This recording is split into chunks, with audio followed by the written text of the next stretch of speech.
Welcome to the second day of this wonderful conference, Bahrain International Medical Conference for AIDS. We've had a wonderful day yesterday with many stimulating talks, and we had now more perspective on the disease. And we look forward to another very successful day, inshallah. My name is Dr. Dalala Rumehi. I'm an associate professor at RCSI and a consultant endocrinologist at King Hamad University Hospital.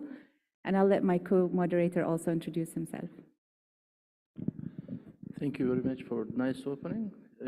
I would like to introduce myself. My name is Professor Hakan Erdem, working in the field of infectious disease for more than 25 years. Currently, I'm working in the cardiac center in Bahrain as the ID consultant. So I'm very happy to see you all after a long COVID period. We missed ourselves, data transfer, knowledge, everything. Welcome, everybody. So without further ado, I welcome Dr. Leila Jassim to the podium. Dr. Leila is graduate of Sultan Qaboos University. She's a consultant internist and head of infectious disease unit at Rashid Hospital, Dubai Health Authority. Thank you, Dr. Dalal. Bismillah, salatu wassalamu ala Rasulullah. Thank you very much. Very good morning to everybody. So the objectives of my talk over the coming 20 minutes will go over the following points, and I have no disclosures. TB and HIV act synergistically together. Once the virus is in the body, in addition to the mycobacterium, they will work together to modify the immune system. And this will add significant burden on any HIV-TB control program, which can really drain healthcare systems. So without adequate control of the HIV-TB syndemic, the TB elimination targets for 2050 cannot be reached. Our aim should always be to prevent TB as early as possible in the course of HIV-TB co-infection.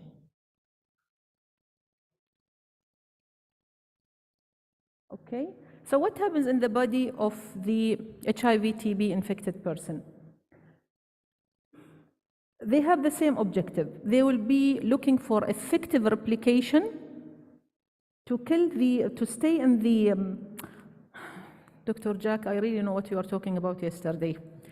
Okay, so they will be looking for effective replication in the body without killing the host for as long as possible to improve the chance of passing their genes to another host, which is another human being, and perpetuation of this process. During the co-infection, the core of this synergism is deterioration of the immune function. And the overall immune activation is worse with higher oxidative stress if the patient is having HIV-TB than if they are having HIV or TB alone. In addition to this, there is the science of metabolomics of HIV and TB co-infection, which adds further to the syndemic.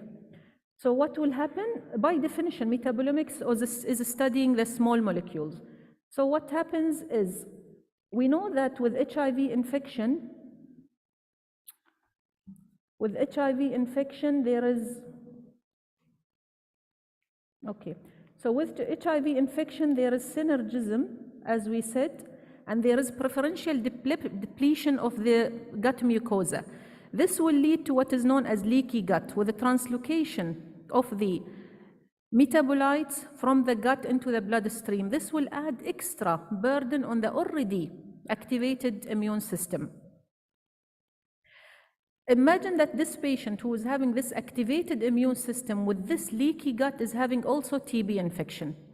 It will add another burden on the already irritated or inflamed immune system, and what we will end up in a clinical practice is this thin, emaciated, low BMI patient with high inflammatory markers, low albumin, and overall higher mortality. Talking about epidemiology of HIV-TB co-infection, some of the figures were shared yesterday. We are talking about around 38 million people living with HIV. Estimated 10 million people develop TB. 8.2% of the 10 million who develop TB who are people living with HIV, and 1/3 of those people living with HIV are co-infected with the MTB bacillus. It is still a great killer, so we are talking about 1/3 of people dying from AIDS-related illness. The cause is tuberculosis. In comparison to somebody who does not have HIV, where they are having a lifelong risk of progression from inactive to active TB being 10%, this risk is annually 10% in the patient who is having HIV co-infection. Again, what we will be seeing is higher number of people developing active tuberculosis. Add to it, they have higher risk of recurrence as well, and this recurrence is because of reinfection rather than relapse.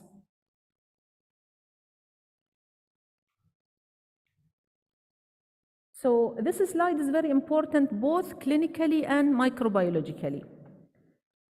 There is delay in diagnosing TB in HIV-infected person for several reasons, and the incidence of smear-negative and subclinical tuberculosis is higher in these patients. What you will end up with, delay in diagnosis, delay in initiation of anti-TB and antiviral medication, higher overall mortality. In addition to the things we see with iris, as we will come shortly, data from the region, I have found 2 papers, one from KSA, Jazan area, where the prevalence of TB was almost 10% in their group, and there is another paper from Qatar where the prevalence was 5.4%. They were small groups, and totally they were less than 450 patients for both papers. WHO is having so many initiatives in this field, so we are talking about the 12 WHO collaborative activities. The main message is intensify TB case finding, prophylax as early as you can, and work on effective TB infection control measures. Sitting back and thinking, we know TB is a curable, medication have been available since the 50s. ART to treat this chronic inflammatory infectious process is efficient immunologically and virologically. So why we are still seeing this high mortality? What is fueling this endemic? Poverty, mentioned yesterday, human behavior, which can be difficult to change, so many aspects related to both HIV and TB without going into details, and the lack of safe, effective vaccine for both infections. And these are some of the prognostic factors with negative impact on co-infection. For the coming slides, I'll be reflecting on the patients that we see in our practice, and I think that the same will be copied in other HIV-TB treating centers in the region. So we will be seeing the group who are having a newly diagnosed HIV coming to the clinic, and then we'll be having the patients with diagnosed HIV or AIDS who present with pulmonary or extrapulmonary tuberculosis, and then the third group, which is the complicated group. So going to group 1, where we will be talking about latent TB or active TB infection, 23-year-old male, newly diagnosed with HIV, absolutely asymptomatic, very beautiful lungs, as you can see, relatively immune competent, and the IGRA test is positive. Another patient, 50-year-old female, we saw her last week, presented with fever, productive cough, and loss of weight. You can see that she is heavily immune suppressed, very high viral load. The IGRA was done, no, IGRA was not done for this patient because we got the TB stain and PCR results early. And as you can appreciate from the chest X-ray, there is extensive right, middle, and lower zone opacification with miliary pattern. For those who are close to the screen, they can see the miliary distribution as well. And both of them are treatment naive. So what do we do in practice for these patients? We go back to our basic medical skills. You take good history, you do full clinical examination. We didn't use PPD for more than 10 years in our hospital, and we rely on IGRA. We started with T-spot, and now we are having the quantiferon gold as well in your hospital, whether you will request one, sometimes both, you don't believe or you don't have the facility. to use any of them. Chest X-ray is mandatory. You might need to use CT scan for some patients. And TB is microbiological diagnosis, where we need to see the AFB, we need to culture it. So you have to send the samples as early as you can, and if you have the facility to get the results of rifampicin resistant same day, that will be perfect. And this is what we are doing in our practice. Just imagine, as we have just seen with the patient presented just now with advanced AIDS, they present with this primary TB pattern where the body, as if it didn't recognize the acid-fast bacilli before. So it will be lower lobe, lymphadenopathy, miliary distribution, in comparison to those who are having the relatively reserved immune system, where it will present as reactivation TB. So what do we use to prophylax these patients in our hospital? We are using the rifampicin INH daily for 3 months, matching the BIVA guidelines. Other hospitals in the country are using INH or rifampicin weekly, the 12-dose regimen, and others are using the INH for 6 to 9 months. Is it, bad to have different practices? No, depends on what you have, and the evidence is there to support any of these regimens. When it comes to ATT, what do we have to give? It should be daily. You don't want to give weekly anti-TB for actively infected patients as we do for latent infection. There are issues with failure, with rifampicin immunity, which you don't want to go through. You can use high-dose rifampicin up to 900 milligram if your patient is having advanced AIDS and they are not on ART therapy. Can I give ATT for less than 6 months? Yes, you can give. Can I give for more than 6 months? Yes, you can. But the standard is 6 months regardless of HIV status. So we don't prolong just because he or she are infected with HIV. Where do you consider extension? If your patient is having advanced AIDS, not on ART, TB meningitis, bone and joints, you will be individualizing the more than 6 months regimen. And 4 months regimen, we are talking about less than 6 months now. Paper published in New England last year about the efficacy and non-inferiority of the 4 months regimen. There was another paper in children with HIV TB where the continuation phase was reduced to 2 months. So you'll be talking about 4 months RHZE. What ART to start? Classical teaching, it is the Truvada evaporans if you are using the RHZE regimen. However, if you are using, if you have dolutegravir or raltegravir, you can use them instead of evaporans. And if you have rifabutin, well and good, use rifabutin, less DDIs. However, you have to avoid the use of it with cobicistat because there is significant drug-drug interaction. And with currently available single tablet regimen, avoid the use of rifampicin or rifabutin containing regimens.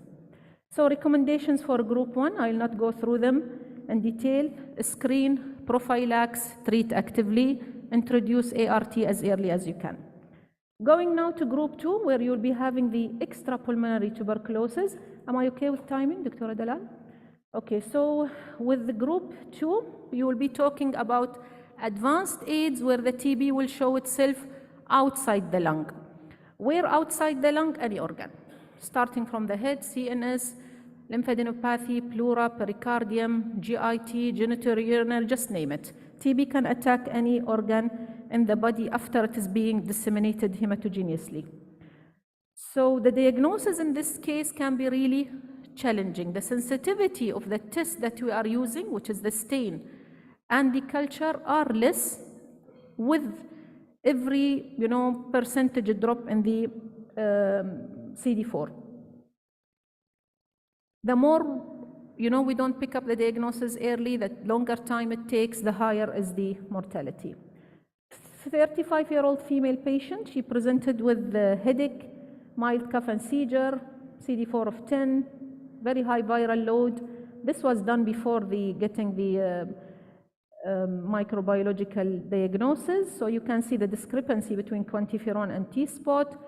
If you see the chest X-ray, you will appreciate the upper lobe opacification. However, because CT scan is more sensitive, as we know, It is showing also the lower lobe opacification, ground glass here and tree and bud here.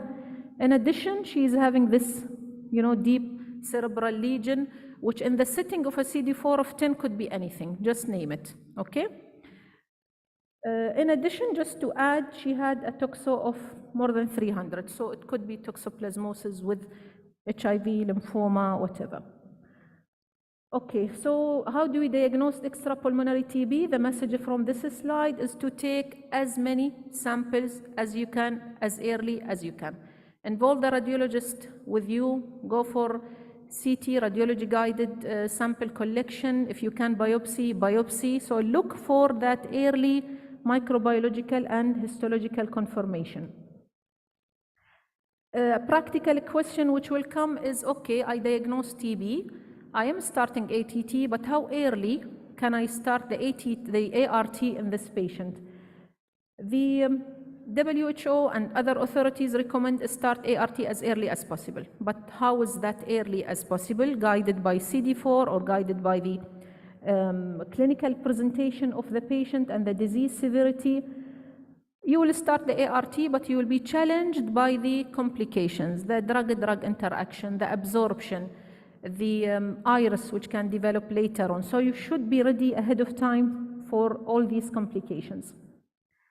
The mortality of iris itself, for those who have seen iris cases, on itself is low. It's less than 1%. However, if we start ART in the setting of TB meningitis, then the mortality related to iris will be a bit higher, which you don't want to see. We are giving a steroid generously when managing iris. So what is the data? What is the dose of a steroid? For how long? What steroid formula? These are still unanswered questions in this topic. So recommendations for group 2, think of TB early in your differential diagnosis. Collect as many samples as you can, and it's very important to rule out drug-resistant tuberculosis early, so use your molecular diagnostics as early as you can. This point is very important, where you have to optimize the drug absorption. So look for your patient's albumin, optimize their albumin. Look for PPI, proton pump inhibitors with medication, that will need that acidic media in the stomach. If the patient is not taking orally, switch for IV therapy. All these will need an ID clinical pharmacist, ideally, if you have them in your hospital. So treatment can be really challenging. Moving to the third group, here we will be talking about the patient with advanced AIDS who is having a very long differential diagnosis list, but sometimes no diagnosis. So you know that the HIV is confirmed. Okay, what about the rest of the things? So here is that malnourished, alcohol, drug substance user who's having MDR or even XDR TB. I will leave these three for discussion by the coming speakers, and I have a few words only about MDR TB. Dr. Leila, 2 minutes. Sure, inshallah, Doctor, I'm finishing. So 32-year-old female presented with fever, cough, exertional dyspnea, advanced HIV, rifampicin resistance detected genotypically, phenotypically is confirmed to be MDR TB, extensive bilateral cavitation. So the relationship between HIV and drug-resistant TB is inconsistent. South Africa is the hottest pocket for co-infection. It is usually primary resistance. The same principle apply. Start ART as early as you can in the context of the clinical case. We are moving toward all oral, so we will not be talking about the injectables to treat drug-resistant TB in HIV, without HIV soon, inshallah. Most of the data come from the TB practical and the next TB trial. The New England paper published just this month is talking about this data.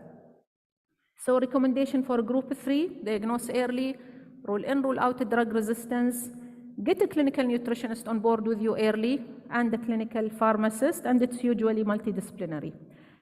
COVID gave us, one of the advantages of COVID is that expansion of the telemedicine services in all hospitals. This is from our hospital, where we use it extensively to consult our patients, and I think we'll be moving more towards this. So there are similar challenges in practice. I think from whatever I have presented, this is just a summary of them. Defaulters is a very big issue in this group of patients.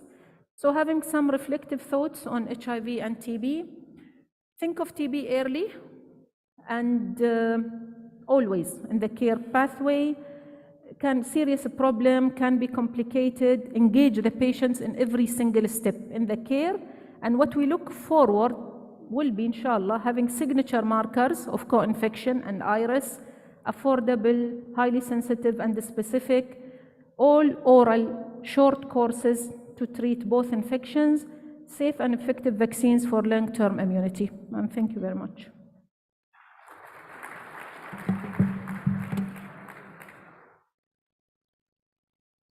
Perhaps instead of a panel discussion, we can have a question for Dr. Leila. Yeah, you can. So either they got it all or they get nothing. Okay, no questions? No. Okay, Good. I would like to ask a question. Yeah, please. If I may. Yeah, it is very interesting topic for tuberculosis and HIV co-infection patients. I think we should concentrate on multiple diagnostic modalities in the Yes. detection of tuberculosis. So as much as we can do, Yes.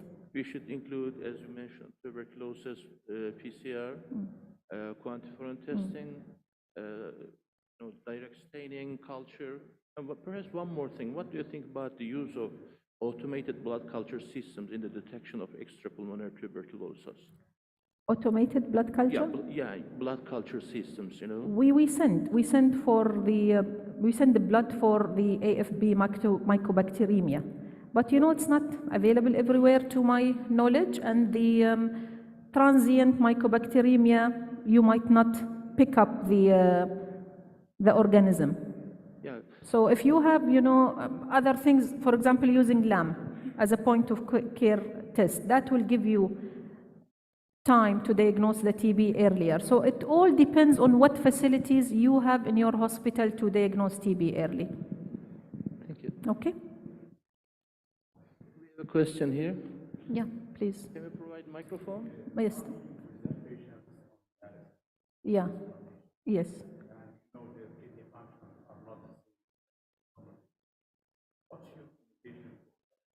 Okay, this is another presentation, Doctor.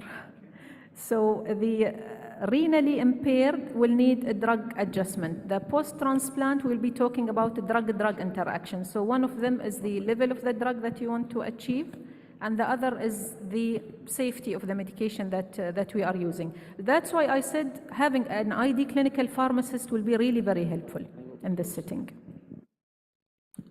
Thank you very much. Okay, Perhaps shukran. we Thank can you. proceed to the next speaker. I would like to invite Dr. Osama Al-Baksami. He has graduated from the medical faculty in Ireland in 1992. After then, he has graduated from Cagliari, Canada as an infectious diseases physician. Now he is with us, and he is going to talk on opportunistic infections in HIV. Currently, he is working as the Chief of Infectious Diseases Department in Yahra II Hospital in Kuwait. Hello, everyone. Good to see you all today. This is a quick overview of opportunistic infections in HIV, mostly based on the HIV info guidelines by the NIH. Okay, so if we classify infections per CD4, about 500 acute retroviral syndrome, vulvovaginal candidiasis, between 200 to 500 pulmonary TB, oral hairy leukoplakia. Below 200, now we get extra pulmonary TB, PCP, and coccidiomycosis. Below 100, we get toxo, microsporidiosis, candida esophagitis, and below 50, we encounter disseminated MAC and disseminated CMV. Now, pneumocystis Jurovicii, Jurovici, Jurovici, I've heard it pronounced 3 different ways. It's classified as a fungus, has a protozoan characteristics, and previously known as Pneumocystis carinii, still referred to as PCP, referring to the disease as a whole, pneumonia. Prior to ART, it affected up to 80% of AIDS patients. Now, risk factors would include CD4 below 200, recurrent bacterial pneumonia, higher HIV viral load, with up to 40% mortality if treatment is not provided. Now, you get non-productive cough, dyspnea, fever, subacute onset. It can progress over days to weeks, not acute as in bacterial pneumonia. In physical exam, you might get a normal pulmonary exam, and fever in majority of patients, hypoxia ranging from mild to severe. Now, in labs, a good sign is elevated LDH, normally above 500, with mild to moderate hypoxemia. Chest X-ray may be normal, but if you proceed to a CT scan, you probably will find pathology with diffuse bilateral interstitial infiltrates. In atypical findings, you might get pulmonary nodules, pneumothorax, cavitation, pleural effusion. And up to 18% of PCP patients have concurrent pulmonary infection, bacterial, TB, or Kaposi. On induced sputum, or BAL, you will get through the gomory-methenamine silver stain, a positive stain. Now, this cannot be just a random sputum. It has to be good quality induced sputum, and you will get findings if you get good quality sputum. And here you can get up to 90% on induced sputum, BAL up to 99%, transbronchial biopsy up to 100%, open lung biopsy up to 100%. Now, the treatment of choice in oral is 2 tablets TID or IV, 15 milligram per kg based on the trimethoprim component. If your arterial gases show PaO2 less than 70, or the arterial alveolar gradient is more than 35, then steroids will be indicated, with unclear benefit if started more than 72 hours, but you can still proceed and give it even after 72 hours. And if the oxygen saturation is less than 92% in room air, that's also an indication for steroids. The typical dose will be prednisone 40 milligram BID and tapered over 21 days. Watch for iris and potential for multiple toxicities with ceftriaxone.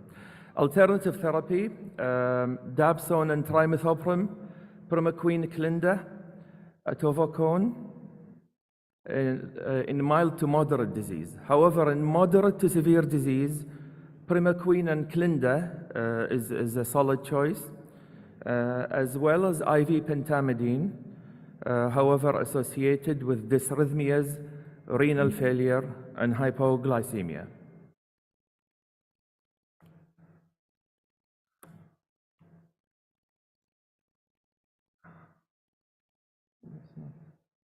It's not moving here. Okay. It's not moving on my laptop. Okay, so can you go back a slide? No, back up. Okay, so for PCP prevention, start PCP prophylaxis with the CD4. Sorry, go ahead. Oh, let's go back. Okay. For PCP prophylaxis, CD4 below 200 or the percentage is less than 14%, you can start prophylaxis with the CD4 between 200 and 250 if for some reason you cannot start ART, and monitor CD4 frequently. You also can go with a single strength tablet once a day. You can go with double strength tablet 3 times a week. Dapsone 100 milligrams daily or 50 milligrams BID. Aerosolized pentamidine 300 milligram monthly nebulized. Atovaquone oral 1500 milligrams.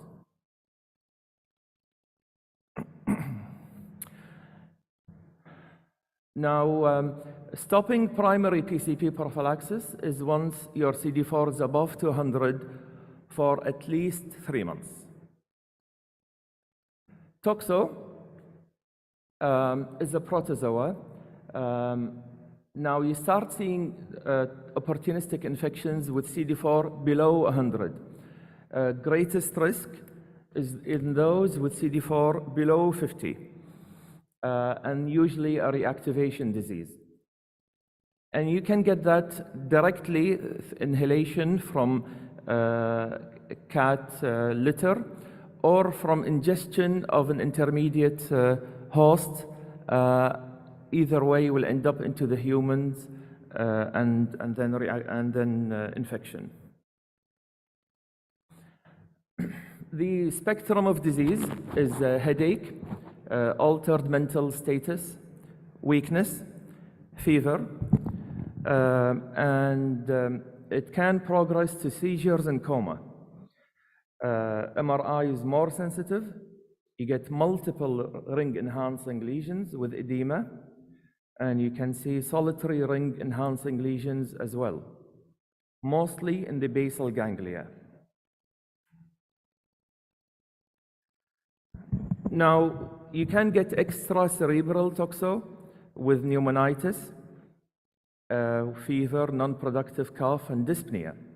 You can get chorioretinitis with toxo, with eye pain, decreased visual acuity, and yellowish lesions in non-vascular distribution versus CMV, which is in a vascular distribution. How would you diagnose it? You have a high titer positive IgG, together with a clinical presentation appropriate for toxoencephalitis, together with a radiologic appearance suggestive of toxoencephalitis. This is enough to make the diagnosis of toxo. If you need to progress to CSF study and you have access to toxo PCR and the CSF, this is highly specific.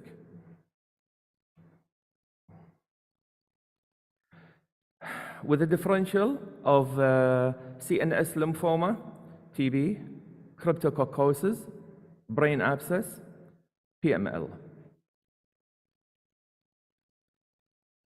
Now, you start therapy not necessarily needing a brain biopsy. However, a brain biopsy would be needed if there is a lack of improvement within 2 weeks of therapy. The treatment is paramethamine, sulfadiazine, leucovorin. Paramethamine can cause rash, nausea, bone marrow suppression. Leucovorin will prevent hematologic toxicity. And if you have no access to pyrimethamine, you can use IV cotrimoxazole as an alternative to paramethamine, sulfadiazine, and leucovorin. Alternative to sulfa is clindamycin. You can use steroids if you have a mass effect and treat for at least 6 weeks, monitor clinically and radiographically. Now, prevention: instruct your HIV patients to avoid raw, undercooked meat. Cook lamb and beef to enough temperature. Wash hands after contact with raw meat, after gardening, after contact with soil. Wash fruits and vegetables well prior to eating. Wash hands thoroughly after changing cat litter boxes. Toxo prevention: if you have positive IgG, CD4 less than 100, this would indicate a latent infection. So you can go with double strength once a day, single strength once a day, double strength 3 times a week, dapsone, paramethamine, leucovorin weekly, atovaquone daily, atovaquone, paramethamine, leucovorin daily. Toxo prevention: you can stop primary prophylaxis when your CD4 is above 200 for at least 3 months.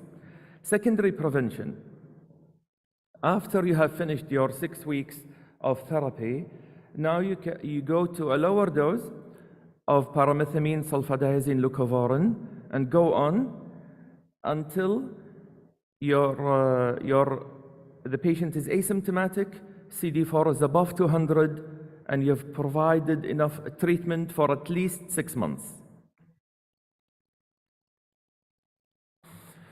Cryptosporidium parvum, this is a protozoa. Risk factors would be CD4 below 100.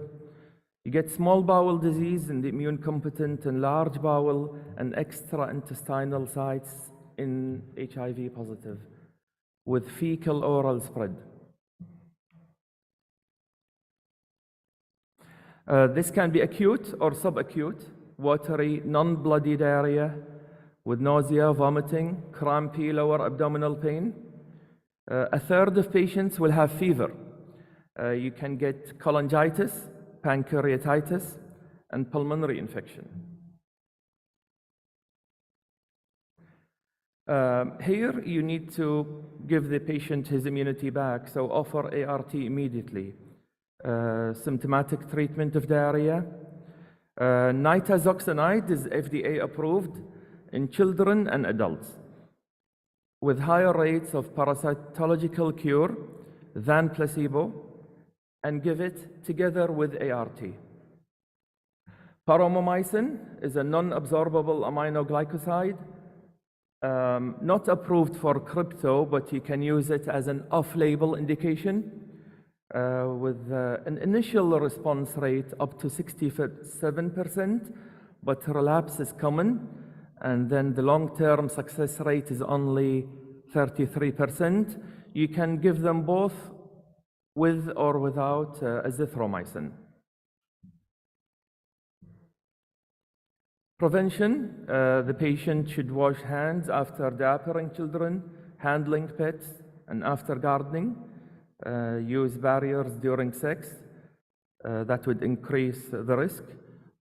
Do not drink water directly from lakes or rivers, and avoid raw oysters. They can have cryptosporidium for at least 2 months.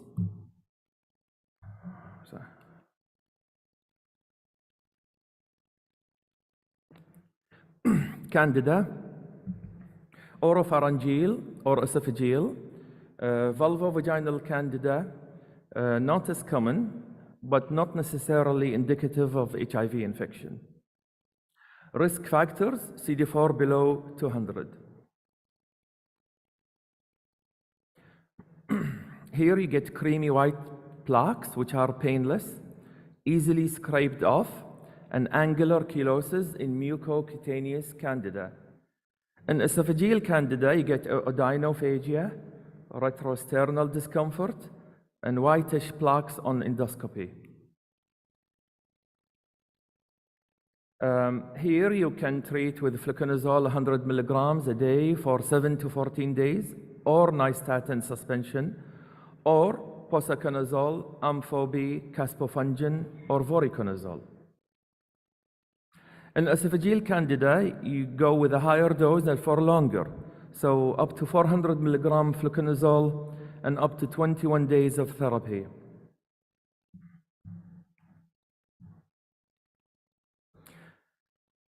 Cryptococcosis. Prior to ART, We have 2 minutes. 2 minutes. 2 minutes, yeah. Prior to ART, we had up to 88% of HIV patients with cryptococcosis disseminated. Risk factor is CD4 below 100. This would present as a subacute meningitis, a gradual progression of fever, headache, malaise. Subacute, so neck stiffness, meningismus, photophobia, rarely. But that's why headache in a severely immune compromised HIV positive would be an indication for cryptococcal, for an LP, because you don't get the florid symptoms you would get as an immune competent. You can get disseminated disease with pulmonary infection, skin lesions that look like molluscum. Here in the CSF, you get a mildly elevated protein, low to normal glucose, lymphocytic pleocytosis. The opening pressure will be above 20 in most patients with a positive India ink stain. The CSF cryptococcal antigen is positive. Serum cryptococcal antigen typically positive in those with meningitis.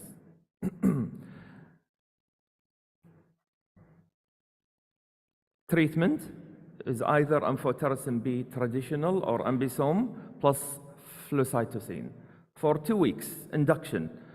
Flucytosine leads to more rapid CSF sterilization, and you need to have access to flucytosine blood levels.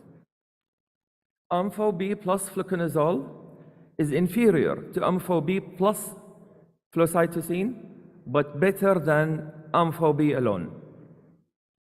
If there are signs of cerebral edema and severe headache, then you can do daily lumbar puncture initially to drain CSF, and if frequent, CSF shunt will be indicated.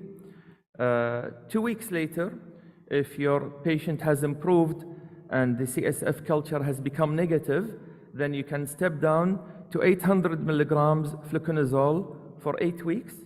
This is your consolidation phase. If the culture was positive, you can go with fluconazole 1200 milligrams. And if the CSF culture was negative, you can step down to 400 milligrams. So that's 8 weeks. And then you go for a maintenance phase of fluconazole 200 milligrams once a day for 1 year. When do you start ART? It's a range between 2 weeks and 10 weeks.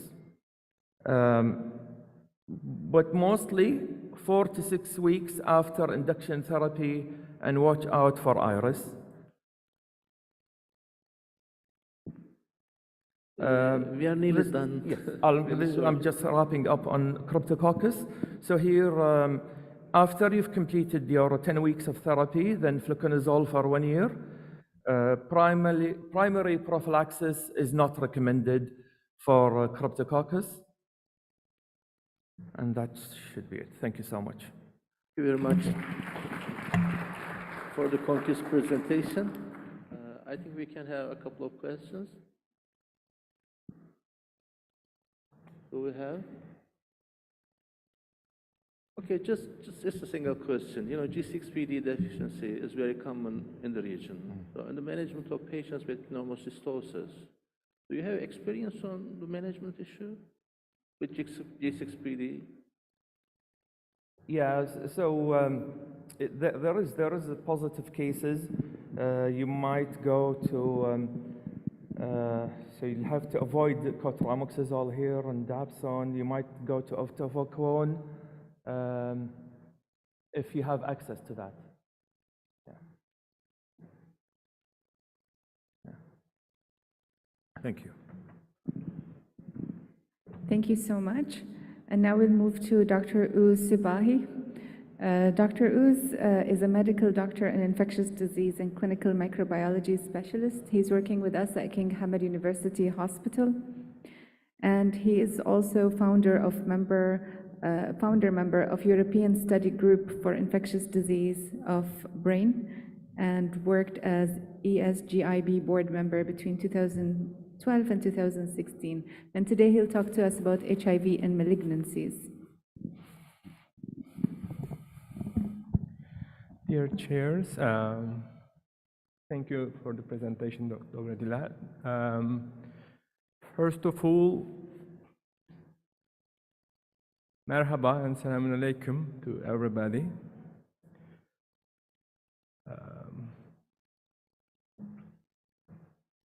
I want to start with a thanks to the MOH and to the organizing committee, and as well as for the invitation for this talk to Dr. Dalal. And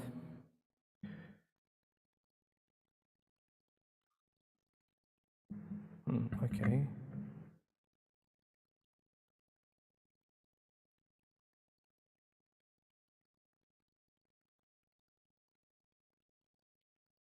These are my conflicts of interests. Okay, I will adapt, inshallah. Okay. I really wanted to start with an old photo. When I was a medical faculty student in 1997, in fact, HIV was the reason of me for being an ID. But the fate or the qadar just moved me to other areas as the primary subject of research or interest, maybe. And this was the first congress that I attended as I was a fourth grade student, I think, in Ankara, the National AIDS Congress. And as I mentioned, I'm not primarily an HIV guy, and so this talk will be a bit more transferring science rather than large practical practice. My HIV practice is mostly based on private patients. And this was Prof. Emin Kansu, that's his wording, and so more transferring science indeed. I decided, talking on epidemiology first, I will present a just case from our practice, and I will talk a bit about screening and prevention. So, in fact, humans are a bit, or the viruses are very clever, so we are a bit far behind of clearing infectious diseases from all over the world. In fact, other than smallpox, there aren't many stories related to eradication of any disease. We know the epidemiology, we make interventions, but making an overall world elimination is quite difficult indeed. So AIDS and COVID are the same, so they will continue infecting us one day to another. About 4 million people infected, 1.5 million annually infected, and about 700,000 people die even recently, and this is from the UNAIDS most recent 2021 epidemiological report. And 10 million not on HIV treatment, and 4 million don't know their status. This is the worst part, so they continue disseminating. 6 million know the disease but cannot access the treatment. So Middle East and North Africa part is, as mentioned yesterday, with Eastern Europe among the two areas where new HIV cases are still rising. So, and 90%, almost all of the patients in this area are among the main risk subgroups. As a whole, a bit behind 90 targets, the region, but there are improvements, and even this Congress is a very critical intervention to increase the overall awareness either in Bahrain or in the overall region indeed.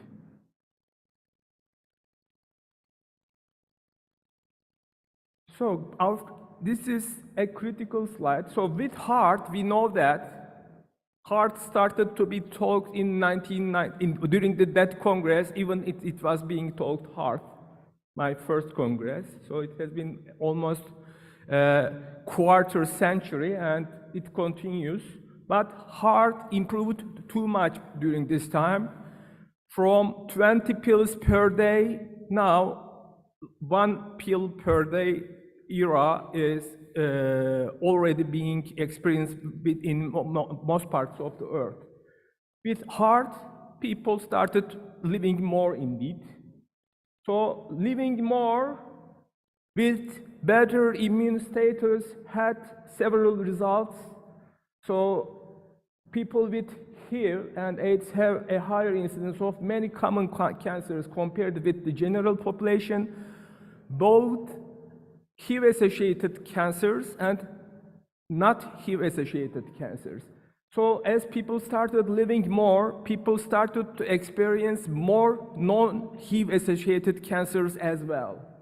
So this is the main change in the places where HIV is suppressed efficiently. So the HIV treatment access is quite high and overall disease suppression is efficient. I just wanted to remind this slide, this is critical. AIDS definition, so CD4 less than 200 or 14%, or one of the defining illnesses. This is a long list, about 4 or 5 are cancers. Just screening any patient with one of these, so we don't know if the patient is with HIV, but presents with one of these diseases. Screening this will increase the diagnosis rate everywhere, including men, of course. So this is a good practice in terms of daily medical practice. So these are the cancers, and these are the non-AIDS defining malignancies more common in this population indeed. Just one slide with microbe versus cancer association. Hepatitis B and C, hepatocellular carcinoma, Epstein-Barr virus, non-Hodgkin lymphoma, Hodgkin's disease, HPV, as we all know, cervical, anal, and head and neck cancer, and herpes type 8 with Kaposi's sarcoma mostly, which is a critical problem and AIDS-defining illness in this population. So this is almost 1,000 patients with HIV. Almost 2% had cancers. And overall, in 1,000 cancer patients, also 1% had HIV. So about 2% of the people with HIV has cancer, and 1% of the overall people with cancer have HIV from other perspective. So the main symptoms are not too much different from the normal population. Fever, weight loss, appetite loss are the main symptoms, and weight loss indeed. And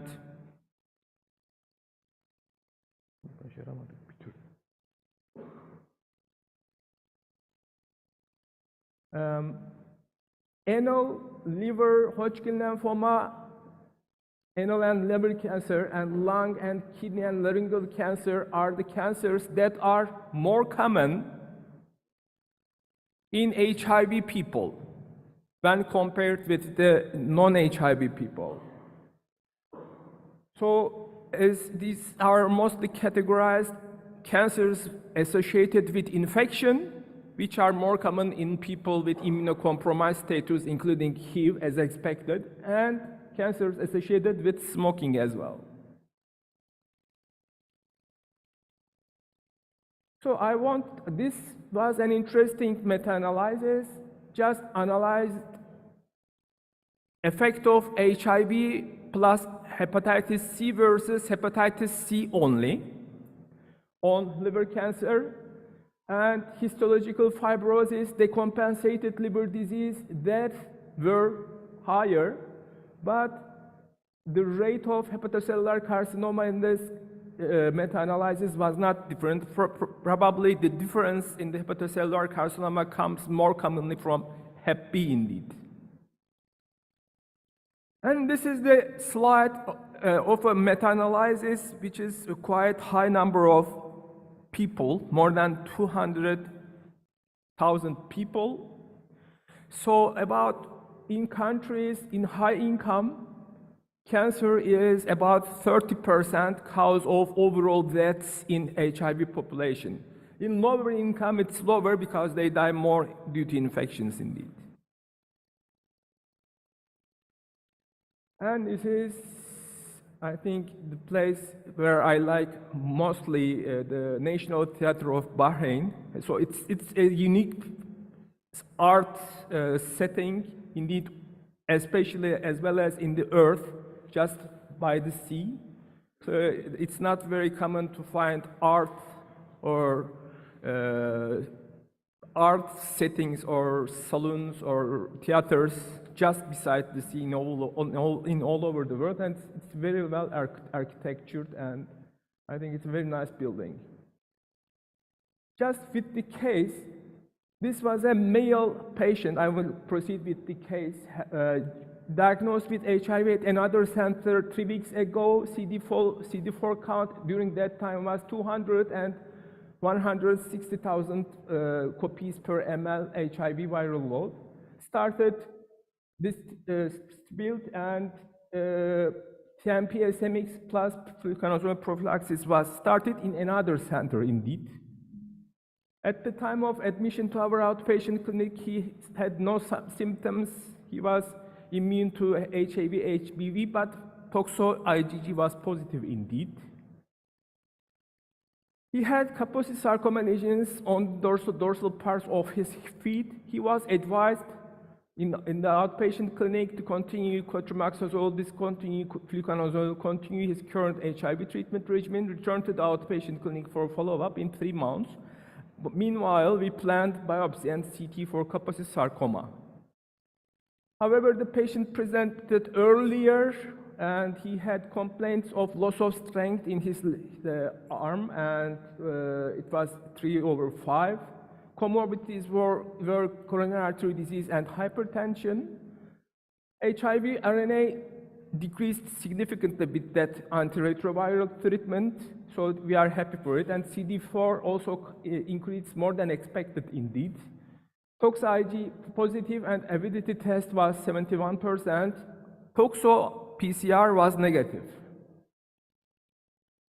Tissue biopsy obtained and confirmed Kaposi sarcoma. We performed MRI as expected, and he had lesions with peripheral contrast enhancement at right corona radiata and thalamus level that were suggestive of cerebral toxo, and perfusion MRI of the lesions was suggestive of lymphoma.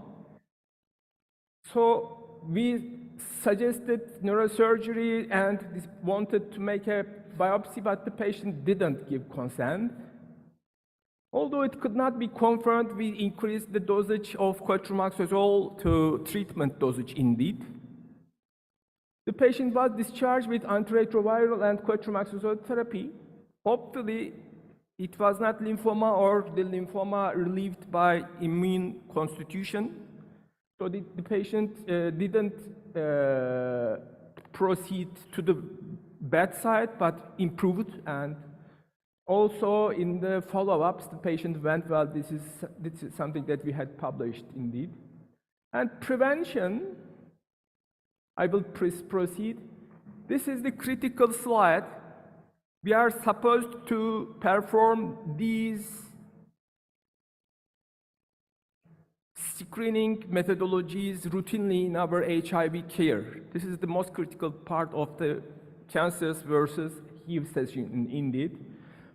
Some of them are not much different than normal population, for example, prostate cancer or breast cancer, but anal cancer is a bit different, and cervical cancer is a bit different indeed, pap smear and digital rectal enzyme plus and anal cytology in every 1-3 years.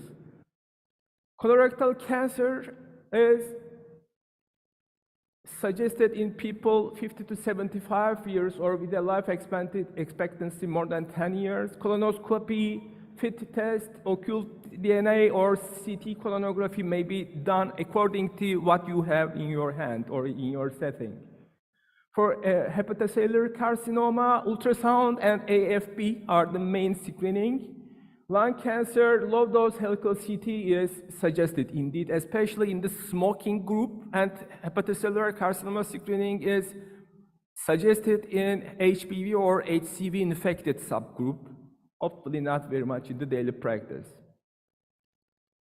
Just one slide for prevention is also a meta-analysis of HPV vaccine on HIV population, so it doesn't make difference. So it's also efficient in the HIV population. So hepatitis B vaccination as well as HPV vaccination are important measures in this subgroup of patients indeed. So that there is no difference in terms of severe adverse effects or antibody response, etc., etc. So general recommendations are people with HIV who develop cancer should be co-managed by an oncologist and an HIV specialist. And although modifications to antiretroviral treatment may be needed, HIV therapy should be continued during cancer therapy. Multidisciplinary decision-making, which ID people, especially in terms of HIV, like indeed, multidisciplinary aspect. More aggressive radiological imaging is not recommended. Heart interactions versus chemotherapy check is the critical point. So if they receive chemotherapy, you need to check ART, antiretroviral treatment modifications, do you need or not.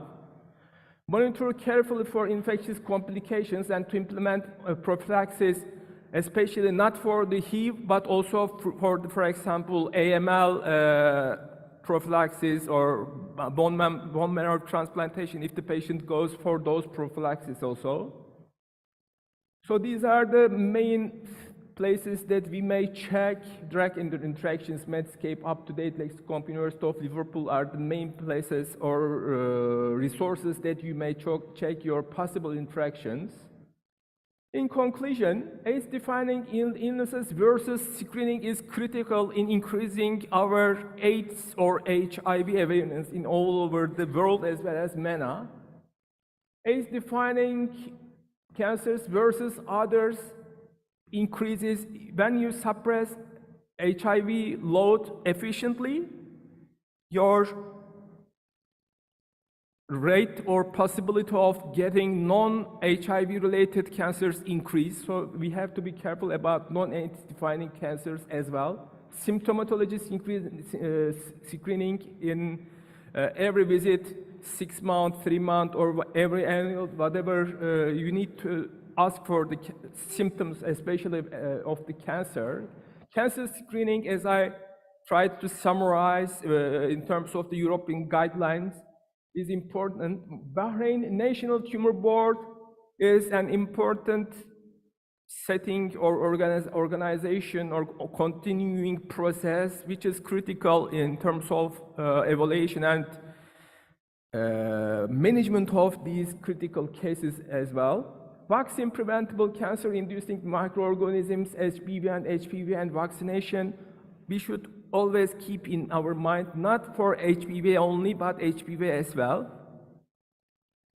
I want to acknowledge my friends for their help, and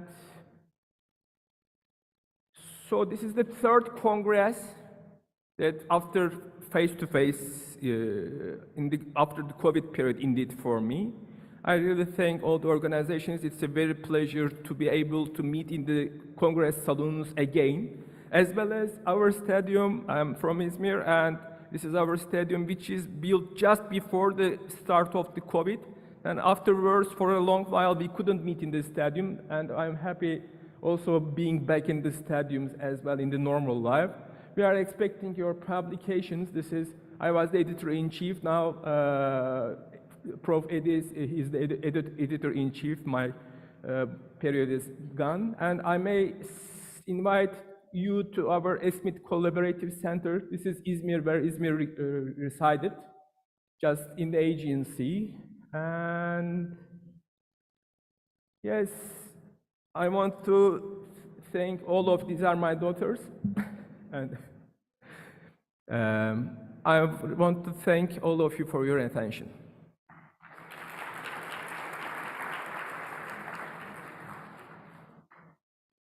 Thank you, Dr. Uz, for the excellent talk and for being really on time. Thank you so much. We didn't have to even give you an alert. Questions from the audience? I was thinking of a question while you were presenting. Say a patient has HIV with a low CD4 count and is in need for surgery because of cancer. Is there a cutoff at which you would clear them to proceed, or you would want to manage the HIV first before the cancer? How does it work? So managing both are important. So when you are late in the cancer management, you also lose time, the cancer progresses. So it's suggested to try to manage both at the same time.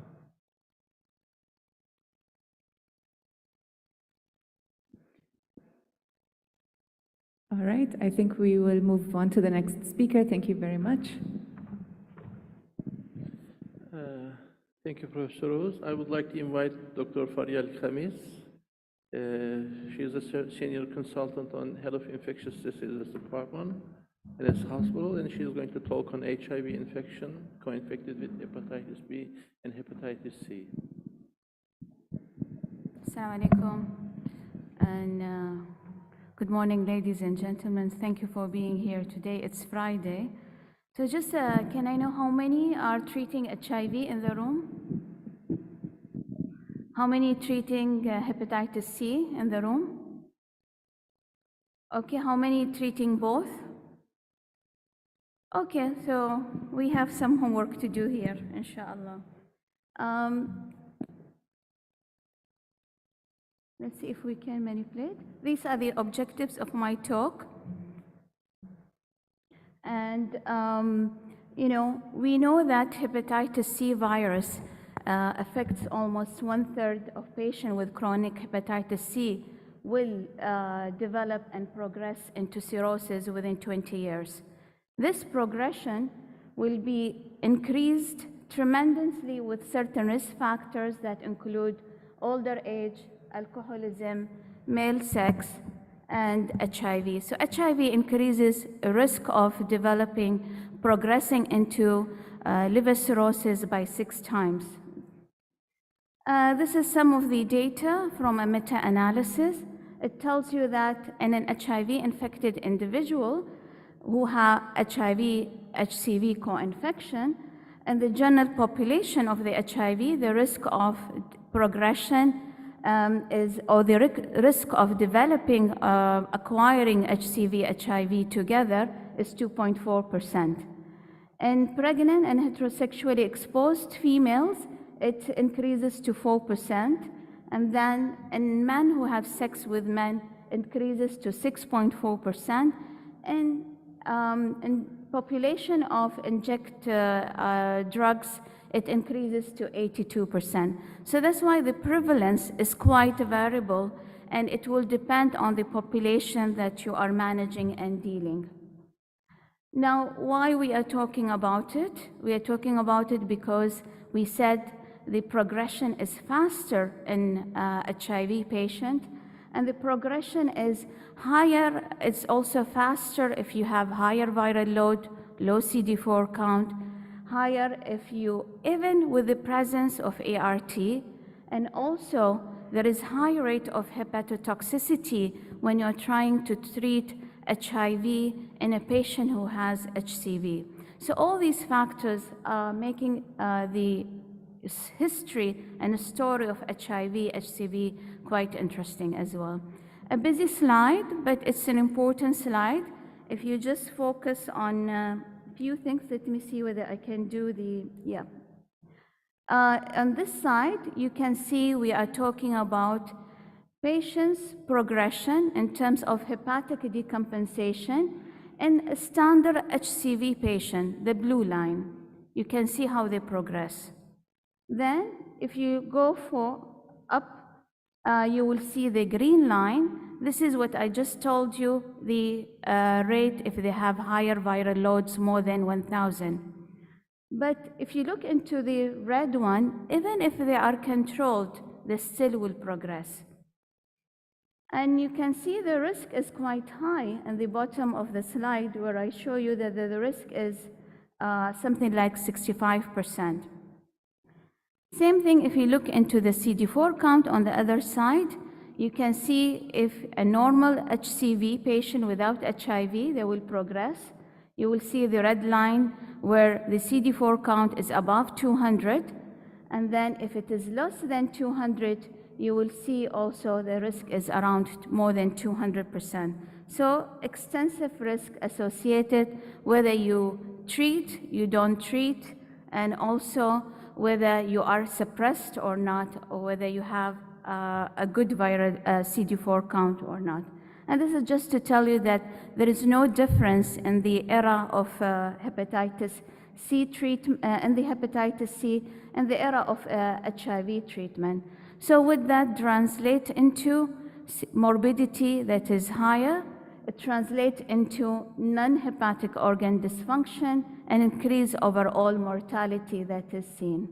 So how to manage patients? And to be practical, you need two things. You need potent ART, and you need to start them on HCV treatment. And the HCV treatment here, when we talk about it, we talk about direct active antivirals.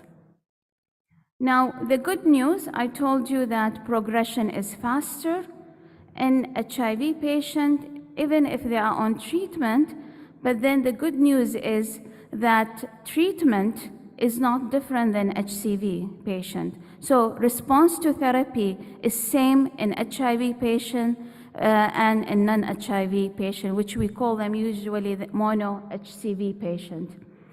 Before you start treatment or parallel to your starting treatment, you have to also think of important concepts. And the concepts here are, you should avoid all the hepatotoxic effects on the liver. Also, one of the goals of treatment, remember, is to reduce the transmission. So it is important, while you are suppressing your patient, treating them, you also take it as an opportunity to stress on the importance of reducing transmission.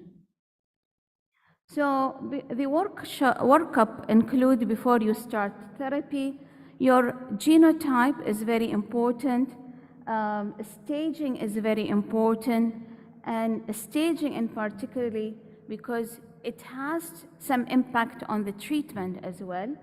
And then what is the past history of the patient?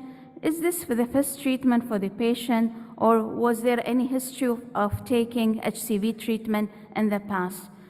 Also, it's very important to know hepatitis B and also hepatitis A.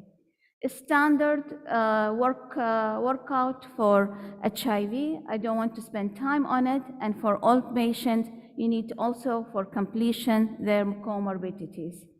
Staging of the liver is very, very important. You need to evaluate for non-alcoholic liver disease, stage of the fibrosis, as well for esophageal varices. Now, when we talk about assessment, this slide is just to show you that there are two types of assessment.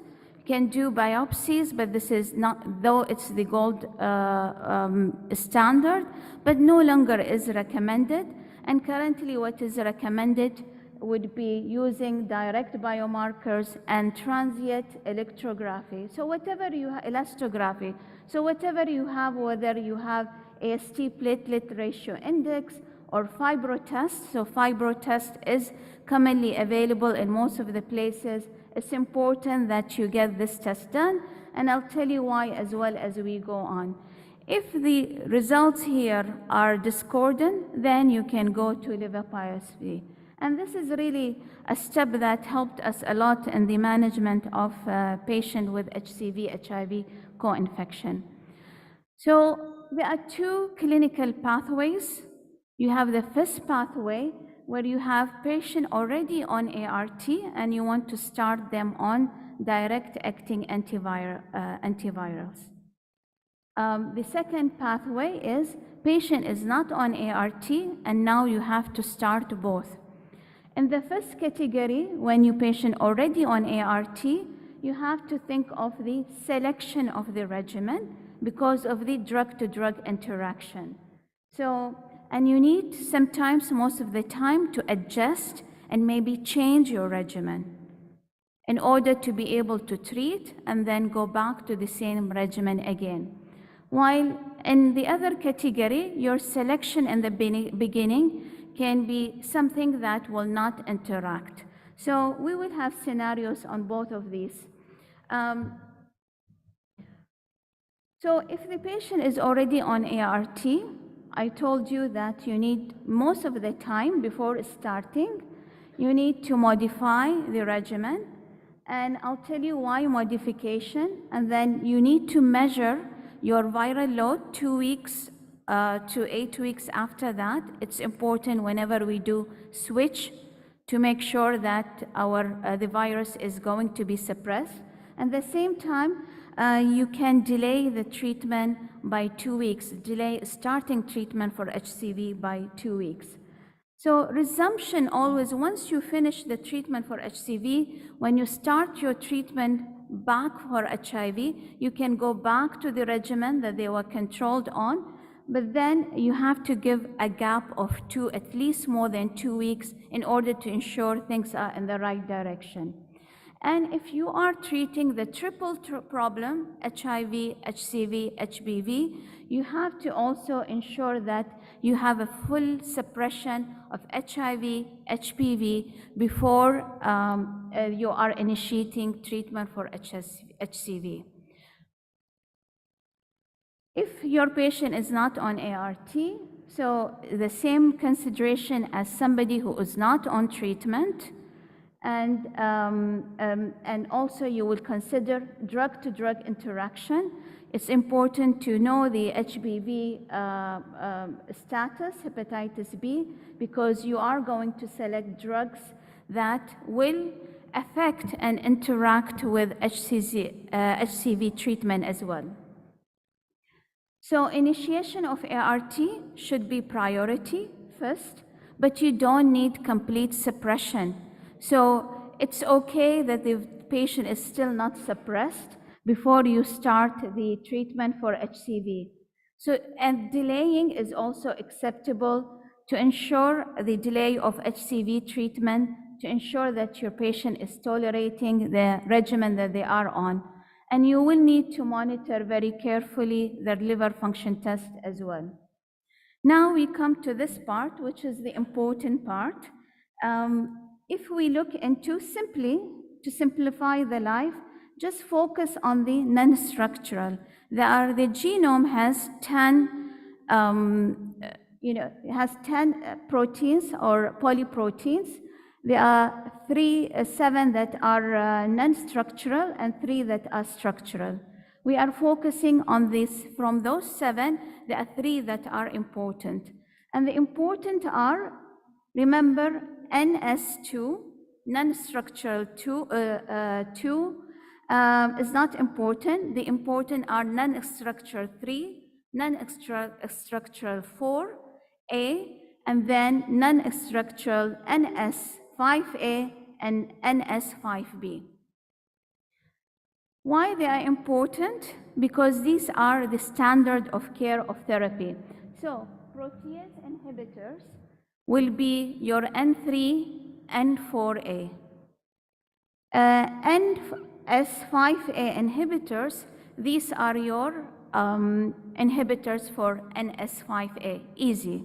And then the last category, the polymerase inhibitors, nucleoside, non-nucleosides, they are the NS5B. So 3 important numbers, 3, 4, and 5. To make the life easy as well, this slide is important. It allows you to recognize what is the patient, what the drug the patient is on. So NS34 protease, the prefix or the suffix at the end will be protease, PR. While in NS5, the polymerase, remember the last one that we talked about it, the suffix here is B. And for the NS5A, the suffix here is asvir. So previr, buvir, and asvir, these are the 3. And by just recognizing the names, you will be able to define where does this act. And it's important because this is where the drugs are acting. This is what made our life a little bit simple in the HIV field, because it was new to us also to deal with HCV. Whatever is used for the standard hepatitis C virus treatment is also used in HIV treatment. These are the 4 common regimens that are used now. All what you need to do, you don't need to memorize them. You need to identify what is in your formulary, in your hospital, and then that will be what your colleagues are using in gastroenterology, and that can be a good start as well. So these are the 4 standard that are used for genotype 1 to 6. And you can select and choose. There is no difference in HIV care between one or another of those. And these, I refer you to the guidelines which are updated, the SLDIDSA guidelines for hepatitis C. It also tells you that the preferable combinations are listed, but they are not listed based on whether there is good data or evidence or different in evidence and data. It's all level 2A and B. So all of them have the same kind of level of evidence. So you could select what you want. But the key thing is to remember the interaction. So here, what is recommended is combination of elbasivir and grasoprevir. These are the combinations, but you can also use gliclopirivir and piprentosivir. These 2 combinations, they have interaction with certain drugs, and I'm going to mention those, but they are good for majority of the drugs that you have your patient on.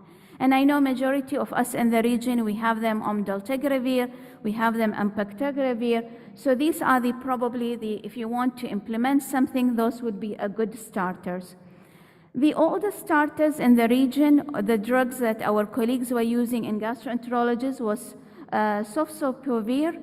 And for sofosbuvir, the issue is the interaction, and the interaction are quite with all the protease, with some of the protease inhibitor, particularly atazanavir, because we use it quite oftenly, and also with tenofovir. So these are the important interaction that you should remember. So the interaction that I said, if your patient is the 2 categories, classes that do not work very well with hepatitis C treatment are the NNRTIs. Efavirenz, ertavirin, they do not work with any of the regimens that I have showed you. At the same time, atazanavir and ritonavir, there are some interaction with some of the regimens. So these categories of cases you should be quite careful with. The second difference, like we look into the HIV and HCV. We have 2 minutes. I'm sorry. Yes. We have 2 minutes. Yes.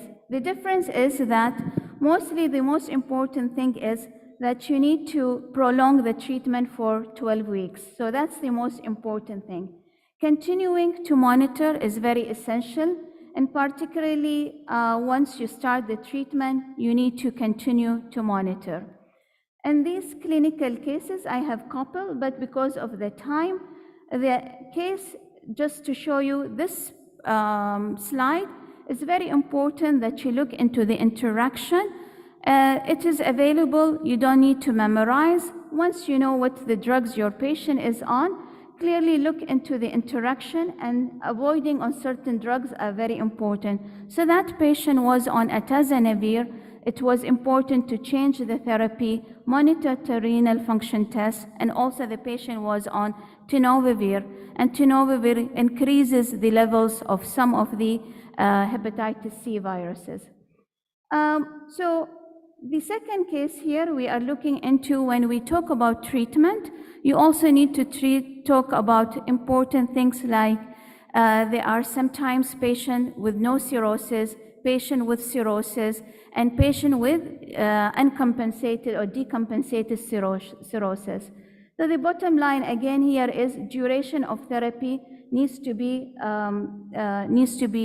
longer in these patients. I think my slides are stuck, so this is a marker that I need to finish.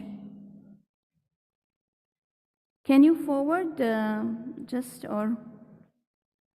So we come to the, in hepatitis B virus treatment, there are important concepts as well, and those concepts are, first you have to start with drugs like tenofovir, 3TC, and also entrecavir has a place in the treatment. Most important thing is to remember that you can get IRIS if you stop the treatment for hepatitis B suddenly. And also it's very important to remember the same what applies for hepatitis B and the general population applies in HIV. Sustained virological response is quite minimum, and longer responses are not seen with the current regimen. The only thing new is in the hepatitis B category that we have now, maybe bictegravir is better than other agent in terms of reaching to the sustained loss of hepatitis B surface antigen. I'll stop here, and thank you very much for listening. If there are any questions, we can take.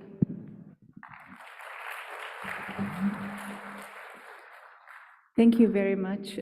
As an internist, I have learned a lot this morning, and I think since medical school to now, I think things have advanced a lot. So this is wonderful knowledge that you've shared with us today. In the interest of time, if you have questions, you might approach the podium and ask. And I'm sure all our distinguished speakers from today, if you were shy to ask earlier, feel free to approach them during the break and ask. So we welcome you and we thank you once again for your attendance, and we will take a short break, and we ask you to please be back here at 10:15 so we can stick to the schedule. Thank you very much.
This is up.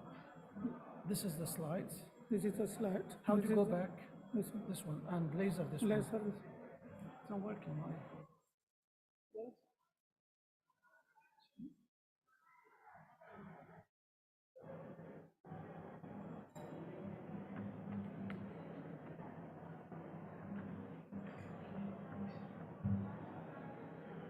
Now, what about list slides will work? Make sure slides are working.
Oh.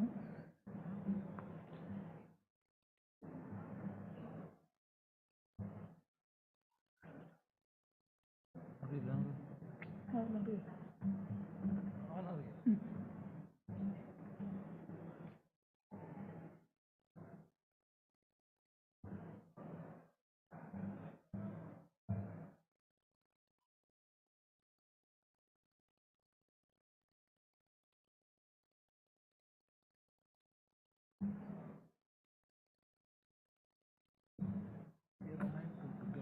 G capital. G capital. Gulf. 092.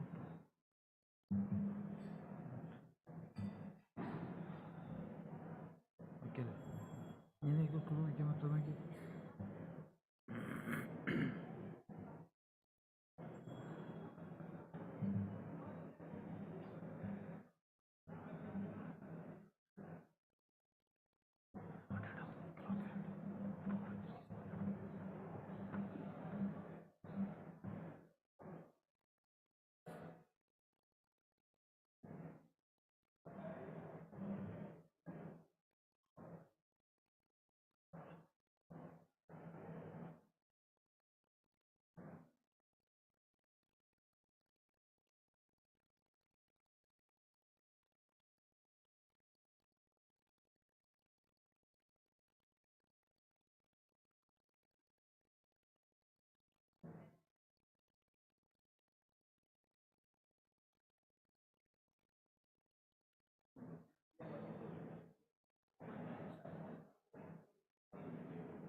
Good morning, everybody, and welcome back. And you still remember me from yesterday. I'm still Jacques Mokhbat. I'm the infectious disease physician from Beirut. And we'll be welcoming Dr. Maselmani with me as a co-chair. And we'll be starting this session after a long discussion with Dr. Rodrigo on the football next championship in Qatar. I'd like to welcome Dr. Just one second. I'd like to welcome Dr. Jihad Abdallah, who is an ID consultant in Abu Dhabi. Dr. Abdallah is a member of an expert panel on TB, and his main interests are on various viral infections, of course, HIV, tuberculosis, multi-drug resistant organisms, and healthcare-associated infections.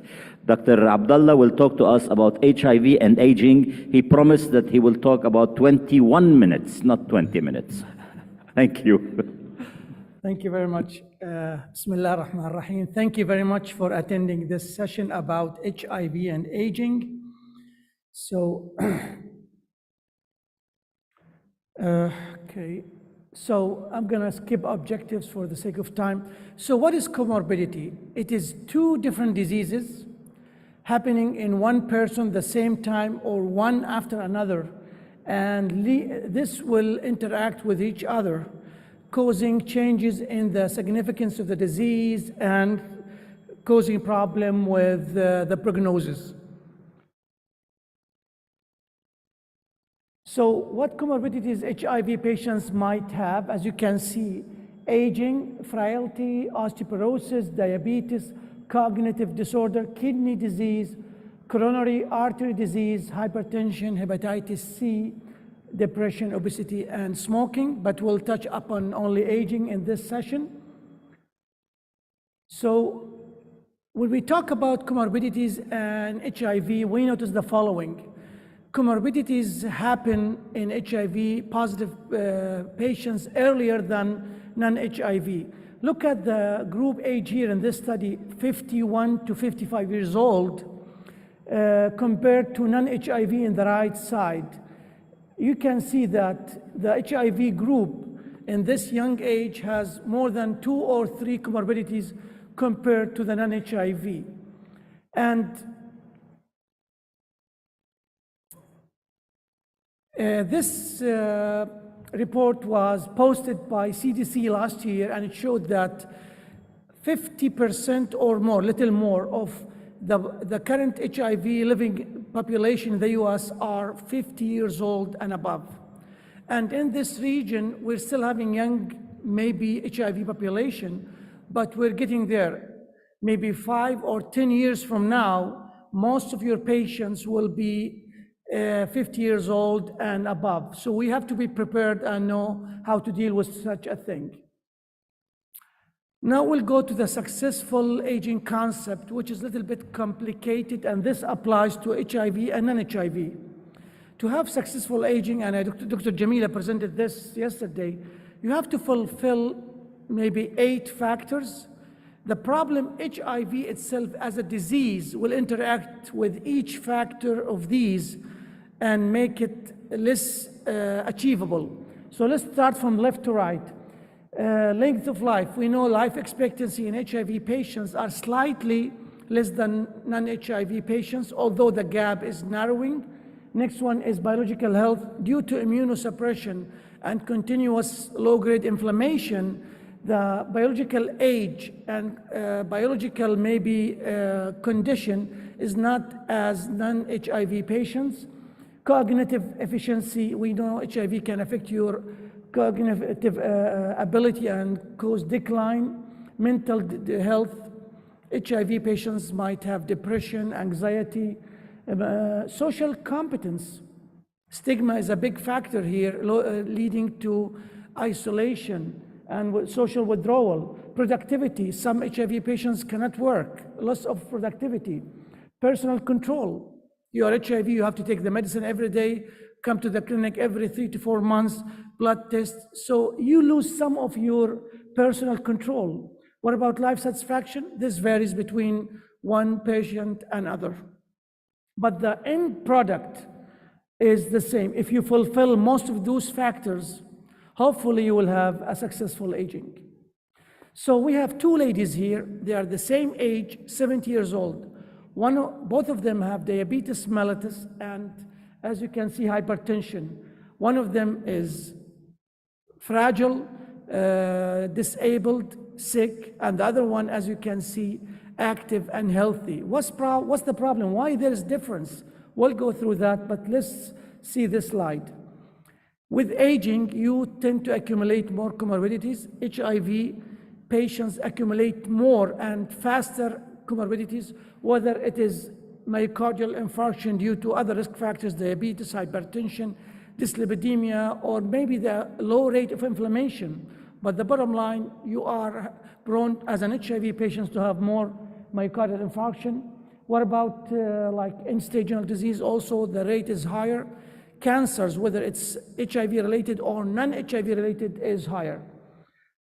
This study showed that the rate of myocardial infarction in HIV positive patients is higher than non-HIV. In fact, the difference between HIV and non-HIV when it comes to myocardial infarction and cardiovascular disease will be very obvious beyond the age of 45 to 50 and very clear above the age of 55. This is a study done using CT scan angiography, and they tried to check if there is any coronary atherosclerosis problem with HIV patients, and the findings was striking. Even if you are asymptomatic, no chest pain, no any problem, you still have a problem with atherosclerosis in your coronary arteries compared to non-HIV population.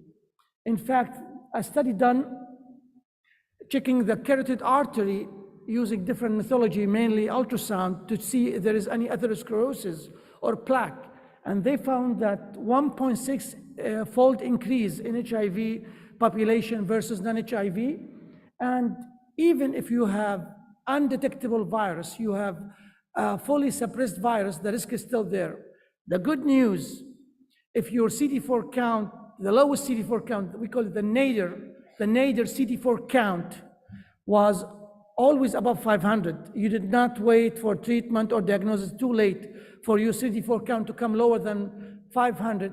There is no difference in atherosclerosis in the arteries, which is a good news, which leads us to the first concept. Please check, diagnose, treat fast. So let's go back to our ladies here. What's the difference? The sick lady has uncontrolled comorbidities. Look at her blood pressure, the hemoglobin A1C versus the active lady. So the message here is if you control your comorbidity, you can have a successful aging, taking into consideration HIV control and suppressing the virus, minimizing the low inflammation process that the HIV will cause. So what to do? Start ART as soon as possible. Keep in mind that some of the ART medications can cause high cholesterol. Statins is a magical medicine in your patients with high risk for cardiovascular disease. I tend to give it to most of my patients unless there is a contraindication when they have significant risk factors. Also addressing traditional risk factors, whether it's obesity, sedentary lifestyle, smoking, obesity, or diabetes, hypertension, all the dyslipidemia, of course, and HIV-related factors, whether it's from the medications or from the disease itself.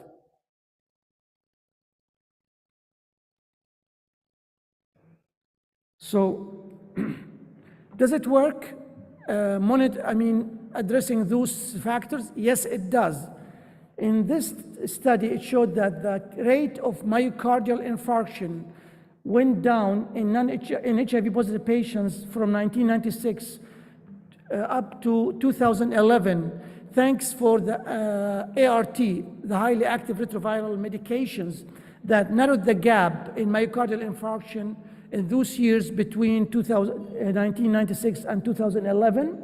Of course, take into consideration also cardiovascular disease risk reduction, and lipids-friendly ART. And of course, this will lead to decreased immunodeficiency. Also, smoking cessation is a very key factor here in decreasing risk for cardiovascular disease. As you can see, the relative risk for acquiring myocardial infarction is way less with smoking cessation, reducing your blood pressure, systolic blood pressure, and reducing your cholesterol also play a very key role here, but smoking cessation is really a very essential factor. Let's go through this case. This is a 70 years old female patient diagnosed with HIV 30 years ago. Female. She was brought by the family to the HIV routine clinic visit. She was found to be a little bit slow by the treating doctor. She walks very slow. She lost weight. Family says she's been less active in the last few months, and she's feeling weak and fatigued most of the time, sleeping a lot, not interactive as before. And her numbers regarding HIV, as you can see, are good. CD4 count is very good, 600. HIV virus is undetectable. Physical exam is normal. Labs, to include any other reasons for her fatigue and sleepiness and less interaction, were all normal. Is this related to HIV? The answer is yes, and not only HIV, other factors. So this will lead us to the concept of frailty and dependence. So this applies for HIV and non-HIV. You start your life with no comorbidities, no disease. You are fully independent. You go through age and you start accumulate diseases. This is normal nature. And most people, if you're lucky, you don't. You accumulate more diseases and comorbidities. You end up with being fragile, frail, and dependent. This process is faster with HIV. If you compare this process, the frailty and being dependent, HIV versus non-HIV, we notice that this is faster in HIV population. It happens earlier, maybe due to multiple factors, including comorbidities and the low level of inflammation the HIV disease will cause. But again, why is that? Maybe it's also physical. You lose muscle mass. You will have social, emotional impairment. You might have sensory or cognitive impairment.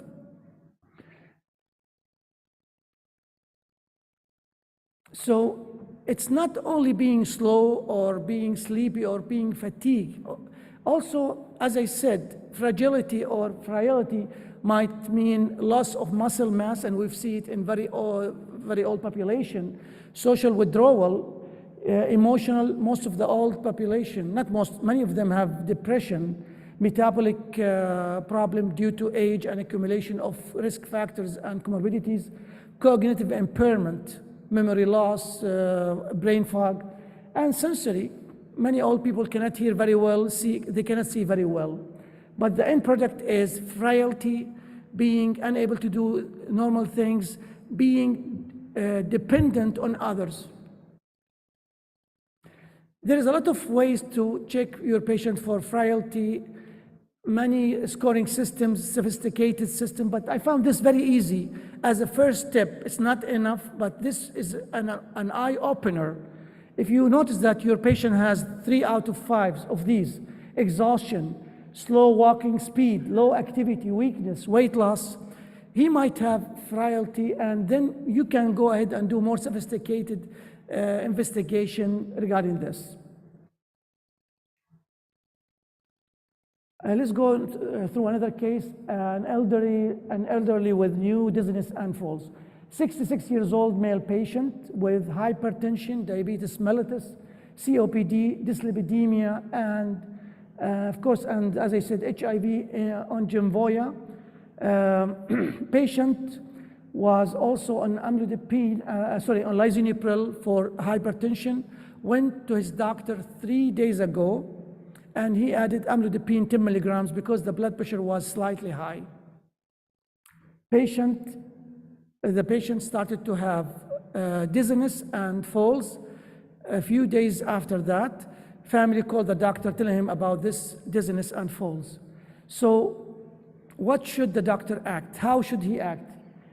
Tell them that this is a possible drug-to-drug interaction leading to hypotension, stop the new medication, the amlodipine, and bring the patient for evaluation, or tell them this is a side effect from Genvoya, or tell them this is dehydration, give more fluid, or ignore it. This is nothing, nonsense.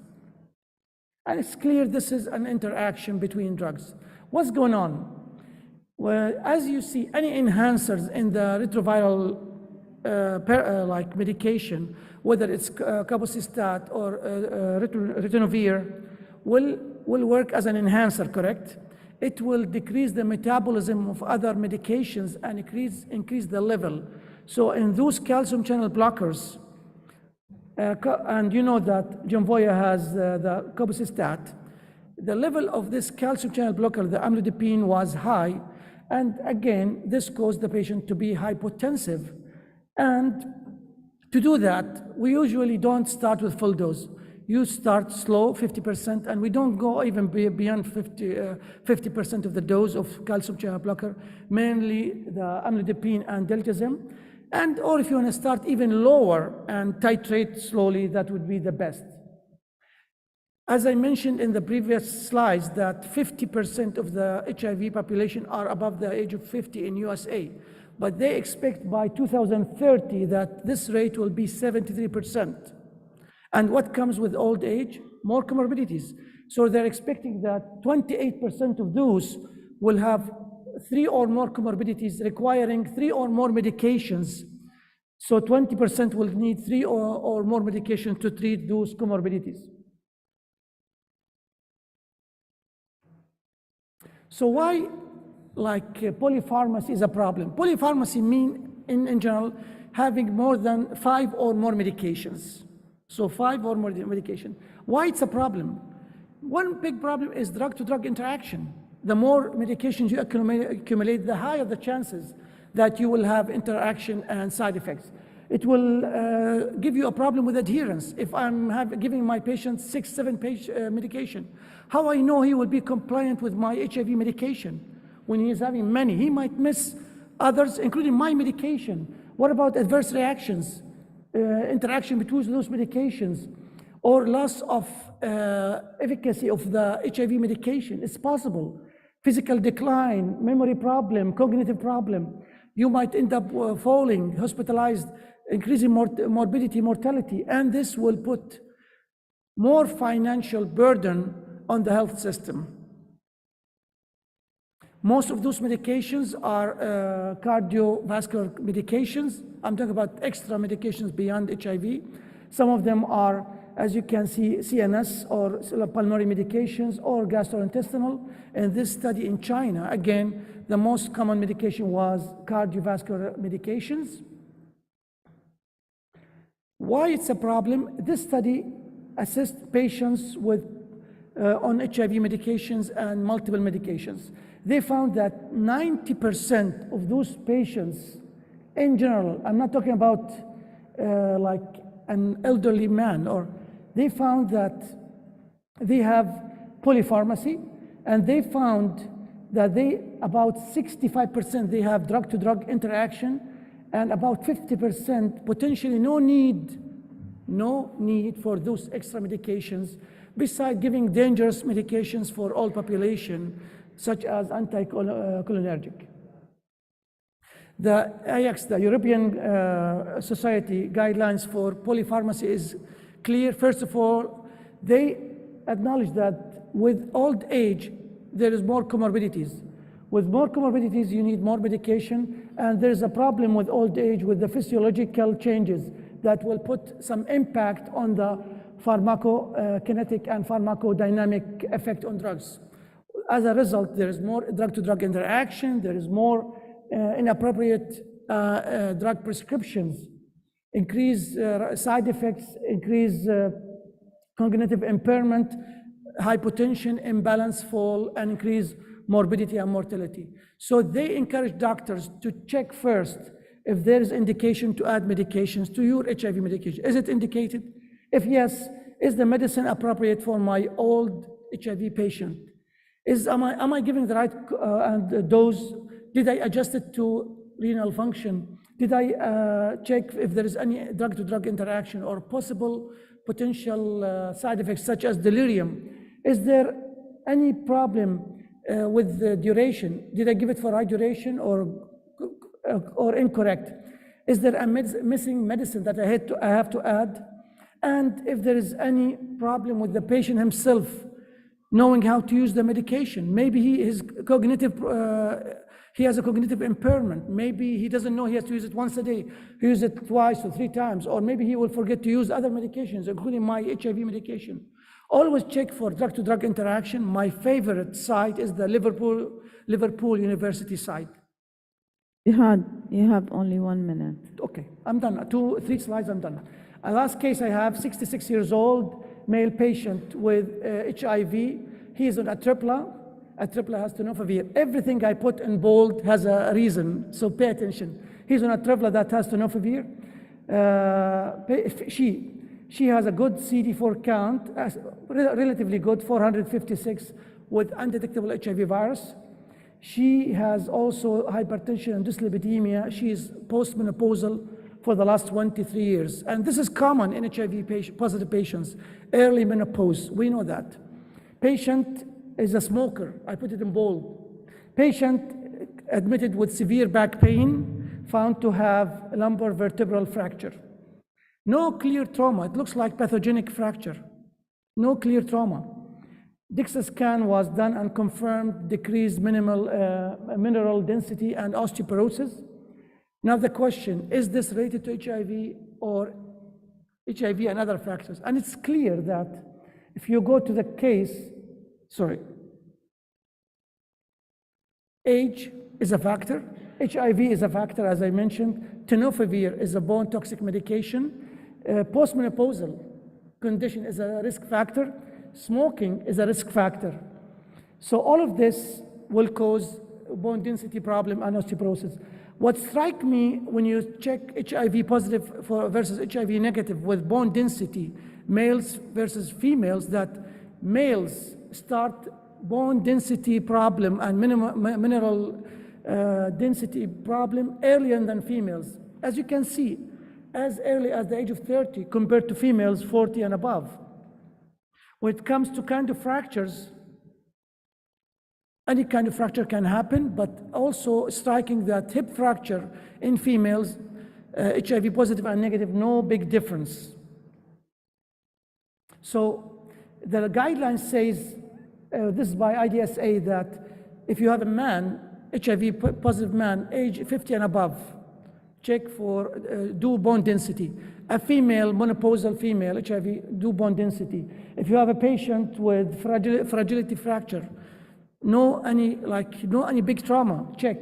Patient on steroids or patient with high risk of fall, do bone density. If you have a decreased bone density, then check for other factors such as vitamin D deficiency, hypothyroidism.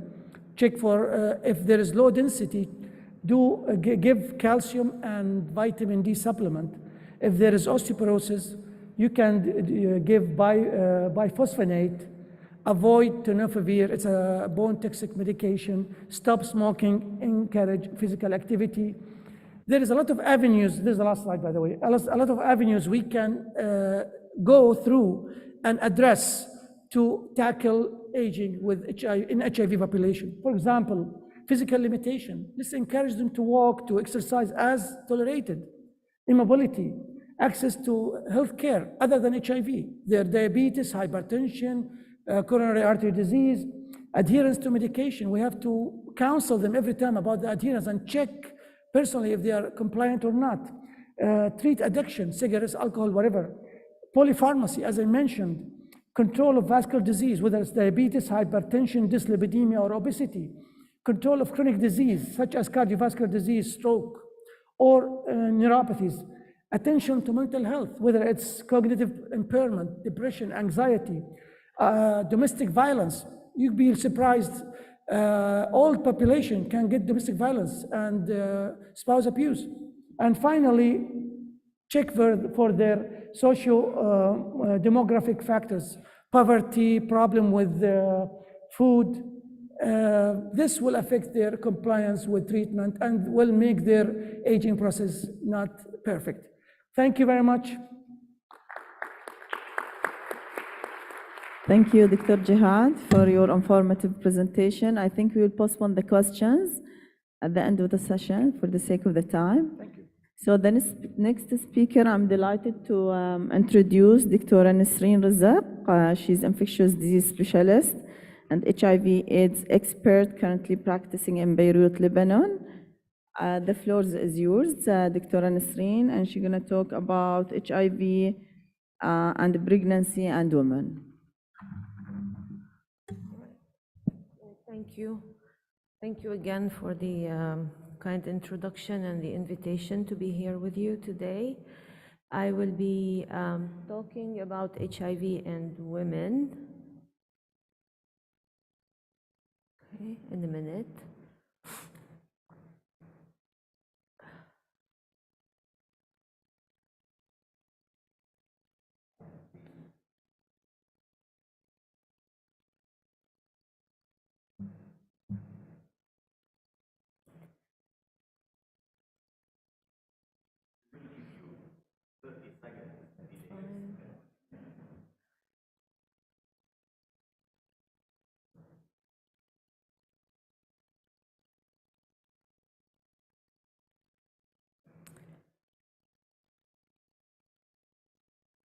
I'll start by asking a question to the audience just to get to know you a little better, and so we can maybe tailor the talk to your needs. How many are primary care physicians here or family physicians, please? Okay. And how many are infectious disease physicians? All right, so who are the rest? Who's here? I mean, I see 4 or 5 people raise their hands every time I ask a question. Are you shy? I can't see you. So how many infectious disease physicians are in this room in the back, please? No one? HIV physicians? Okay, how many care for women living with HIV in this room? Okay. How many pediatricians? Ah, great. So we're good to go. Thank you for the pediatrician in the back. And this is the outline of the talk for today. I will go very, very quickly. I'm not going to go into the details, looking at the audience. And we'll hope to give you some tips and refresh your memories about the most important aspects of. All right, thanks. So if we can move the slides.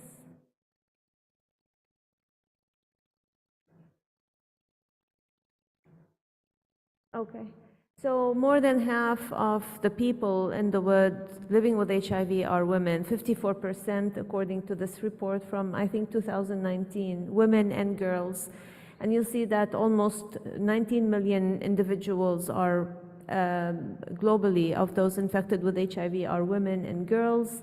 More than half, however, of the new infections occurring in the most recent years are occurring among women and girls in the world. And every 4 minutes, a young woman, 3 young women are infected with HIV. So that's almost every minute a woman around the world is infected with HIV. And that may not apply to your context where you work, where we practice, where we live, but taken globally, this, I think, represents a very bad reality of being a woman in the world today, no matter where you are, facing challenges and being more vulnerable than men, even though we've done so much in the last few years. So where do these women, and about this global disparity in the numbers and the percentages of people living with HIV around the world, you see that there are more women living with HIV in sub-Saharan Africa and in areas in the world where MSM exposure is the most common mode of transmission of HIV, you'll see more green or more men living with HIV. And our region is somewhere in a lighter green colors. And I should note that since not all women were born women, there are still some transgender women whom we don't talk a lot about and not a whole lot of data about. So just a reminder to keep those in mind, and hopefully in the future we'll see more information about them, especially in our part of the world, because their needs, their health needs are definitely different and should be addressed in that sense.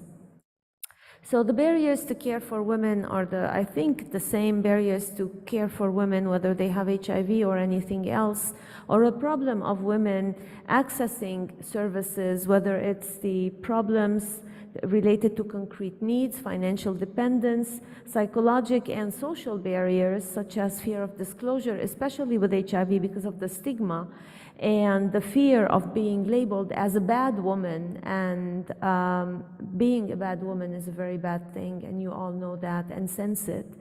Or being called a bad woman or perceived as a bad woman has so many repercussions, especially in our context and milieu here.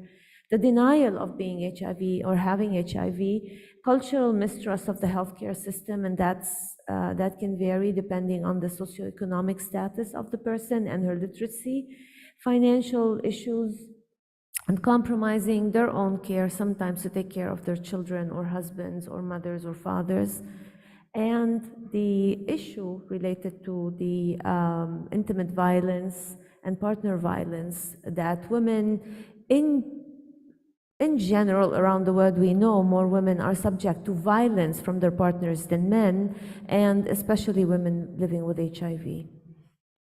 So adherence becomes, therefore, a major challenge. We talk a lot about two-drug therapy, simplifying therapy, aging with HIV just earlier now.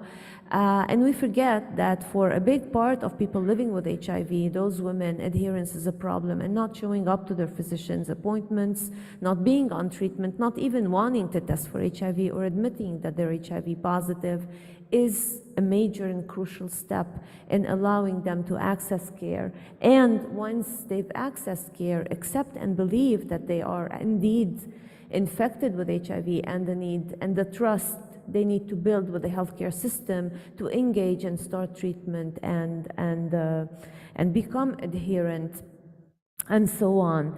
And that's basically the issue everywhere you go in the world.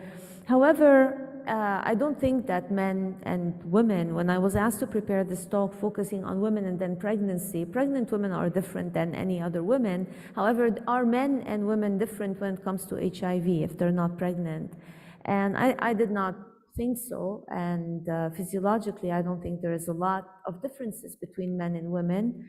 However, there may be some differences related to the disease progression in women, and those may be related to adherence and getting to care, because women present later when they're infected with HIV than men to healthcare, to getting tested or to starting therapy. So that might explain why in some settings opportunistic infections are more common. Women present later during the disease course, and of course then their access to therapy and care is compromised, and this will lead to differences in the disease itself. But physiologically I think we're the same.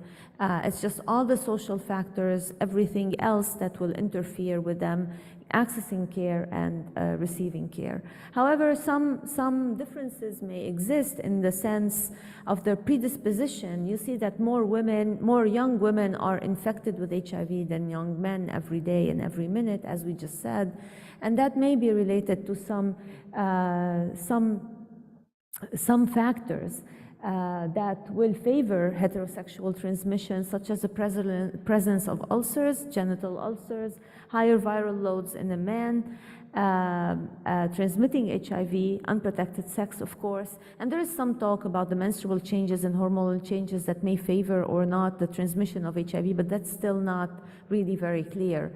However, I think that the most important reason why more younger women are infected with HIV than younger men is because of financial and social issues, right?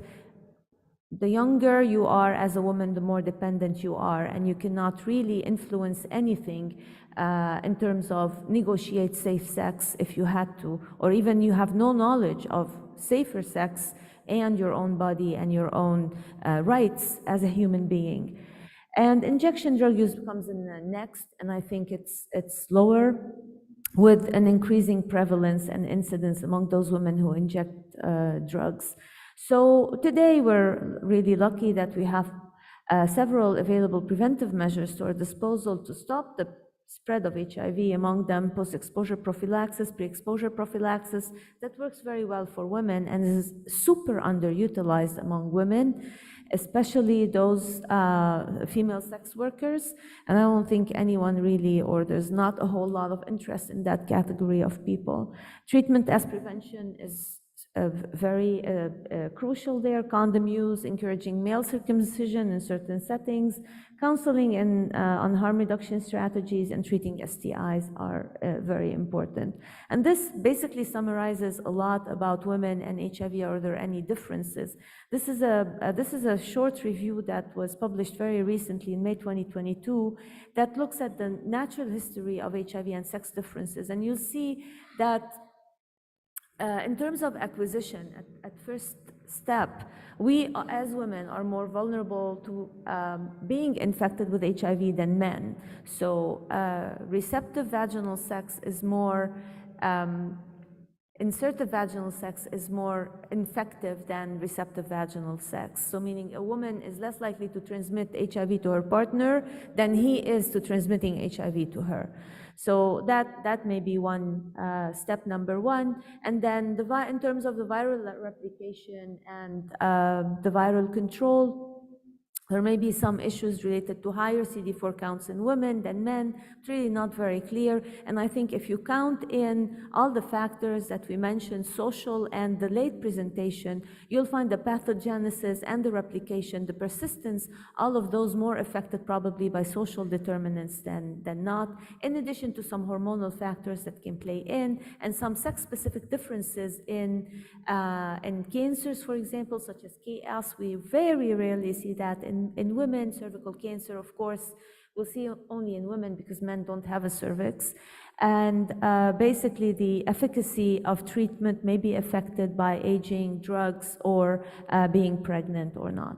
Some gynecologic issues that are basically important to remember when you're taking care of an HIV positive woman may also tend to occur more frequently than in others. HIV negative women, vaginal candidiasis, abnormal cervical pathology, and the relationship to HPV and the HPV disease, the warts, not the warts, but HPV 16 and 18. And there, a reminder to all of you to vaccinate and encourage your patients, whether men or women, to take the HPV vaccine, and adolescents especially.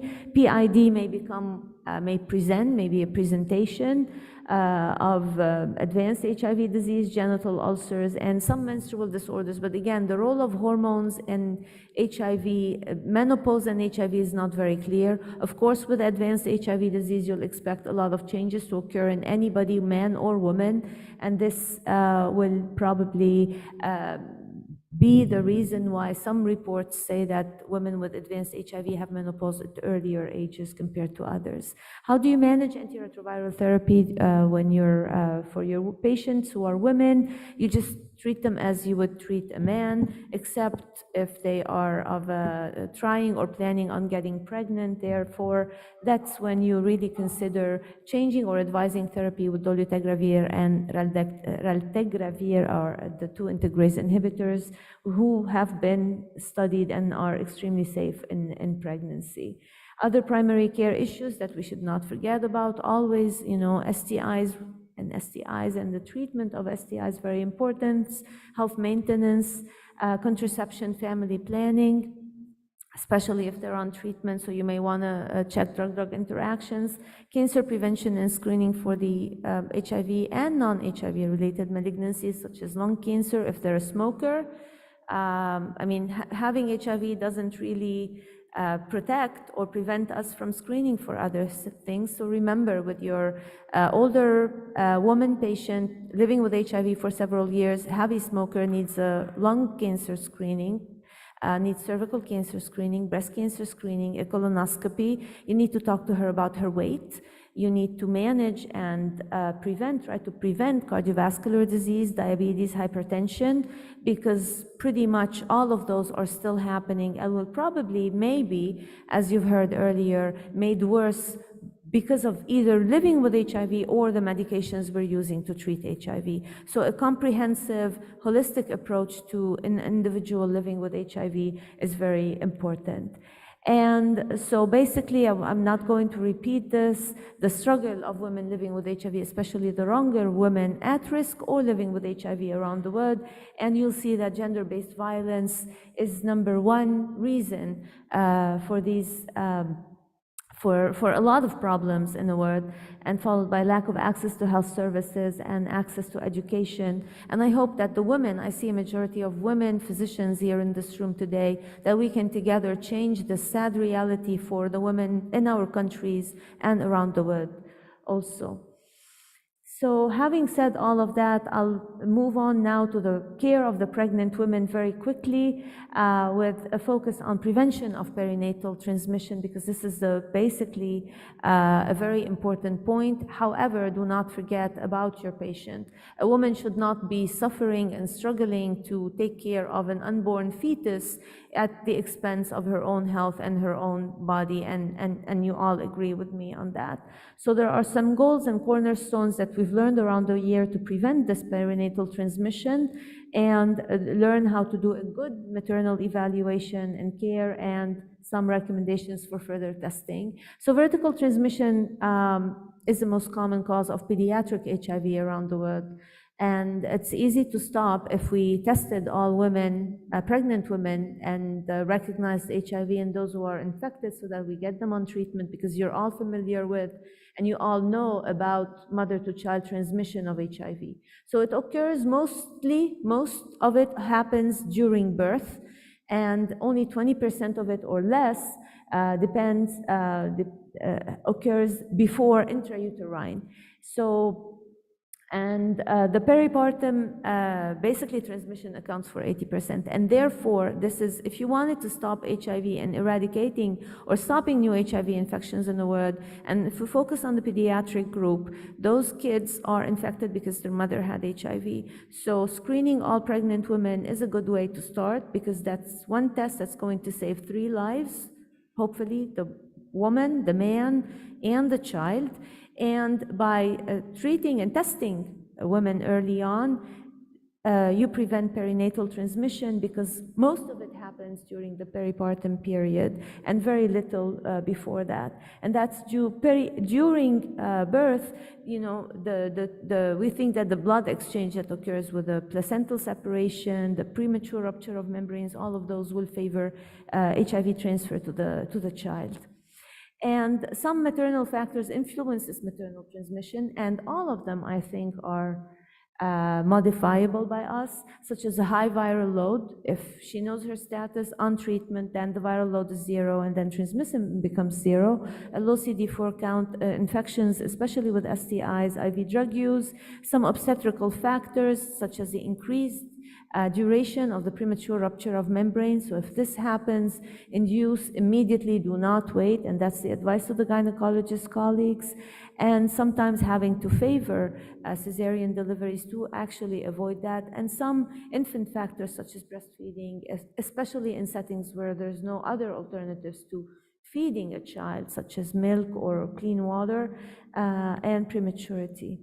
So, as we said, the strongest predictor of perinatal transmission is the maternal viral load, and several studies prove that less than 1,000, the risk is really little, and then they compared 1,000 to 300, and then even less. So we know the lower viral load, the better it is, and the longer a woman is kept on treatment during her pregnancy with a very low viral load, the better it is, the better chances to prevent HIV transmission to the child.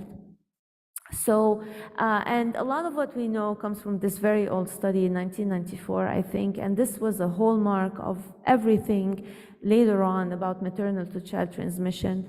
Pediatric AIDS, well, PACTG 076 trial, very, as I said, old, but they compared in sub-Saharan Africa at a time where there was very little information about how to prevent maternal to child transmission. They took two groups of women and randomized to treating them, the women, with zidovudine or placebo, and giving zidovudine also to the neonate for 6 weeks. And you see a very nice reduction of 66% of transmission of HIV to the fetus. And then within the same group also they were able to show that the higher viral load in the woman coincided or corresponded to a higher rate of transmission as well.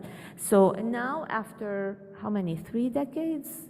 3 decades? Almost 3 decades since PACTG 676, we know a lot more about combination therapy. We know not to use a single agent to treat a woman or a man living with HIV, so we all know about the benefits of combination therapy, and those have been extrapolated, and all the benefits have basically managed or helped us prevent HIV transmission perinatally by using good, effective combination therapy to those positive women. And a reminder that pregnancy should never be a barrier to the most potent HIV therapy, and taking care of the mother should not be and now we know the most potent dolutegravir, and it is pretty safe in pregnancy. So you monitor viral load and the CD4 count, with more emphasis on the viral load, because as we said, you want that viral load to be undetectable for the longest, and individualizing ARV therapy if possible, and then always, if referring to an HIV expert colleague to help take care of your pregnant patient. So if this woman is on treatment and well undetected, the risk of transmission becomes really close to zero, and you've all experienced that in your clinics and your practices. When we treat well, when our patients are compliant, and when everything is ready for the woman and the fetus, you prevent HIV transmission. Yes? Oh, okay. So the care of the HIV-infected woman should happen in a non-stigmatizing atmosphere. In terms of delivery, really focus and talk to your obstetrician colleagues that a C-section is really not necessary. Not necessary. If it's a choice, if there are medical reasons to prompt them to decide and go for a C-section, yes. Otherwise, if that woman has an undetectable viral load, then there is no reason why she should not go through a normal vaginal delivery. And breastfeeding remains an issue. No matter what, support your patient's decision, whether to keep a baby, to go ahead with a pregnancy, or to deliver, and then the mode of delivery, but counsel them again against breastfeeding. And again, stigma and the importance of that. So this is a nice picture from the CDC a long time ago. Even if a mother has HIV, her baby doesn't have to. And working together to an HIV-free generation, I think, is very possible and very easy to do. Thank you so much for your attention. Thank you. Thank you very much, Nasreen, for this outstanding lecture. We will have the questions at the end, and I would like here to mention the Sultanate of Oman, who has achieved the full control of mother-to-child transmission thanks to good prenatal testing, which was implemented, I think, more than 10 years ago. And I think they will have soon WHO comment on that. And I hope that all of us we will be also achieving a wonderful interruption of mother-to-child transmission.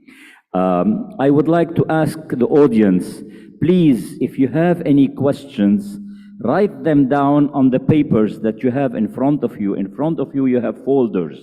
And in these folders, you have papers. So write the questions and then provide them to me so we can, the panel can ask the questions to the speakers. So please, it will make it a lot easier for all of us. I wish Ria can help us in sending someone to pick up the questions from the group. Thank you. It is my pleasure to introduce to you Dr. Per Domingo, who is a professor of medicine at the Autonomous University of Barcelona. Dr. Domingo is extensively published on HIV/AIDS, and he is the director of HIV programs since 24 years. He is going to talk to us about weight gain in persons living with HIV and the role of antiretroviral therapy in that. Thank you. Thanks for the presentation. It's a pleasure to be here, and thanks for the invitation. My topic is about a very controversial issue, especially since 3 years ago there appeared some studies implicating antiretroviral drugs in excessive weight gain in people living with HIV. These are my disclosures, and I will set my topic in these three parts. The setting is that the ongoing pandemic, not of COVID-19, but of obesity, the clinical evidence we've gathered so far, if we understand the biological basis of this problem and then the consequence thereof. The setting, this is a map of the middle 70s, the prevalence of obesity around the world. And it was quite scarce, both in developed and underdeveloped countries. This is the prevalence of obesity 40 years later. And as you know, the world has shaded in blue. That means that the prevalence of obesity has increased along the developed countries and also in areas in developing countries. And we are plunged in a world that's becoming overweight and obesity, and we are plunged in let's say, sea of substances that get us fatty, and these are called obesogenic.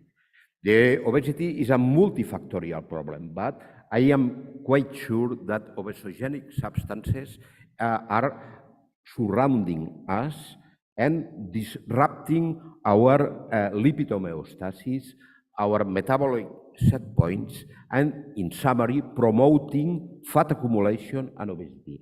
And this kind of products go from drug products we are taking, such non-steroidal estrogens, to products for health, for personal care products, or to substances so common as bisphenols or vinyl fluorides that are utilizing to improve the mood.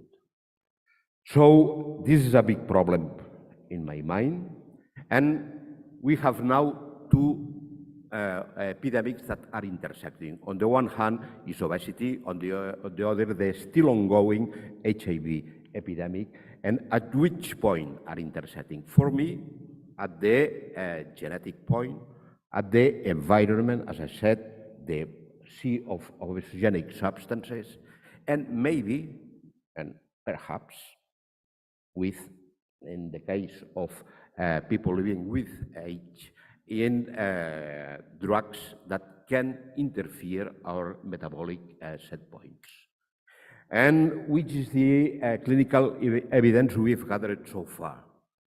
Here you can see the increase in weight in naive randomized clinical trials in naive patients. In turquoise, I highlighted all the studies that included integrase inhibitors. When they are surrounded by a red color, they are including also TAF. If it's black, it's TDF. And the orange is non-nucleoside RTI. And the gray one is darunavir. And at first glance, you can see that it seems that patients who have been exposed to integrase inhibitors increase weight more. And with a special study, the advanced study, that was done in a very special environment, was South Africa. And here, the increase is exceedingly high.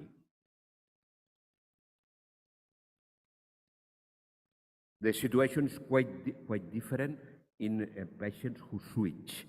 Here it's the same. The turquoise are the patients exposed to integrase inhibitors, and the weight increase is much lower.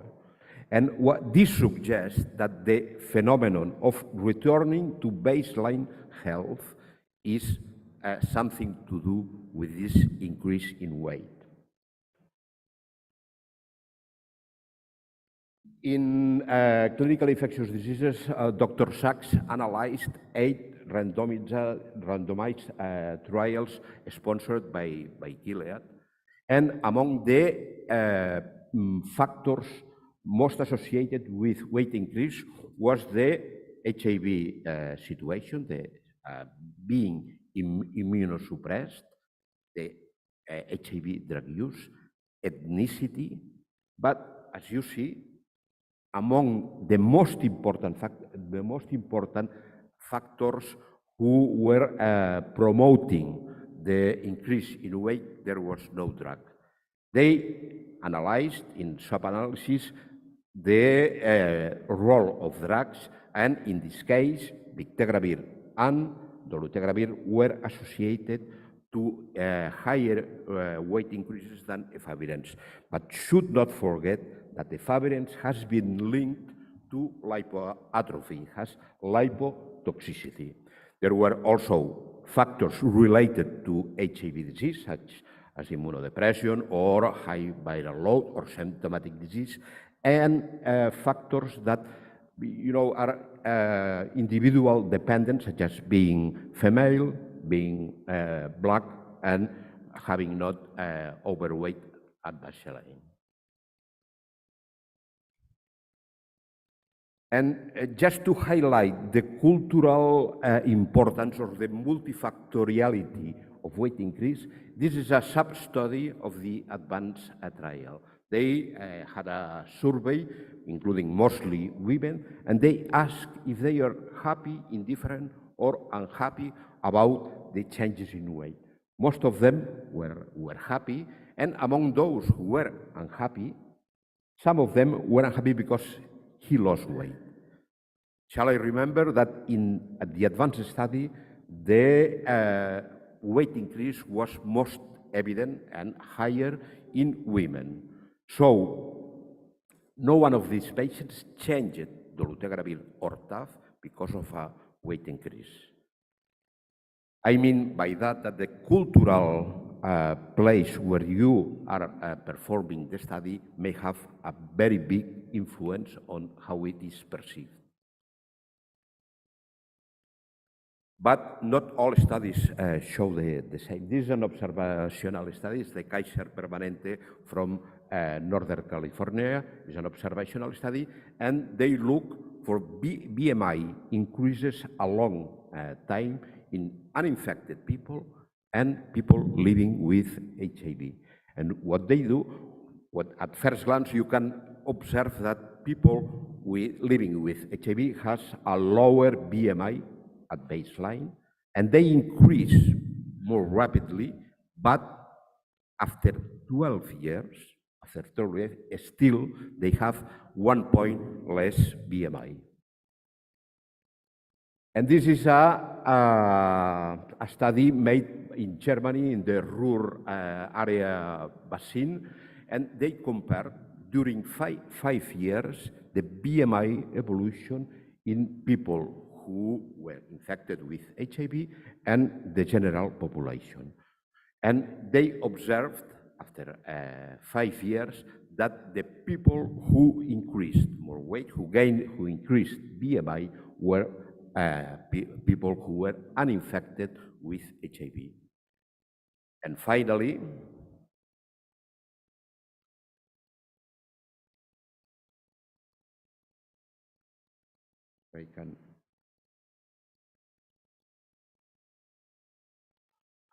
in Botswana, the SEPAMO study, who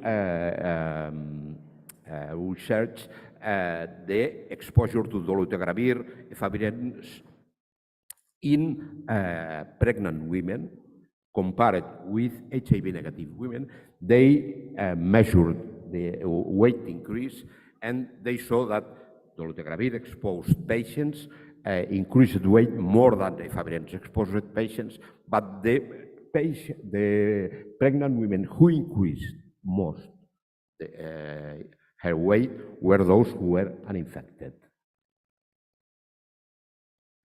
And TAF has also been involved in this controversial issue of increasing weight, and in 5 randomized clinical trials in suppressed patients with a variety of previous exposures in terms of antiretroviral, they showed that the median increase was about 2 kilos over 96 weeks, and the black ethnicity was a predisposing factor for overweight. And do you have any biological plausible basis? We increase our fat mass in 2 ways. The first is that the balance has to be bent to intake. Then you can increase weight as healthy by adipocyte hyperplasia that goes with an angiogenesis process, and so the adipocyte is well nourished. The unhealthy storage, the adipocyte has hypertrophy, increases size. Then there is no concomitant angiogenesis, and all the fat tissue becomes inflamed, is infiltrated by macrophages, and when its storage capacity is surpassed, then fat goes to the pancreas, or to the muscle, or to the arteries.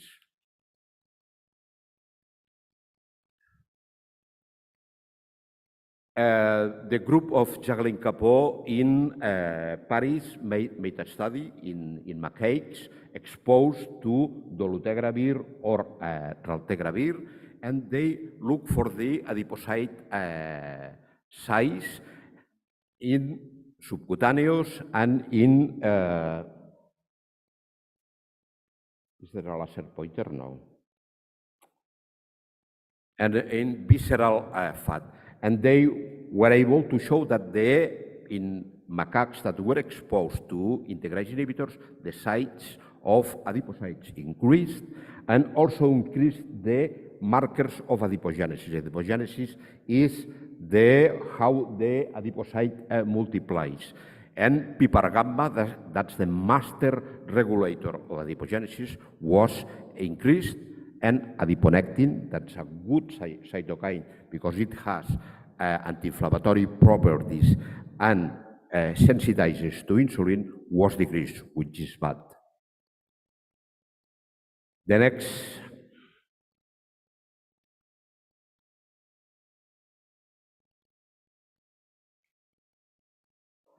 step, they looked in patients who had been submitted for bariatric surgery, and what they saw is that most of the subcutaneous fat and also in visceral fat, there was an increase in fibrosis around the adipocytes. And this periadipocyte fibrosis is a marker of having metabolic complications. They performed an experiment. They put fibroblasts that were differentiated into adipocytes in the presence of dolutegravir and raltegravir. And they were able to show that the collagen, both types of collagen, were increased, so making the plausibility of that integrase inhibitors can increase periadipocyte fibrosis.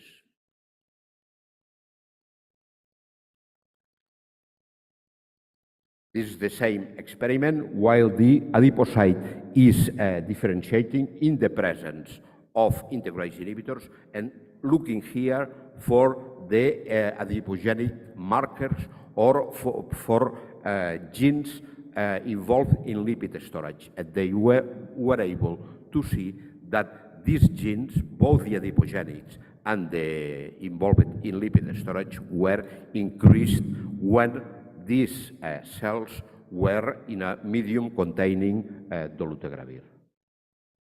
We did the same experiment with increasing doses of dolutegravir in human adipocytes, and with what we observed was nothing, no effect at all from dolutegravir alone.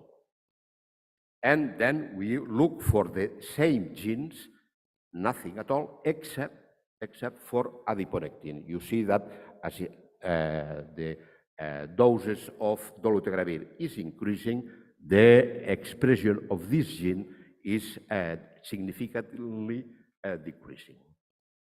We then performed a next experiment. We fed these mice with dolutegravir at a dose that multiplies by 3 the human dose. And here you can see the weight curve of those animals when they're fed with regular diet or when they fed with high fat diet. And there were no difference between the animals not exposed to dolutegravir and those exposed to dolutegravir. And you can say, well, the animals cannot, don't want to eat dolutegravir. We'll look for the food intake and was similar in the controls that in animals fed with dolutegravir. The mice were sacrificed after 3 months, and we looked for the amount of visceral, subcutaneous fat, fat in the liver, glucose, insulin, and HOMA, that's a marker of insulin resistance. No differences at all in terms of fat for among the controls and dolutegravir exposed mice. And the only difference we got was that those animals exposed to dolutegravir had higher resistance to insulin.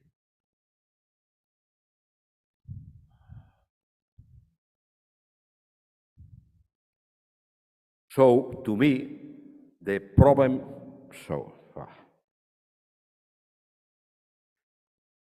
the obesity problem is a multifactorial problem.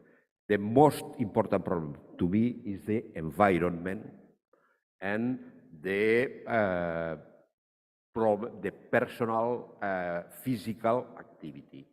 But we have to take into account also the HIV infection. Don't forget that obesity is an inflammatory disease, and our patients, otherwise successfully controlled from a virological point of view, have still chronic inflammation and immune activation. And maybe there's a little part on the drugs. At the end of the day, the dynamic interaction between these 3 factors will get obese on overweight people. And what are the consequences? Very well known. You know that the complications of overweight obesity can be around all the organs and systems of the economy.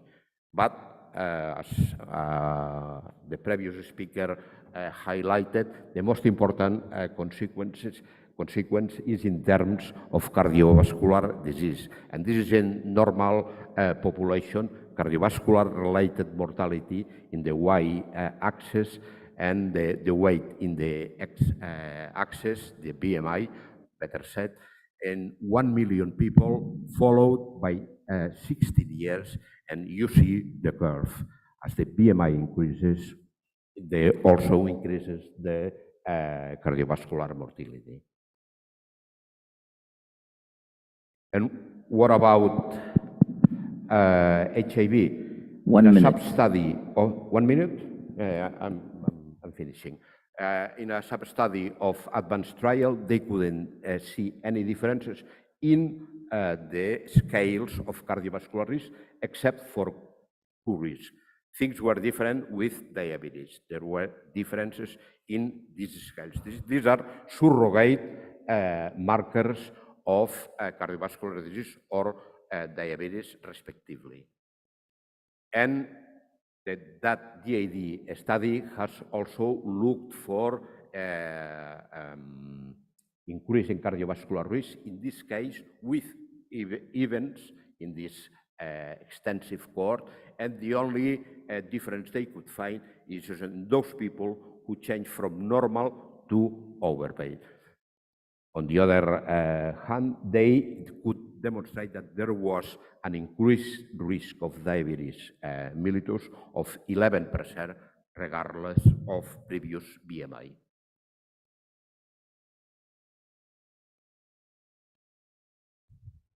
So, in summary, obesity and HIV infection are convergent epidemics.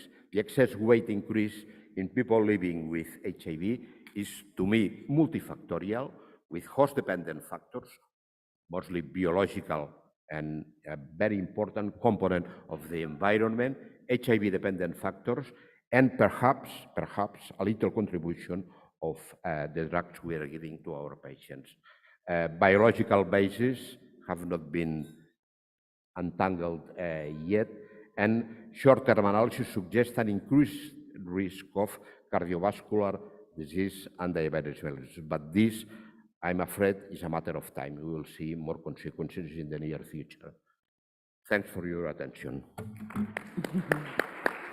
Thank you very much for your excellent presentation, and we will postpone the questions till the end because we are tight on time. And please prepare your question and submit it to us. Later on, we can discuss it with the speakers, or during the break time, during the lunch time, you can discuss it with the speakers. So we will come to the last speaker in the morning sessions. I'm delighted to introduce Dr. Ahmed Al-Hissi, Professor and Senior Consultant of Internal Medicine and Clinical Infectious Disease at Benghazi Medical Center, Faculty of Medicine, Benghazi University, Libya. Currently Head of ID Department at Benghazi Medical Center, Program Director of ID Fellowship, belongs to Arab Board of Medical Specialization, Head of National Scientific Committee for HIV, Hepatitis C, Hepatitis B, STI, belong to the National Center for Disease Control, Head of Antibiotic Stewardship, and member of Infection Control Committee, belong to Benghazi Medical Center. So the floor is yours, Dr. Ahmed. Assalamu alaikum wa rahmatullahi wa barakatuh. Good morning. Thank you for the invitation and introduction. Today we have to talk about very important topic, HIV-associated neurocognitive disorder.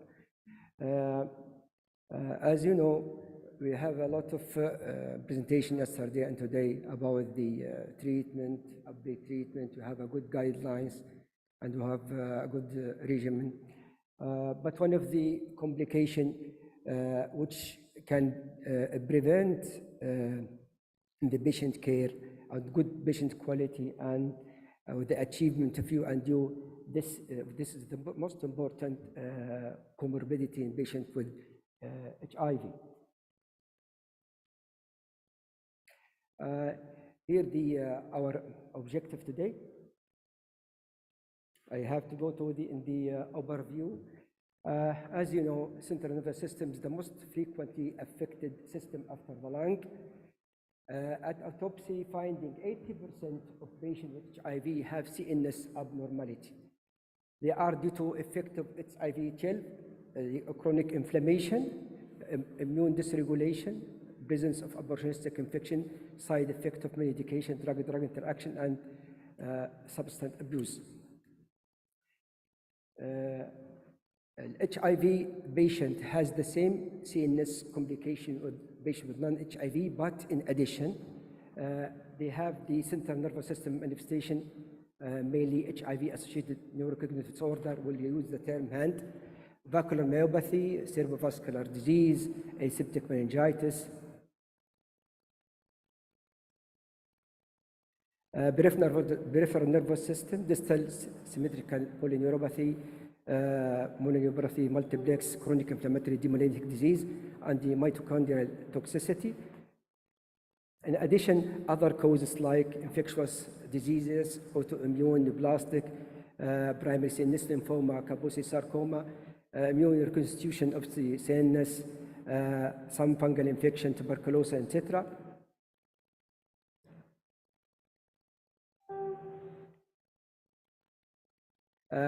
We move now to the most important topic, HIV-associated neurocognitive disorders.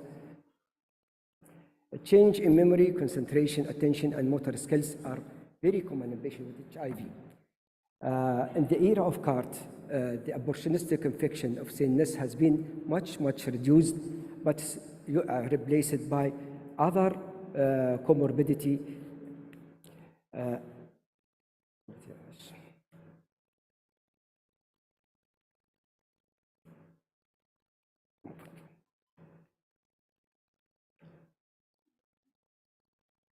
Sorry, I have to move back. You can move it back, please. Yeah.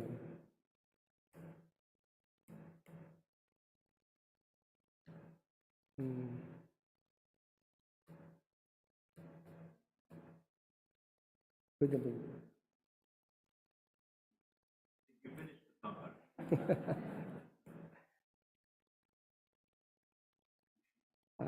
Something happened there.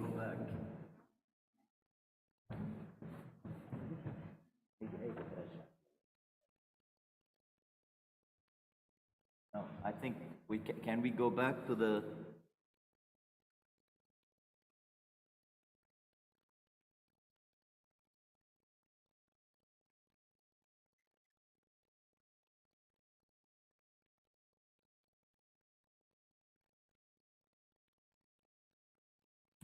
We are moving forward. Moving back. Oh. No, what happened? I don't know. I'm trying to move back and it's moving forward. Yes.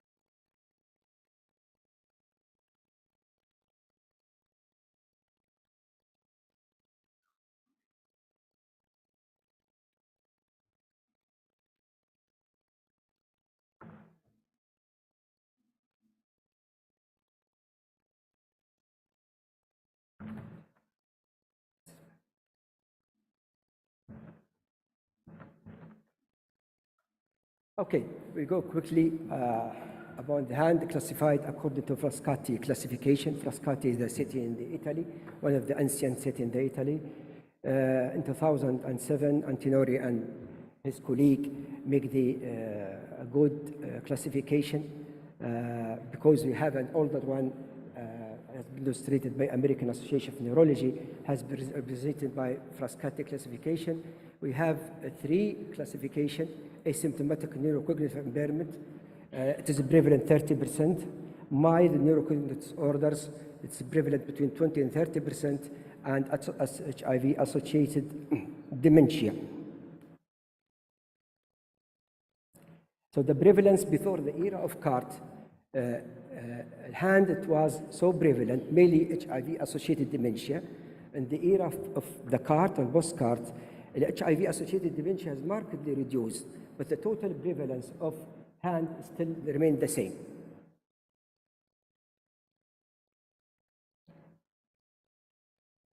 Okay, Pathogenesis. We know the virus, HIV virus, does not attack the neural cells directly, perhaps because of the neurodegeneration first and the neurotoxicity. There is a bucket or reservoir for astrocytes which make the shedding of the virus on a chronic basis and chronic inflammation.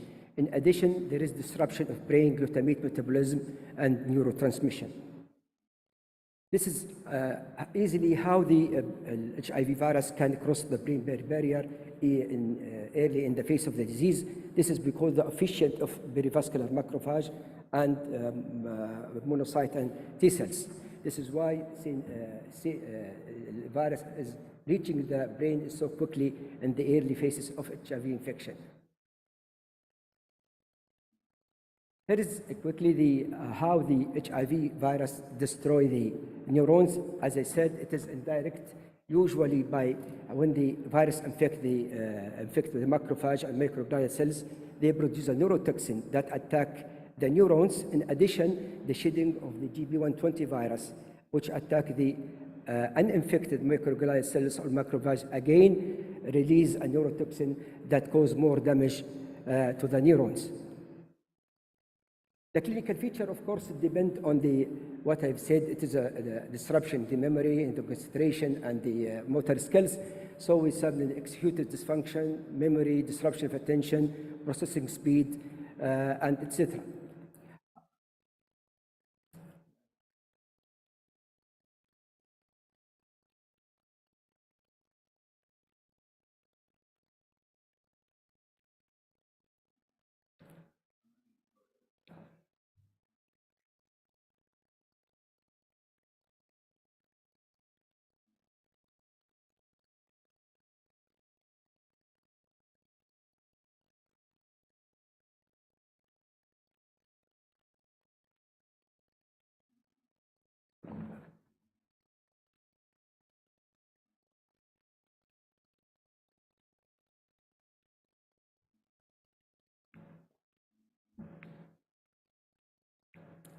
Okay, this is the Frascati.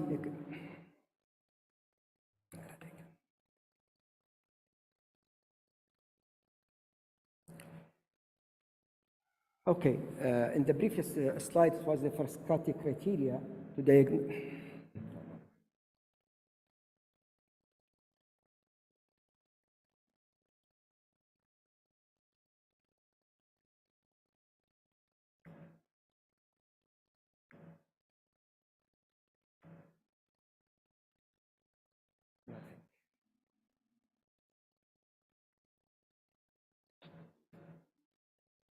Okay.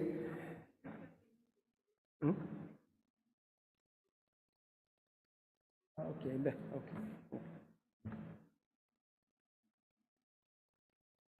So the diagnosis usually based on the Frascati criteria, which is proposed by Antinori and his colleague. Usually, the diagnosis is a clinical one. There is no special investigation to be done for diagnosis of hand. The Frascati criteria developed in 2007 by Antinori and his colleague and allowed for uniformity in the diagnosis of hand. Use of imaging to exclude other causes is very important. Next, please. This is the Frascati criteria. This is the classification of already has mentioned asymptomatic, mild, and HIV-associated dementia. He used the equation when use two domain or more to convert to the score and transfer the score to the first. This will be calculated in the left column. Next, please. So the role of imaging is very important to image patients who have neurocognitive disorder because to have to exclude other treatable causes like abortion infection, toxoplasmosis and all. And anyhow, we are using CT scan, MRI, and magnetic resonance spectroscopy, and the photon emission computed tomography use it also, Western emission use it, and sometimes we have to use open biopsy with decompression. Next, please. CT scan, we have classical symmetric cerebral atrophy, usually involve deep white matter with hypoattenuation. Next, please.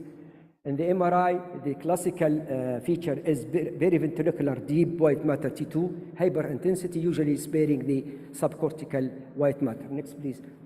In the spectroscopy, usually there is a decrease or delay in acetyl aspartate, increase in choline peak, and then change in glutamate and the glutamine level. Next, please. This is the classical MRI finding a patient with cerebral toxoplasmosis with typical ring enhancement. Next, please. This is the typical T-weighted MRI that's showing the periventricular hyperintensity lesion, usually going with the hand. Next, please. How to treat hand? There is no specific treatment of hand. Early and effective control of HIV replication is an important management tool of hand. If we want to treat a patient, usually we should engage the psychological and psychological assessment before starting treatment to know the staging of hand, and then we'll deal with the patient. Of course, choosing art with effective CNS penetration with minimum neurotoxicity is the goal for the treatment of patient with hand. Next, please. So virus suppression, as we mentioned already, symptoms management, patient should be engaged in the team with the same symptoms, and they should encourage to remain appropriately active. We have to have memory aids for him, cognitive skill building, medication adherence, etc. As we mentioned in the first two slides, the adherence is so important to achieve the patient quality of life as well as achieve the U and U. If the patient has abnormal cognitive functions, so these achievements, whatever the quality of life, our U and U will be not achieved anymore. Next, please. The prognosis and prevention. Prognosis depend on the staging or on severity. Usually, HIV-associated dementia associated with worse prognosis. However, in the recent data from multicenter AIDS cohort study, people living with HIV have no more decline in neuropsychometric test than age-matched. This is even suggested by a new study published by Antinori and his colleague in 2020 in August. They said the prevalence has been reduced. This is observed mainly with a dual and integrase inhibitor-based regimen, along with the more recent initiation. Next, please. So take-home messages. CNS manifestation of HIV infection is quite common, nearly 50%. Maybe the presenting symptoms of HIV infection and the degree of immunodeficiency correlate with CNS penetration. In the era of CART, neurocognitive disorders are more common than the opportunistic infection. Careful selection and early use of antiretroviral therapy will minimize the CNS symptoms. Psychosocial psychiatric assessment should be part of the care in HIV patient. Thank you. Thank you, Dr. Ahmed. You are on time. Thank you. Any questions we need to address to the panel from the audience? No questions? Okay, thank you very much for your attendance, and we will break now for lunch break, and we need to come back at 12:50. Lunch break and prayer time. And sorry for delay for the prayer time. Thank you.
Great pleasure to introduce the next speaker, Dr. Batul Ali. She is an HIV specialist working with HIV patient, working on many aspects, human rights and others. She is from the Kingdom of Saudi Arabia. You have met her before, and it will be a great pleasure that she will share with us her experience in an HIV center in Jeddah. Bismillah ar-Rahman ar-Rahim. Thank you for the nice introduction, and I would like to thank the organizing committee for inviting me today. And I would love from the attendee to be awake. Good afternoon, everybody, please. So, I'm going to tell you a story. I love this story, really, and I hope you will love it. It's about our clinic in Jeddah.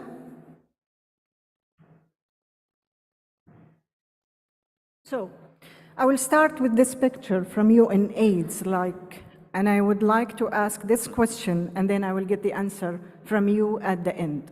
Are we in danger? Based on what was mentioned earlier, I think we are, but we're gonna see.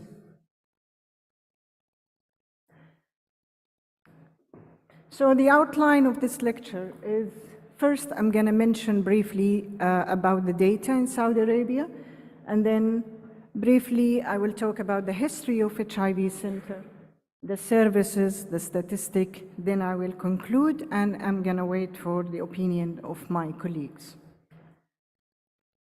HIV in Saudi Arabia.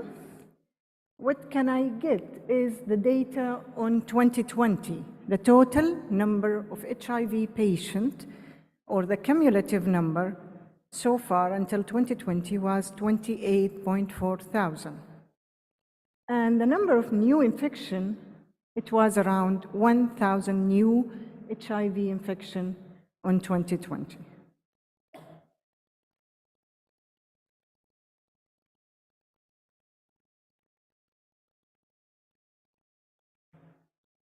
Okay, this is the distribution of detected HIV infection by region. And you can see that Jeddah Jeddah is number one in the number of cases, with 292 cases on 2020, followed by Riyadh, and then the Eastern Province. Again, this is the distribution of detected HIV infection by 100,000 population. Again, Jeddah number one in the whole kingdom with 5.8 per 100,000.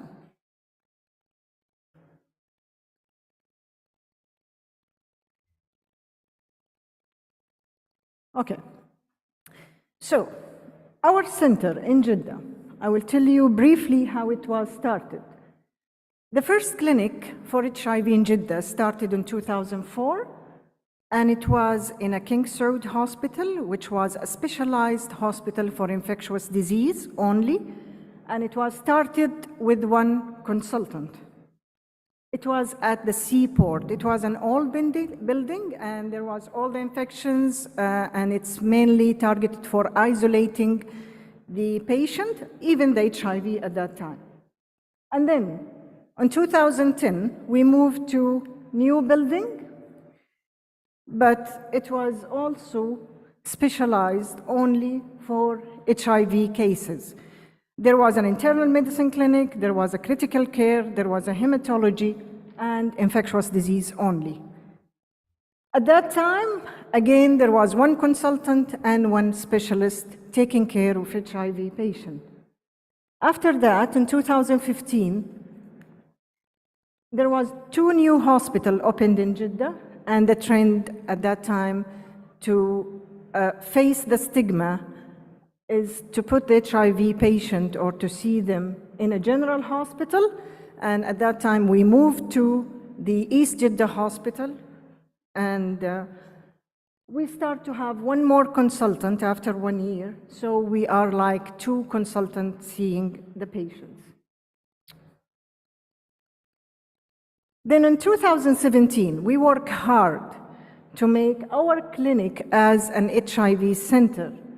And from 2017 until now, we get the approval to be, from the Ministry of Health, to be an HIV Center of Excellence. So this is the history. What was the aim of this center? It was actually to treat the HIV patients and to monitor the adherence, to link people to care, and to monitor the side effects, to check the drug adherence, drug-drug interaction, education, training, research, and it was, and still, the largest nationally and also over the GCC countries with the number of patients we are seeing.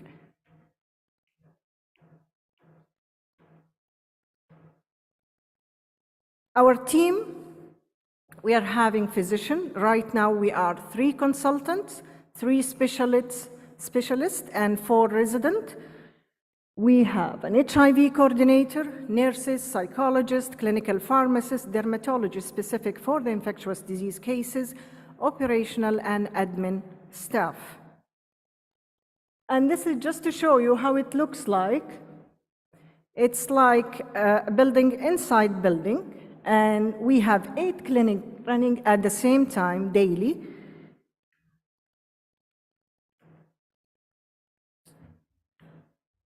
It's not moving, please.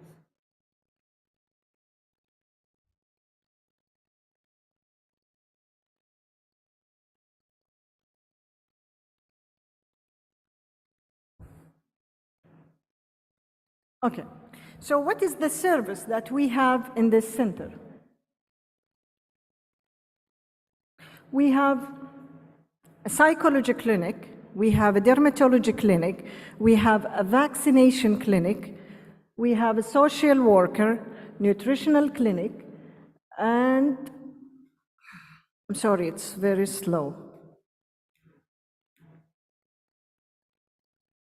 And in addition to the infectious disease clinic, general and for HIV specifically.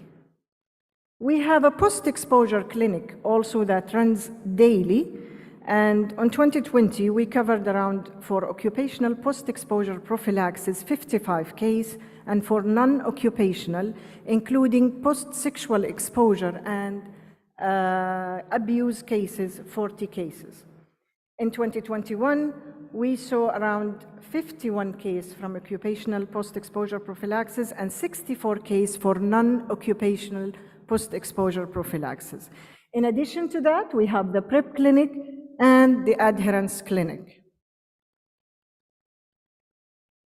We have also the voluntary counseling and testing. What does this mean?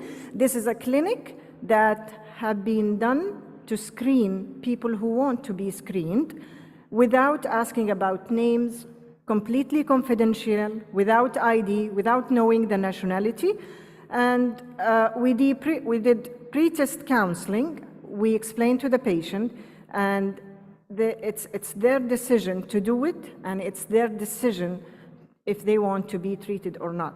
So we explain, and then we do the test with a rapid test or kits. It can be ready within 5 and 10 minutes.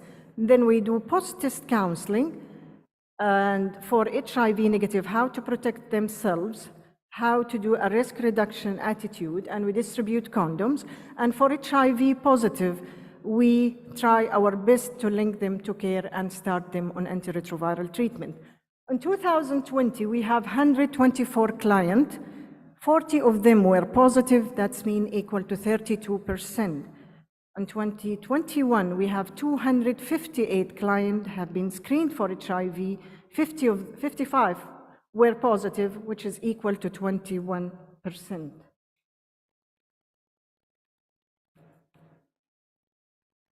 Other services we do, the marriage coordinator. We do premarital counseling for concordant and discordant couples. And after the approval of the HIV for, in 2019, we have human rights and approval from the Ministry of Health for the right of HIV patient. and especially for the marriage of discordant couples.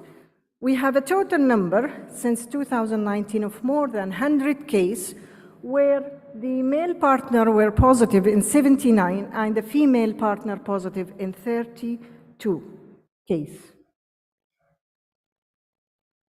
Our training done for medical resident, infectious disease clinical pharmacist, public health, community and family resident, and finally, we have been approved for the fellowship in infectious disease too. So let's move to the numbers. How many patients we have so far by the end of 2021? 3,500 patients, 2,625 male and 875 female. And if you can see clearly that the number or the age group, the largest number between 25 and 49, either in males or females. And the ratio of male to female is 4:1. This is to show you the number of new infections since 2019 until now. And as you can see here, 2019 we have 194 cases, and then we have the lockdown during COVID, where only 89 cases have been reported, and then followed up again to 191. And just during 2022, in the first 6 months, we have so far 212 patients, new infection. This is again, in 2019, we have a total new patient of 194, 95% below the age of 50. And this is again in 2020, where the drop and COVID, we have only 89, but the age still 90% less than 50. 2021, we have 191 newly HIV-infected patients, with 85% their age less than 50. And finally, as I mentioned earlier, in 2022, like during only the first 6 months, we have 212 patients. It's really doubled. And maybe by the end of this year, we'll have around 500 new patients. So you can notice the difference between 2019 and now. The numbers really increasing. This is just to show you per month, from January 41 until July 29 new patients. And what about the late presenter? We have a 69 admission during 4 months only. 36% AIDS-defining condition. And out of those, 25.8% with PJP, 17% disseminated tuberculosis. Out of those, 3 have been diagnosed with lymphoma, 5 with Kaposi sarcoma, 1 with nasopharyngeal carcinoma, 4 cases of cryptococcal meningitis, and 3 space-occupying lesions. Isn't it scary? I think it is. 37 or 36% with AIDS-defining condition, and we are in 2022. The good news, I'm working with HIV since, I joined King Saud Hospital in 2010. And during these all years, we've been working on awareness and awareness and awareness. So far, the patients that they came to the clinic, most of them, they are aware about HIV, they read a lot, but the problem only with patients that they attend the emergency with AIDS-defining condition. We achieve viral suppression in 90% of our patients with undetected viral load. Doctora, you have 2 minutes. Okay.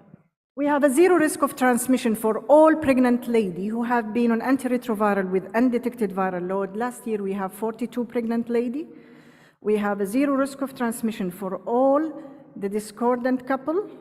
And we have a 0 risk of transmission for post-exposure prophylaxis, either occupational or non-occupational.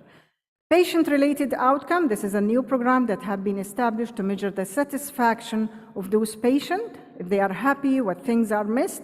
And do you think now we are in danger? I need your response. Are we in danger? Still we are in danger, but I think we have all the tools to succeed. And I think if we work together so far, I've been working in King Saud Hospital for 12, 14 years, and we succeed. We achieved a lot. 90% is an excellent outcome for our patient, but we need to work together. Me alone, or they are alone, they cannot do anything. We have the tools. If we work on inequalities, if we work on prevention to our new generation, we can achieve. We are the makers. We are the one who put the rules. We can change it, and we can help our new generation. I will take your permission to put a video for 1 minute, and then we'll conclude.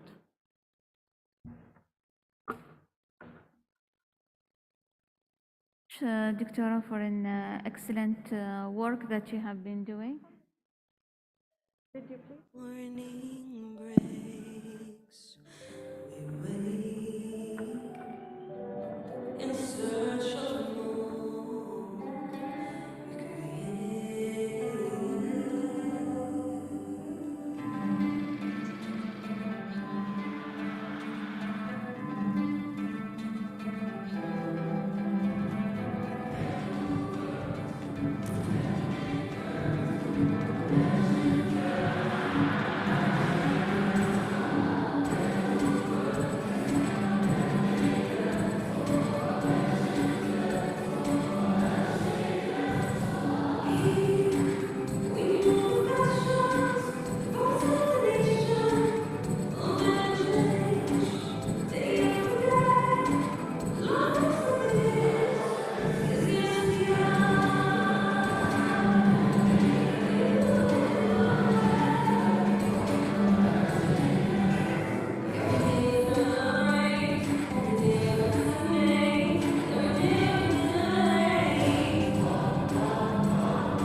This is not only for Saudi National Day. We can do it for HIV. Please let us work together. Thank you.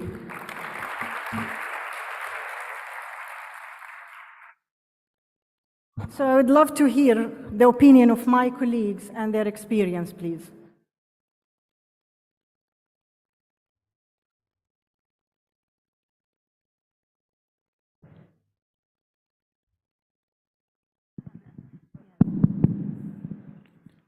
طبعا I really thank you Batul for a great experience. Just I want to remind everyone for how bad we do sometimes to our patients. HIV patients, they were kept in a separate hospital, part of everywhere in Jeddah. In the beginning, can you imagine? Like, they do not even have support of a general hospital. Batul, she had with her colleagues to fight back reality of keeping patients outside the system just because they are HIV patients. What I have seen now, what she told you in the past 20 minutes, is an amazing long time, more than 12 years of fighting back the system, of having humans to be treated appropriately with other patients.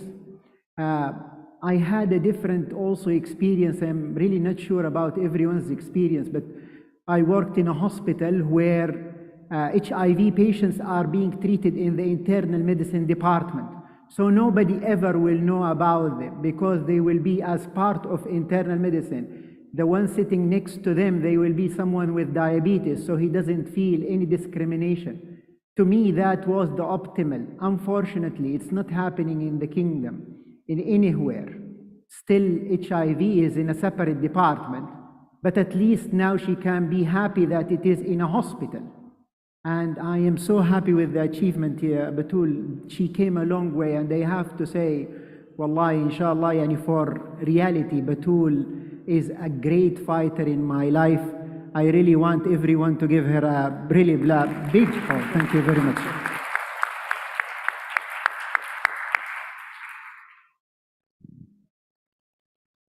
Well, thank you for the great and inspiring work and the beautiful words from your colleague here.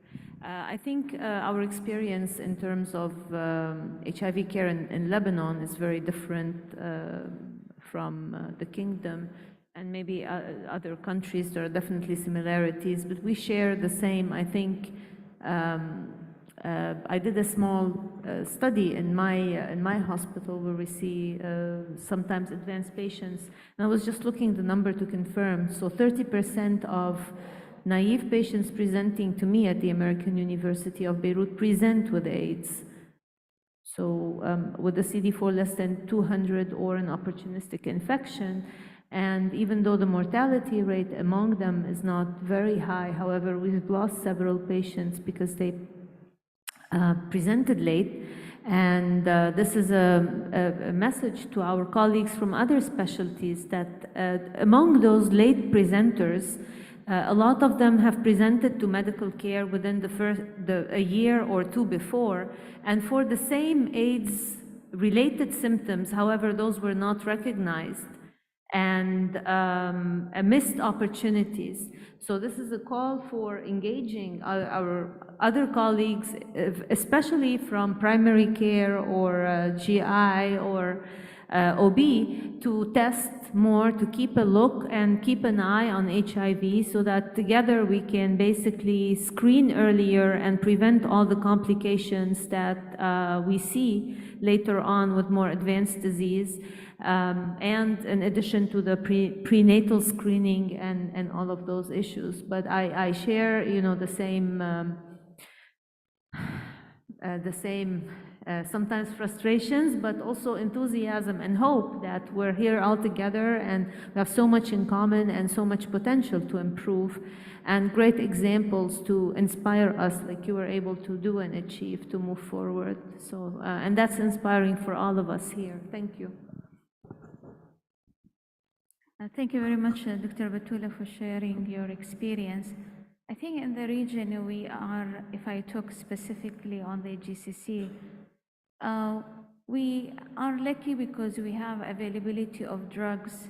We can treat our patient. We can reach the second and third goal quite easily than other colleagues from the rest of the world. But our main gaps lies in, as also Dr. Nisreen has alluded to, early recognition and diagnosis, availability of preventive measures. So awareness, media talking about it, culture acceptance, these are the things that we lack in our system.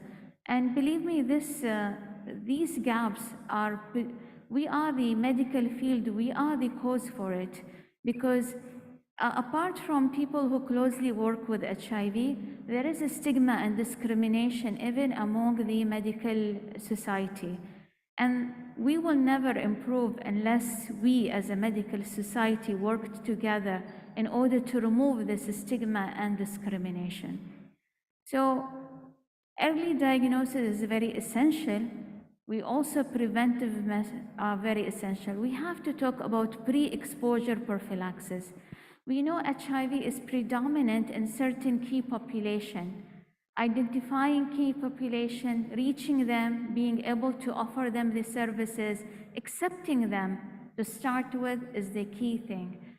And I think once we reach that, we have that barrier coming down, we will be able then to follow what else is done elsewhere as well, and we will be able to do a major change in our system and our societies.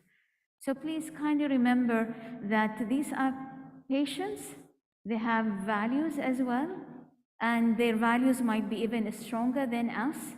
And the fact that they got HIV, it does not say that they don't have religion, value, and others.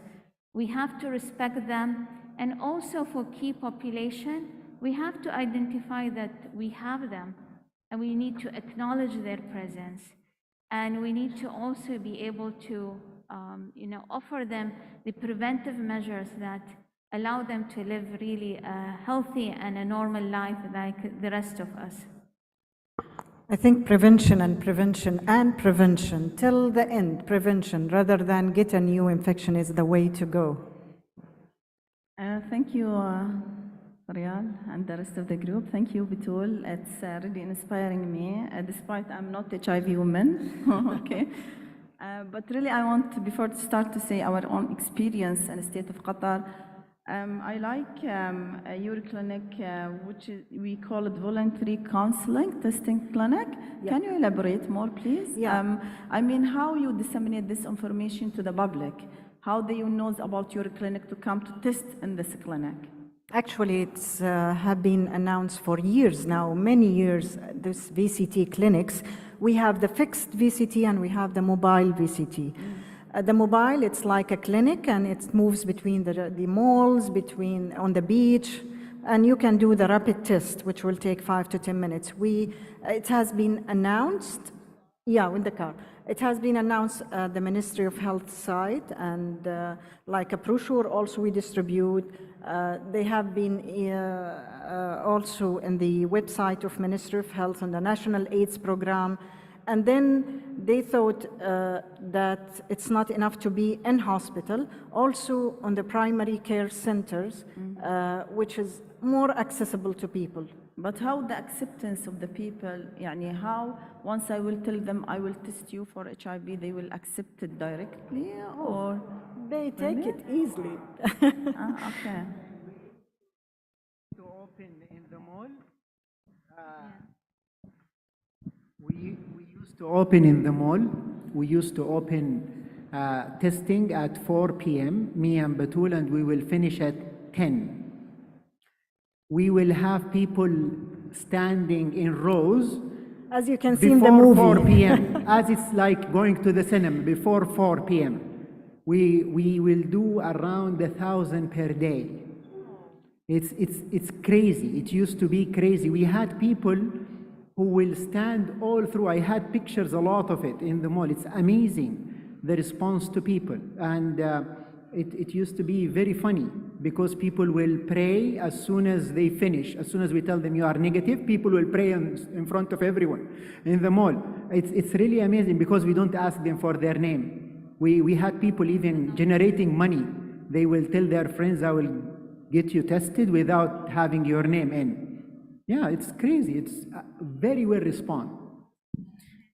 One thing helped us, for example, in Oman was during festivals and the national festivals, there would be booths belonging to Ministry of Health, and there will be volunteers there. And also similar to the experience of KSA, that we also had a good number of people coming up forward and getting tested, and these tests were anonymous as well. Similarly, we have VCTs, and they're announced through the official websites of and also, I think now we have a greater opportunity with the social media that we spread the word about these things, and they are popular as well among people. And we have now the kits also for gonorrhea and chlamydia in the clinic. Thank you. So our experience, I ask you, Bitul, because we introduce HIV self-testing, but it's over the counter in the pharmacy, but unfortunately it's underutilized. So even we developed the brochures and we announce it, but still it's not that much utilized. So we need to do more, I think, from social media perspective, but even still our own culture is very sensitive and they didn't get used to test for HIV. Despite we have a lot of community engagement, we are celebrating with the World AIDS Day. So every year we are doing differently. One time related to the healthcare provider, one time to know about how they will treat the patients, preventive issues, awareness about the disease itself. And one time in the community itself, we will go over the corniche, to the public, to the malls, to disseminate information about AIDS and HIV. But still, to talk about condom use, it's so sensitive issues, and we cannot even from social media perspective, even if you want to, I'm struggling with the media related to this, to send a simple messages to the community about prevention itself. I don't know, this is even to relieve or to release or to remove the stigma and discrimination. But for our patients, we are treating them same in the internal medicine department as inpatients. As outpatients, they have, I like your center, but we have HIV suite because the number of population, HIV infected patients, it's so less, around 300. But we noticed that the number it's increasing year by year. It's becoming like double. Male, it's more than female. We have only 2 physicians who's in charge about HIV patients, and we have 2 clinics only per week. We have nutritionists, we have psychiatric and psychologists, we have ID training clinical pharmacists, and we have social support. Nowadays, because the clinic, it's under communicable disease center, so once, we don't have a lot of inpatients, of course, majority all outpatients, but once they need to be admitted, they will be admitted in the communicable disease center. Before, it's in internal medicine. If they need ICU, they will go to the medical ICU, which is in the other hospital under internal medicine. But again, my sense is still our own patients. Even me, I don't know, because we need to maintain the confidentiality issues. Except all our patients under electronic medical record, except HIV patients. Still the HIV in charge, he's refusing to get all the patients under EMR because he's concerned to breach confidentiality issues.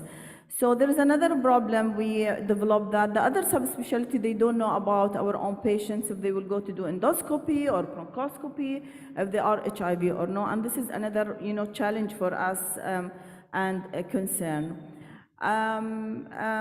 We don't have much issues. You have a lot of medications, like update medications, diagnostic, and we introduce self-testing. But now we are preparing for World Cup FIFA also.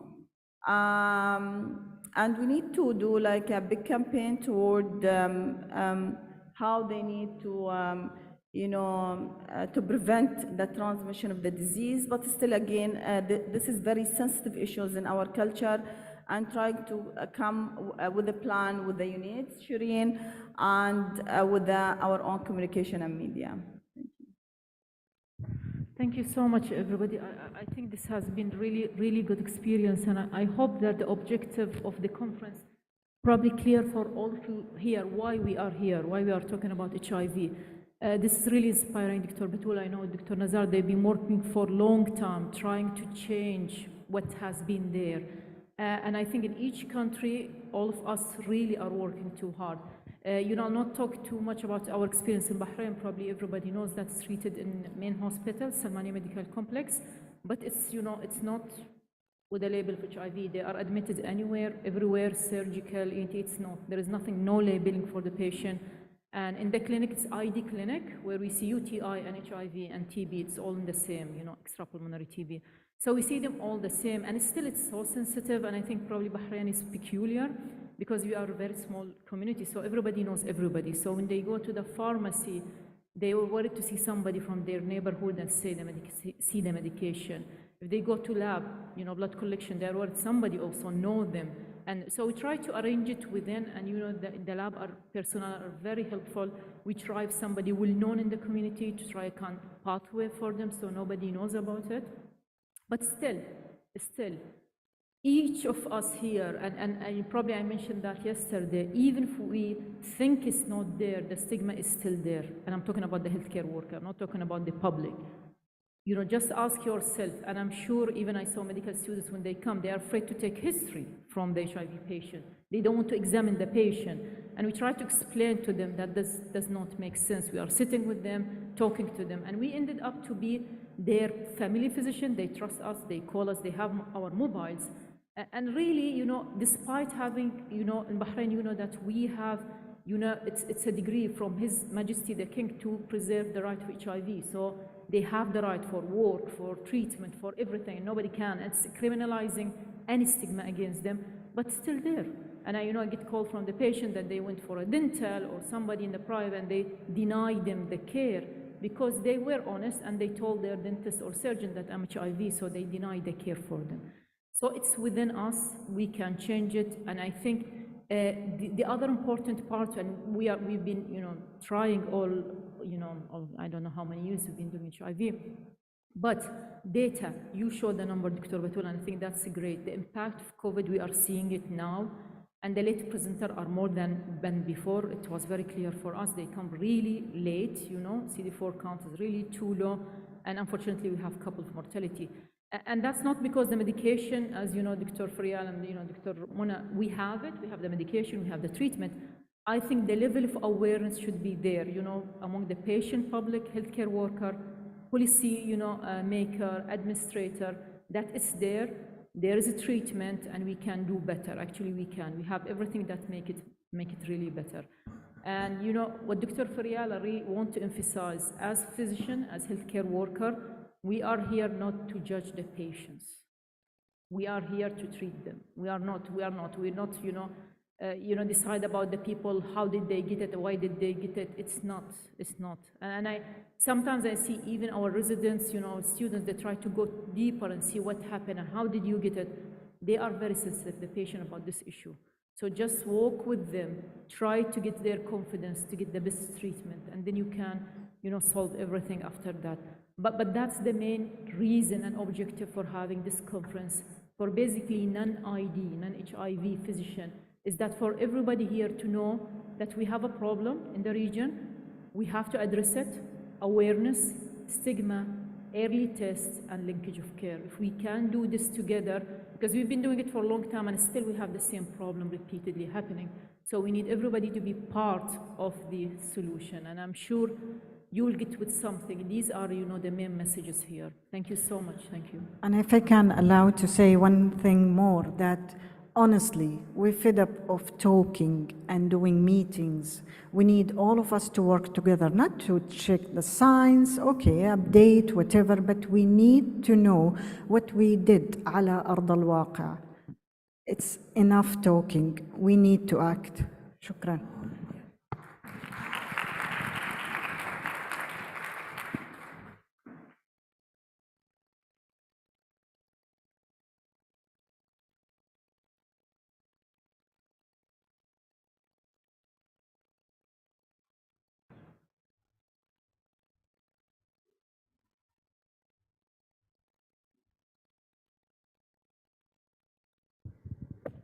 Thank you very much for your attendance. Now we'll go to the next speaker in the conference, Dr. Bayer Domingo. He will give us a talk about rethinking HIV care.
We are waiting for Dr. Bere.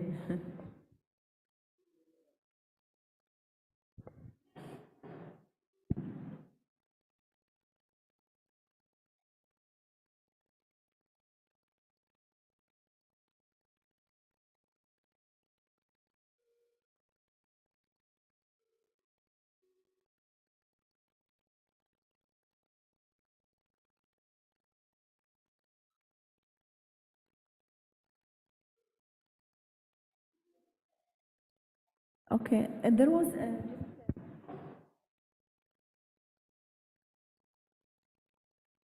anyone has any comment or questions? Yes, Dr. Ala?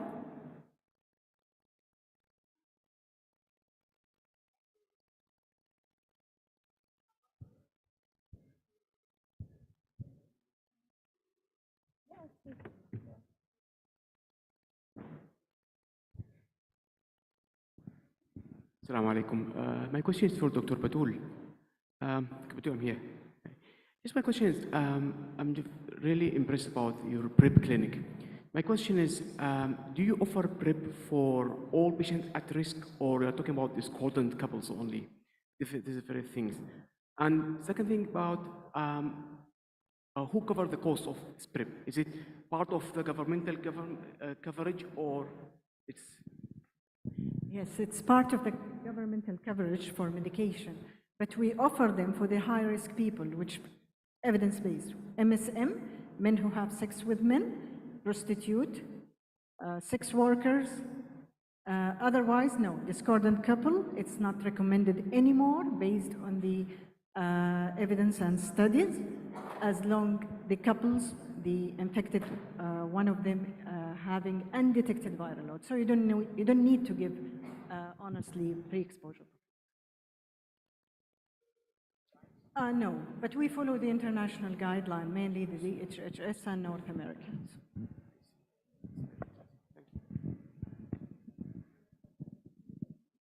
So, Dr. Nisreen, she's around.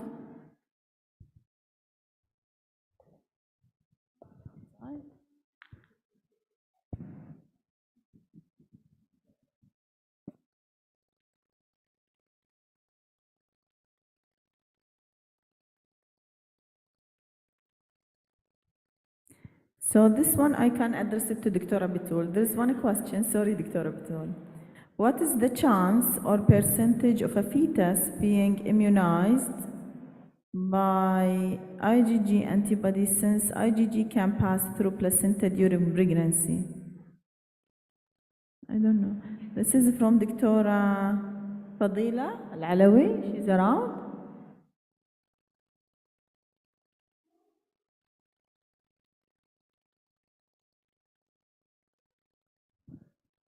دكتورة فضيلة. So what's the percentage of?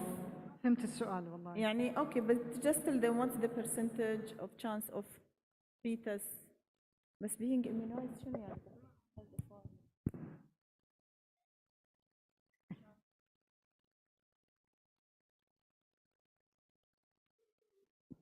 Okay. Okay, so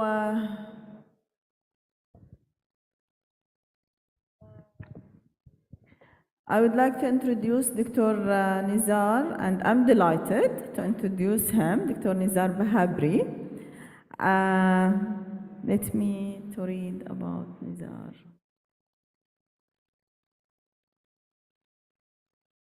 Yeah, Dr. Nizar, la, I need to, Dr. Nizar. He's currently an internal medicine and infectious disease consultant. He's affiliated as a director of Saudi Society of Microbiology and Infectious Disease in Jeddah. His education background as at American Board of Infectious Disease, Canadian Board of Internal Medicine, American Board of Internal Medicine. Dr. Nizar, he will speak about challenges of healthcare workers and patients. The floor is yours, Dr. Nizar. طيب بسم الله الرحمن الرحيم والصلاة والسلام على رسول الله رب اشرح لي صدري ويسر أمري واحلل عقدة من لساني يفقهوا قولي Good afternoon. I think I am very delighted to be here in Bahrain. Bahrain was, and still it is, the dream, right? When I was young, years ago, when you are 15 and Saudi, your dream is to become 21 so you can come to Bahrain.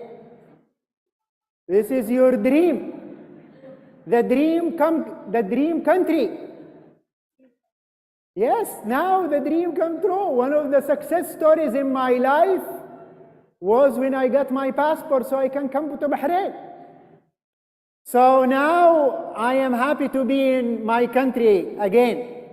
And I really thank Jamila and the organizing committee for keeping me for the afternoon. They kept me because of one thing. Now I will tell you the most important lecture. All of the previous one were not as important as mine. Okay, just for everyone to know. I like to move. There is nothing in my slides that are going to be beneficial to you. So you don't have to look into my slides. Look at me.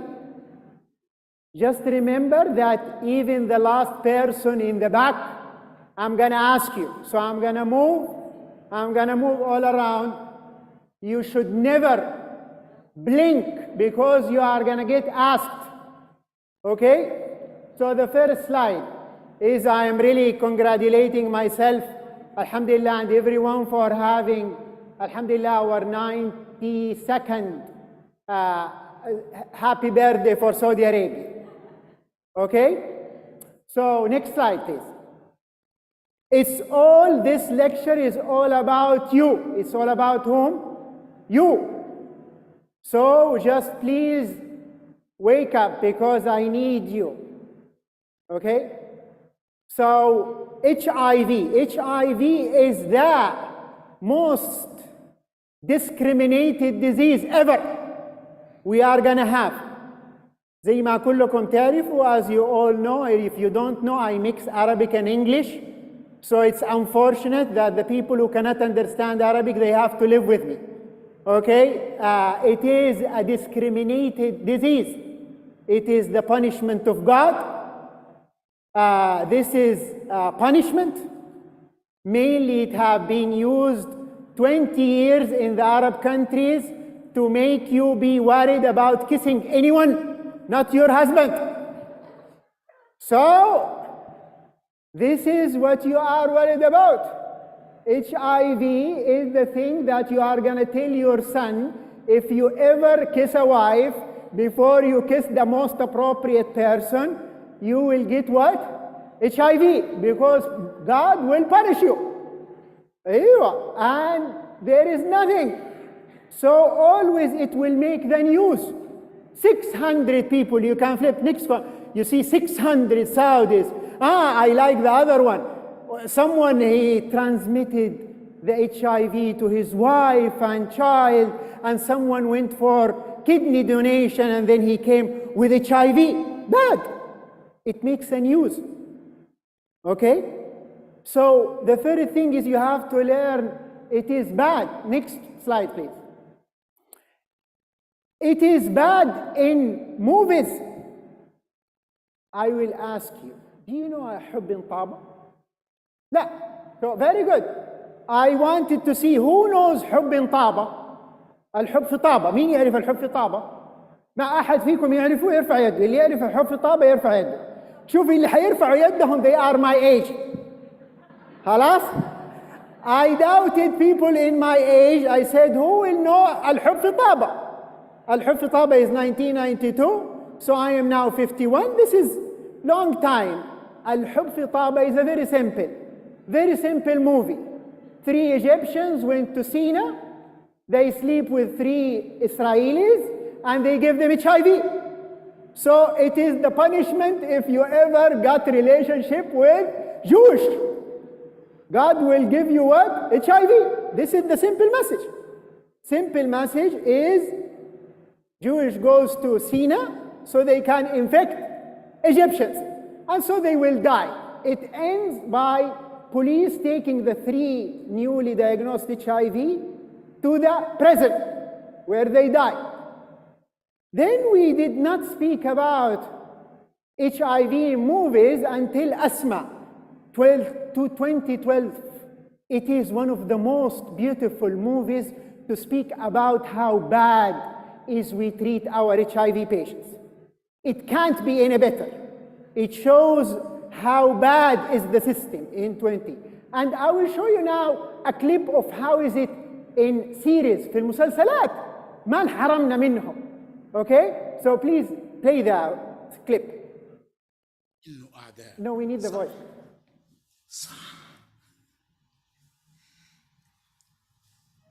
انت بتعرف ايش بنعمل بالمخلدين اللي مثلك لما نضطر نطلق سراحهم؟ هذا فلسطيني.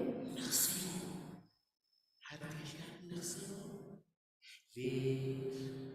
لحتى ما ينجموا اطفال يضربونا بالحجاره والمزغه وبالرشاشات لما بيكبروا. هذا بيسموه حق الدفاع عن النفس. بس انت سمعنا لأنك تعاونت معنا. مشان هيك خلينا رجولتك معك. ايش حطيت؟ انت عارف ليش احنا بنرحمك على الاردن؟ بقول لك ليش؟ لانك صرت خطر على المجتمع. خطر. Listen to the music.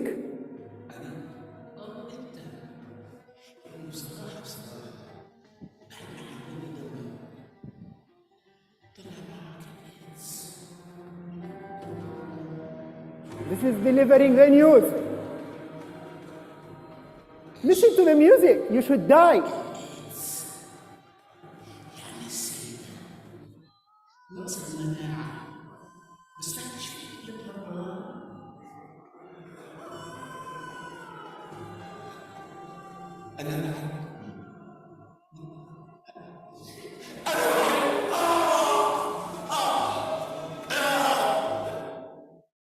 You see? You should die if you give the diagnosis. Okay?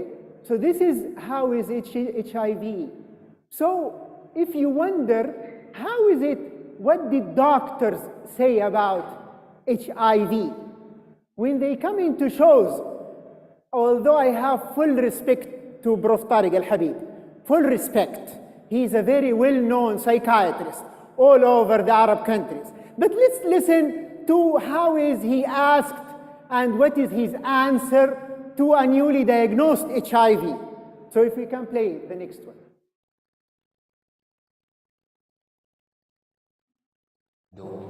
أو عندي أولاد ما أدري هي قصدها أنه خايفة من انتقال المرض لها مثلا أو هل أستمر معه في هذا الوضع أو الوضع النفسي لأنه دائما مريض الإيدز يوصف لأنه إنسان منحط أخلاقيا ولذلك انتقل الإيدز لو بطريقة غير شرعية. أنا أعتقد أن المنحطين أخلاقيين كثر جدا لكن هذا الانحطاط ظهر ولكن لم يظهر. بمعرفة الناس عندهم الإيدز تحسنت حياتهم الزوجية بعد الإيدز. كانت يا طارق ليت من زمان جو الإيدز كنا انبسطنا. الناحية الجنسية نسيتها افترضت انها غير موجوده واستمتعت بالحياه. تماما. البعض تكون هي ناقله لكن ليست يمكن ان تصاب وهذا يرجع فيها لاطباء الامراض المعديه. ربما ممكن ان تعيش الناحيه الجنسيه معها ولا تصاب بهذا المرض لانه لا يكتشف بالعاده بعد فتره قد عاشرته مرات عديده وتكون هي ناقله لكنها غير. ولذلك هي ربما المراه لو انفصلت لا يجوز لها ان تتزوج غيره. ربما تنقل المرض. ذلك ممكن تنقل المرض. بعض النساء تكون ناقله ولا تصاب. يسمى كافة تماما. فربما تنقل لغيرها لكن ما هذا الزوج قد أصيب فلا لا تنقل. هل تعاشره بعدها وهل ممكن تصبح مريضا كما هو مريض أم لا؟ يرجع فيها إلى أطباء الأمراض المرض. بالله إيش رأيك؟ طلع إنه منحط بس انحطاطه بان. What do you think؟ لا what do you think about المقطع؟ يعني أنت سمعت الكلام على العموم بس علميا ما في ولا معلومة صح قالها. نتسنجل واحدة. بس إيش رأيك في التعبير عن الانحطاط؟ So what do you think now about HIV patient إذا يعرفوا إنه هو بس ناس منحطين كثير بس هو انحطاطه صار واضح؟ أي you feel now, do you feel pain? It's painful. صح؟ انحطاط. قال شفتي دحين أنا هنا معايا أصلا أحد من هنا صح الصحة العامة، شفتي دحين أنت في البحرين، شفتي هذا يرضي دحين يقول إيش رأيك؟ ممكن يكون أسوأ من كذا؟ ما في أسوأ من كذا، ما في أسوأ من كذا صح؟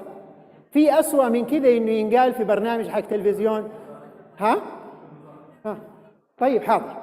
أي تفضل. هو سايكايتريست ودكتور، يعني ما قال ولا معلومة صح؟ ارفعي صوتك.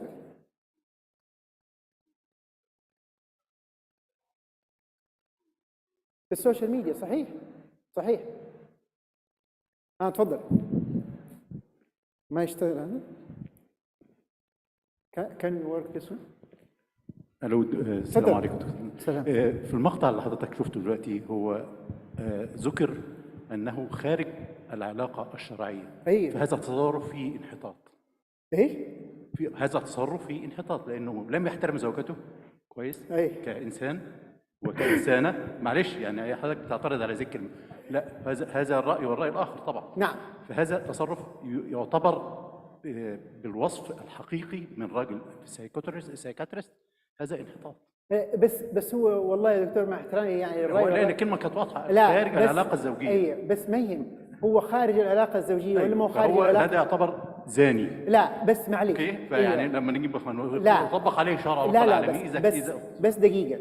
اولا هذا الكلام غير صحيح مع احترامي لرايك، بس في حاجه واحده نظرا لان هي ما قالت كيف جاله الاتش اي في.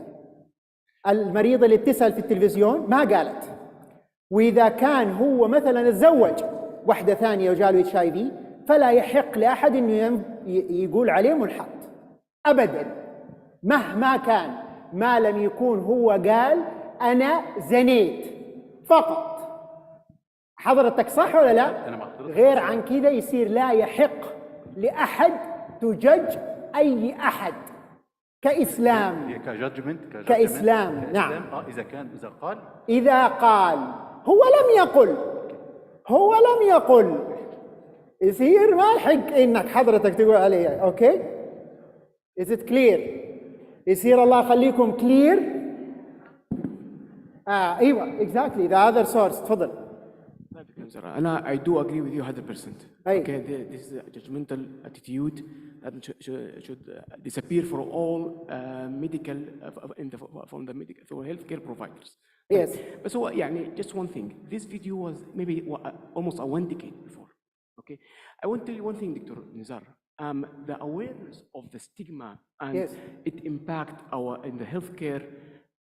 They were now aware at that time. Even if you remember, maybe 10 to 12 years back, even the method of transmission was not clear even for the healthcare practitioner. صحيح. فهمت علي؟ انت لو شوف برنامج بتاع سلامتك اللي هو برنامج كان في دشن التعاون الخليجي في الثمانينات والتسعينات. صحيح. كان بيتكلموا عن الاس تي اي والاتش اي في that time. If you see the way they are talking that time, it's very discriminative. It's very judgmental. Absolutely. فاحنا يا دكتور just one thing. We are in this session, so we can all, I am trying to give a point to all of you. You are healthcare providers. علشان كذا هي جميلة حطتني آخر وقت. So you all have to understand you are all involved. So you have to know the real information. So the first thing he said, she can be transmittable, not infected. It's wrong. He said she cannot get married if she get divorced. It's wrong. He said she can be infected, not transmittable. Wrong. Okay?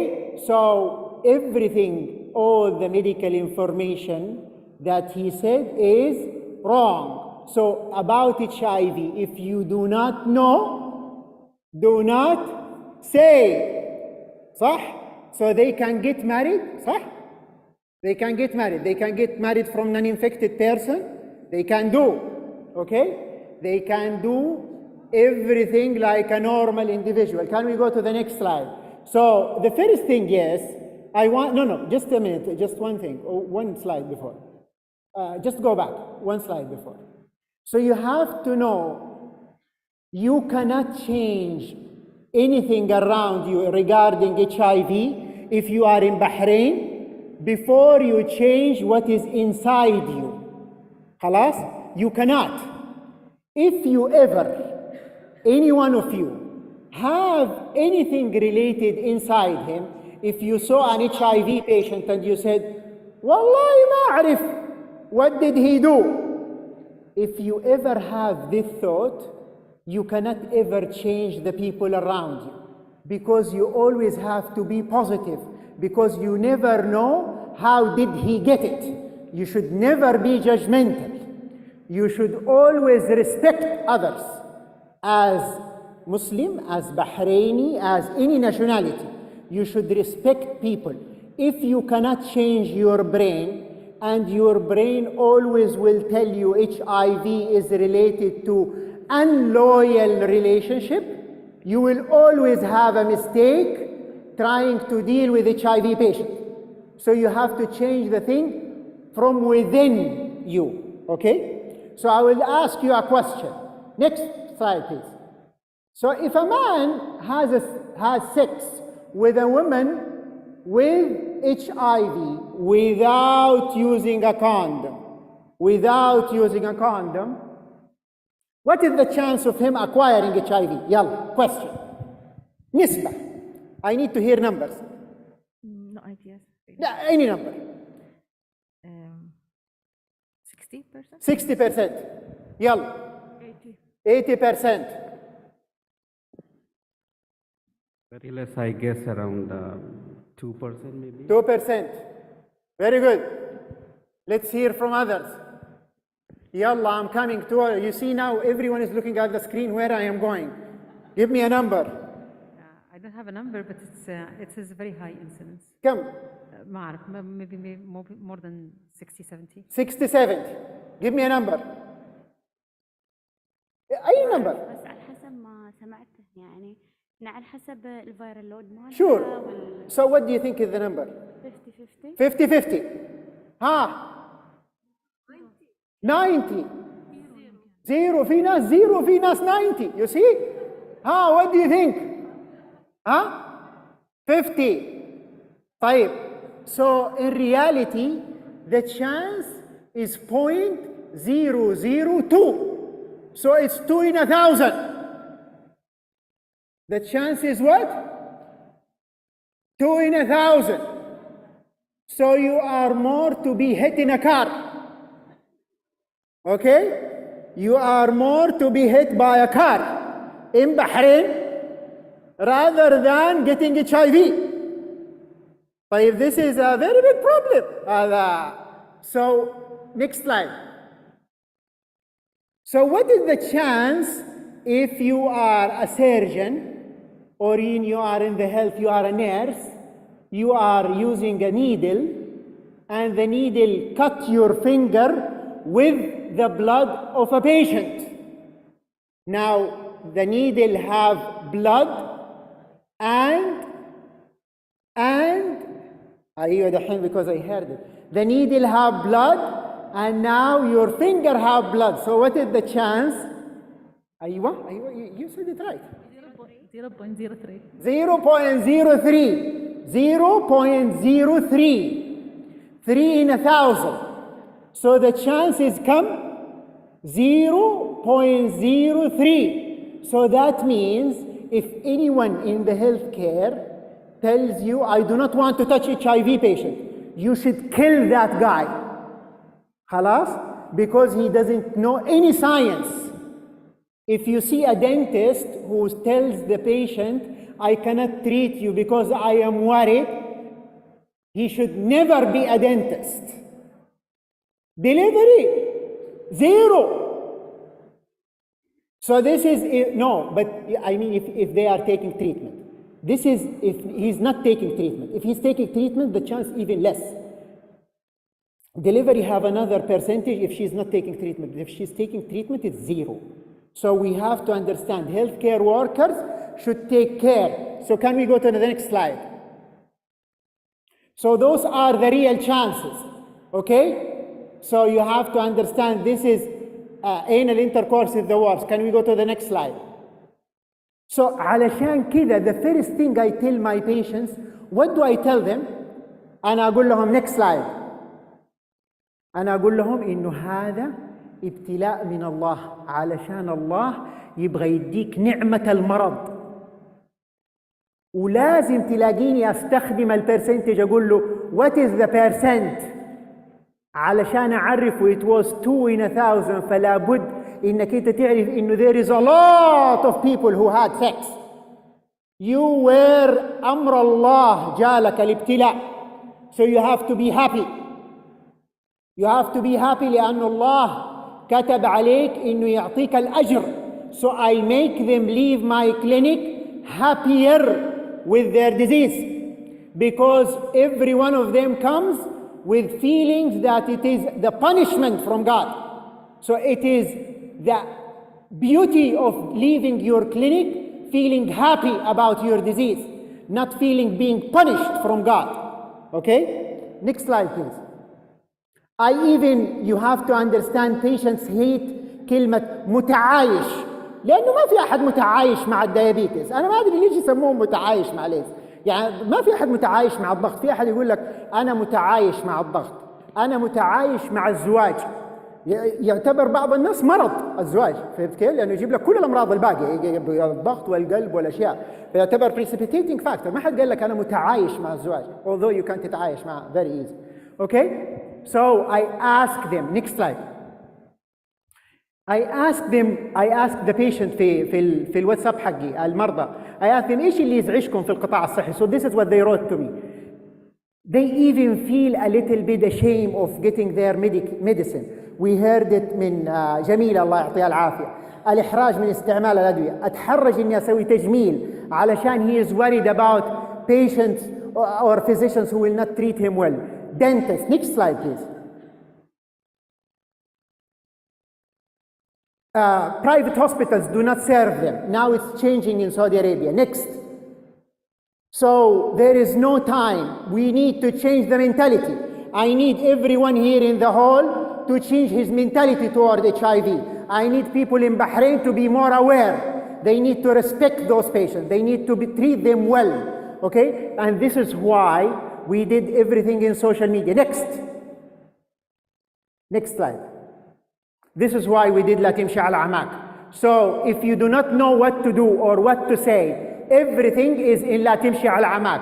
It is في موقع كامل اسمه www.arabhiv.com. It can't be more easier. arabhiv.com. It have everything from the first night. الليلة الأولى أي واحد محتاج فيديو عن الليلة الأولى يجي التشخيص, he will find it there. Next day he will find anything, and we did everything. We did videos about everything, about medication, أنواعها, حقوقهم, كيف يقدروا يعيشوا, كيف يقدروا يسووا. Next slide, please. And we got people from Oman and from UAE. They did videos again, and we are doing season after season. It's all about education. It's all about having it. I am very proud about الليلة الأولى. I always have the best ever feeling from people watching الليلة الأولى. When you get diagnosed from Morocco to Pakistan, you will see الليلة الأولى. I have more than 160,000 views. Just to give you hope. And this is, I am so proud that the two most important companies, they are the ones who are supporting me. Gilead for the first 2 seasons and now JSK. So I have support from the two companies to do لا تمشي على عماك and Arab HIV. This is for the good of everyone. I am so proud of having this thing because it changed lives. الليلة الأولى. If you don't know what to do or what to say, you can easily go to it. And I am so proud that have animation video in Arabic to tell you where does the medication works. Just 1 minute, I'm finishing up. في أدوية تشتغل في هذا المنطق. لما يدخل الفيروس زي ما انتم شايفين يحتاج يتحول من واحد حمض أميني إلى حمضين أمينيين. وفي هذه المنطقة مجموعتين من الأدوية تشتغل. بعدين يحتاج يتغير ويصبح متلاصق مع الحمض الأميني حق البني آدم. هذا التلاصق في كمان مجموعة تمنع. So I have it explained to any simple layman to explain to him where does the medication works and why they are so much. And it's the first animation movie about medication in HIV that anyone can understand it, anyone. So you can go to our YouTube channel, لا تمشي على عمك في اليوتيوب. It have more than 12 million views. I am so proud of the animation, and this is what I want to end up. It's one of my weekly messages that I am so proud of. This is one of my patients explaining إنه شفت سنابك اليوم ألف مبروك. She was very happy that I lost weight. ما أنسى وضعي وحالتي النفسية، كنت واصلة آخر مرحلة وما عندي مقاومة للحياة، كنت تحت الصفر. صاحبتي أرسلت لي الفيديو باليوتيوب وبدأت أشوف فيديوهاتك لدرجة أكررها لغاية اليوم ما أنسى كلمتك. قلت أول ما تكتشف عندك المرض اهدأ، لا تخسر مكانتك الاجتماعية وحياتك، أول شيء أهدأ وبعدين كله ينحل. لغاية اليوم كل لما نفسيتي بتتعب أفتكر كلمتك أول شيء اهدأ. أتوقعت إني خلاص خسرت كل شيء، أنا أقدر أرجع للحياة ولا 1%. كنت أتمنى شيء واحد إني أضحك أو أبتسم. لما شفت فيديوهاتك دورت على سنابك وأضفتك وشفت المبادرة وخرجت من البيت. I did a مبادرة about weight loss. وخرجت من البيت علشان أجي أشوفك. ما أوصف لك هذا. صحيح اتغيرت كل نظرتي للحياة، رجعت أهدافي، أعطيت نفسي فترة راحة واشتغل على نفسي متحمسة وما أحب أزعجك. Next slide please. This is after few months. طول وقتي مشغولة مع نفسي وكلامي صار أقل من أول وأتجنب الناس ومو مرتاحة. كثير حواليني يسألوني إذا كنت زعلانة من أحد ولا أحد مزعلك، لأني ما أعطي أحد فرصة يقرب مني. أما أخرج أغير جو لحالي. بدأت أنسجم مع الحياة. This is later on. بدأت أنسجم مع الحياة بطريقة مختلفة. نظرتي تغيرت كثير. مو مهم حاليا للأسوأ أو للأفضل، المهم أتجاوز وأتقبل. أكرر فيديوهاتك كثير أخذ منها طاقة. سجلت بالنادي، مشغولة بنفسي أكثر. رجعت أعمل دروس تعليم القيادة للنساء. صرت أصور فيديوهات على قناتي باليوتيوب. وقفت لفترة، دحين بدأت أرجع أعمل فيديوهات وأعيش حياة طبيعية. طبعا غيرت وقتي بالدوام. And the best thing ever is the next one. Next slide please. يعني بالضبط ماشي على خطواتك وعاملة تحدي مع نفسي. كمان طلعت الحج ودعيت لك يوم عرفة. دكتور نزار. It can't be Dr. Nizar now just because of one thing. Because this is the best thing happened to me. إنه أنا ما أحج لكن ألاقي بسبب فيديو I never know someone يروح لعرفة ويدعي لي. So I really want you all to have the feeling if you did not know what to do about HIV, just tell them to go and see a video. You can help someone. So it's always about you. And by this slide I will tell you, thank you. جزاكم الله خير.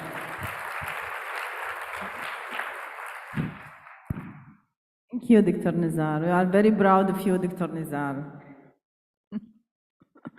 Thank you very much. Now we'll go to the next speaker from GSK session, Dr. Bere Domingo. As you know, he's the director of HIV/AIDS program for the last 24 years, and he's professor of medicine. He's going to talk about rethinking HIV care, Dovato. So this is Dovato. It's of Barcelona, or yeah. So the floor is yours. Thanks for the presentation. It's a pleasure to be here. And if I'm not so enthusiastic as my precedent speaker, maybe you feel that I'm very plain.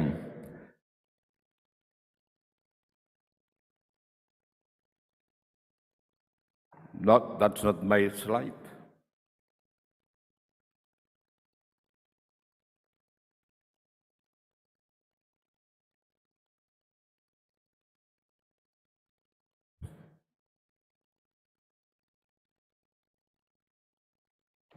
Here,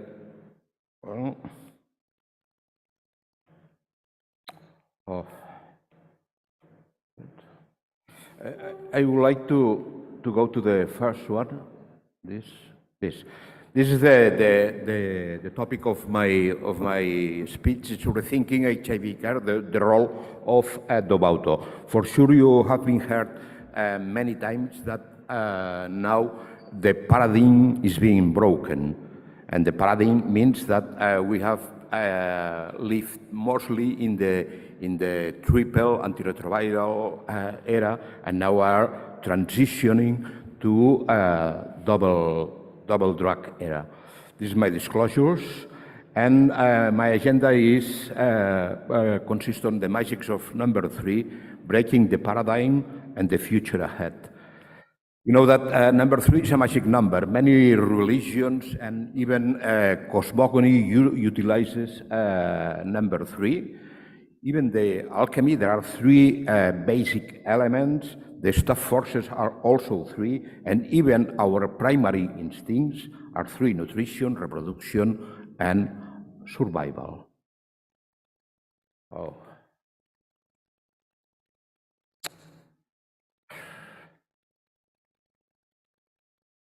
But the things changed in Vancouver '96. Until then, we treated our patients with suboptimal therapies, and we were hardly able to improve survival. In 1996 in Vancouver, there were 2 studies that changed the goal. There were ACTG 320 and the Gulick study. They didn't not only show that they will prolong age-free survival, but they were able to show that a significant decrease of viral load with the concomitant immune reconstitution. Wow.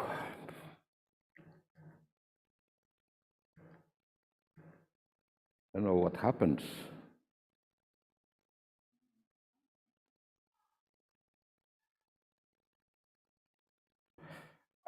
Even at that time, there was tried by the induction maintenance strategy to show if 2 drugs, in this case, all drugs such as zidovudine and lamivudine or indinavir alone, were able to maintain viral suppression in triple treated patients, and there was a failure.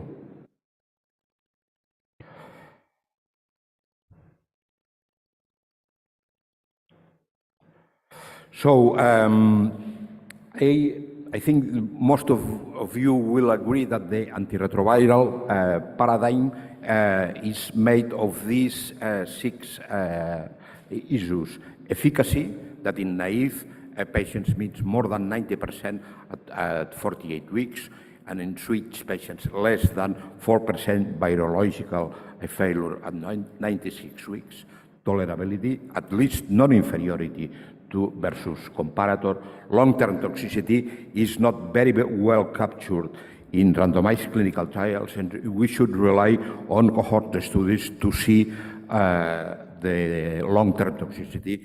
And just to, as an example, remember the issue of lipodystrophy. Resistance, no development, drug-drug interactions absent if it's possible, and convenience. Now, in the current era of SDRs, convenience for oral therapy has almost been achieved.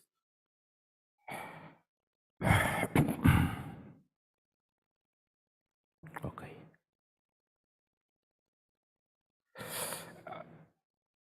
Dovato has been compared with a variety of triple drug combinations, including integration inhibitors-based, PA-based, or NRTI-based.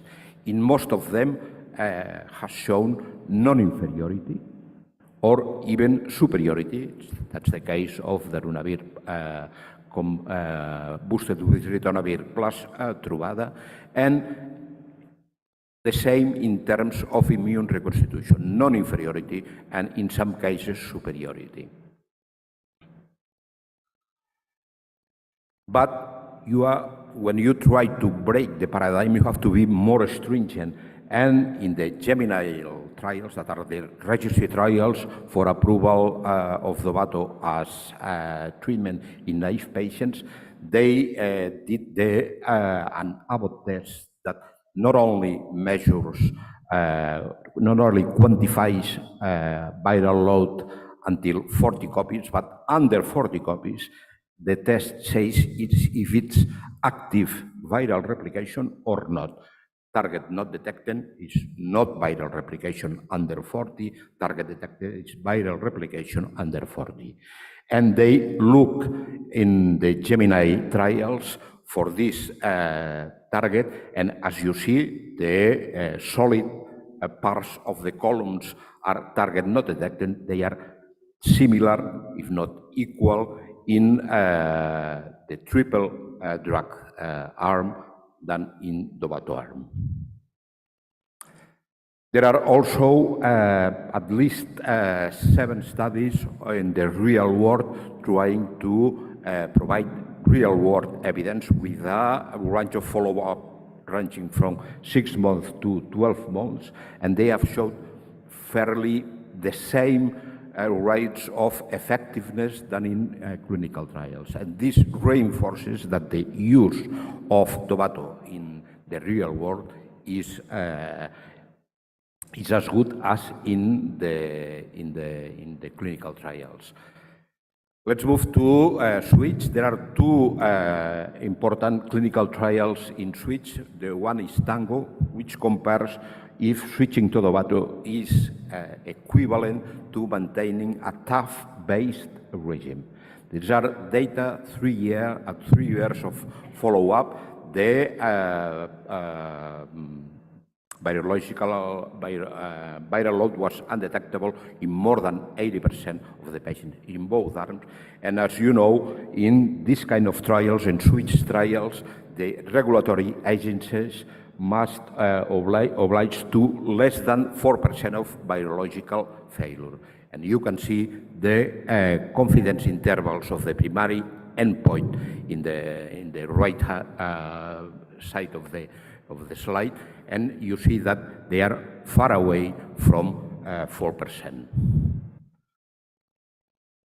The same target not detected was applied to Tango study, and as you can see, it's visually there were no differences between the triple arm and the Dovato arm. So Dovato was able to control viral replication so efficiently, even above the limit of detection.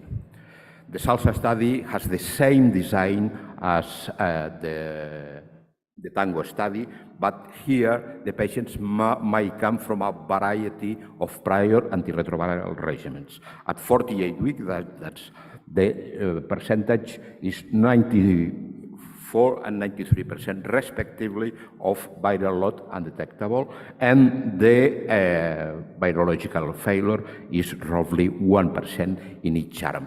As you can see in the right side of the slide, the confidence intervals are far away from 4.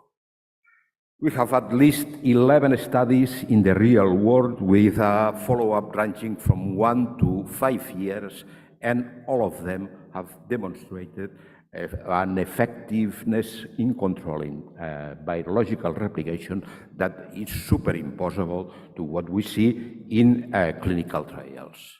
So I would say that Dovato, at least in efficacy in both in naive and in switch patients, meets the requirements for being a paradigm.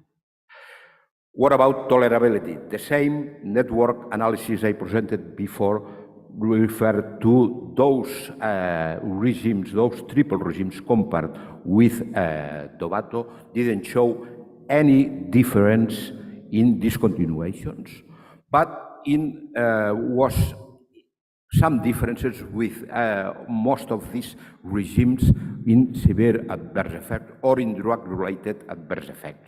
All the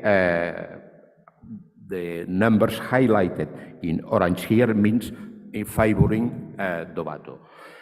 I should note that most of these regimes were based in the old formulation of tenofovir, disoproxil fumarate, and so this may impact, for sure, as you know, the tolerability and the toxicity of the regime.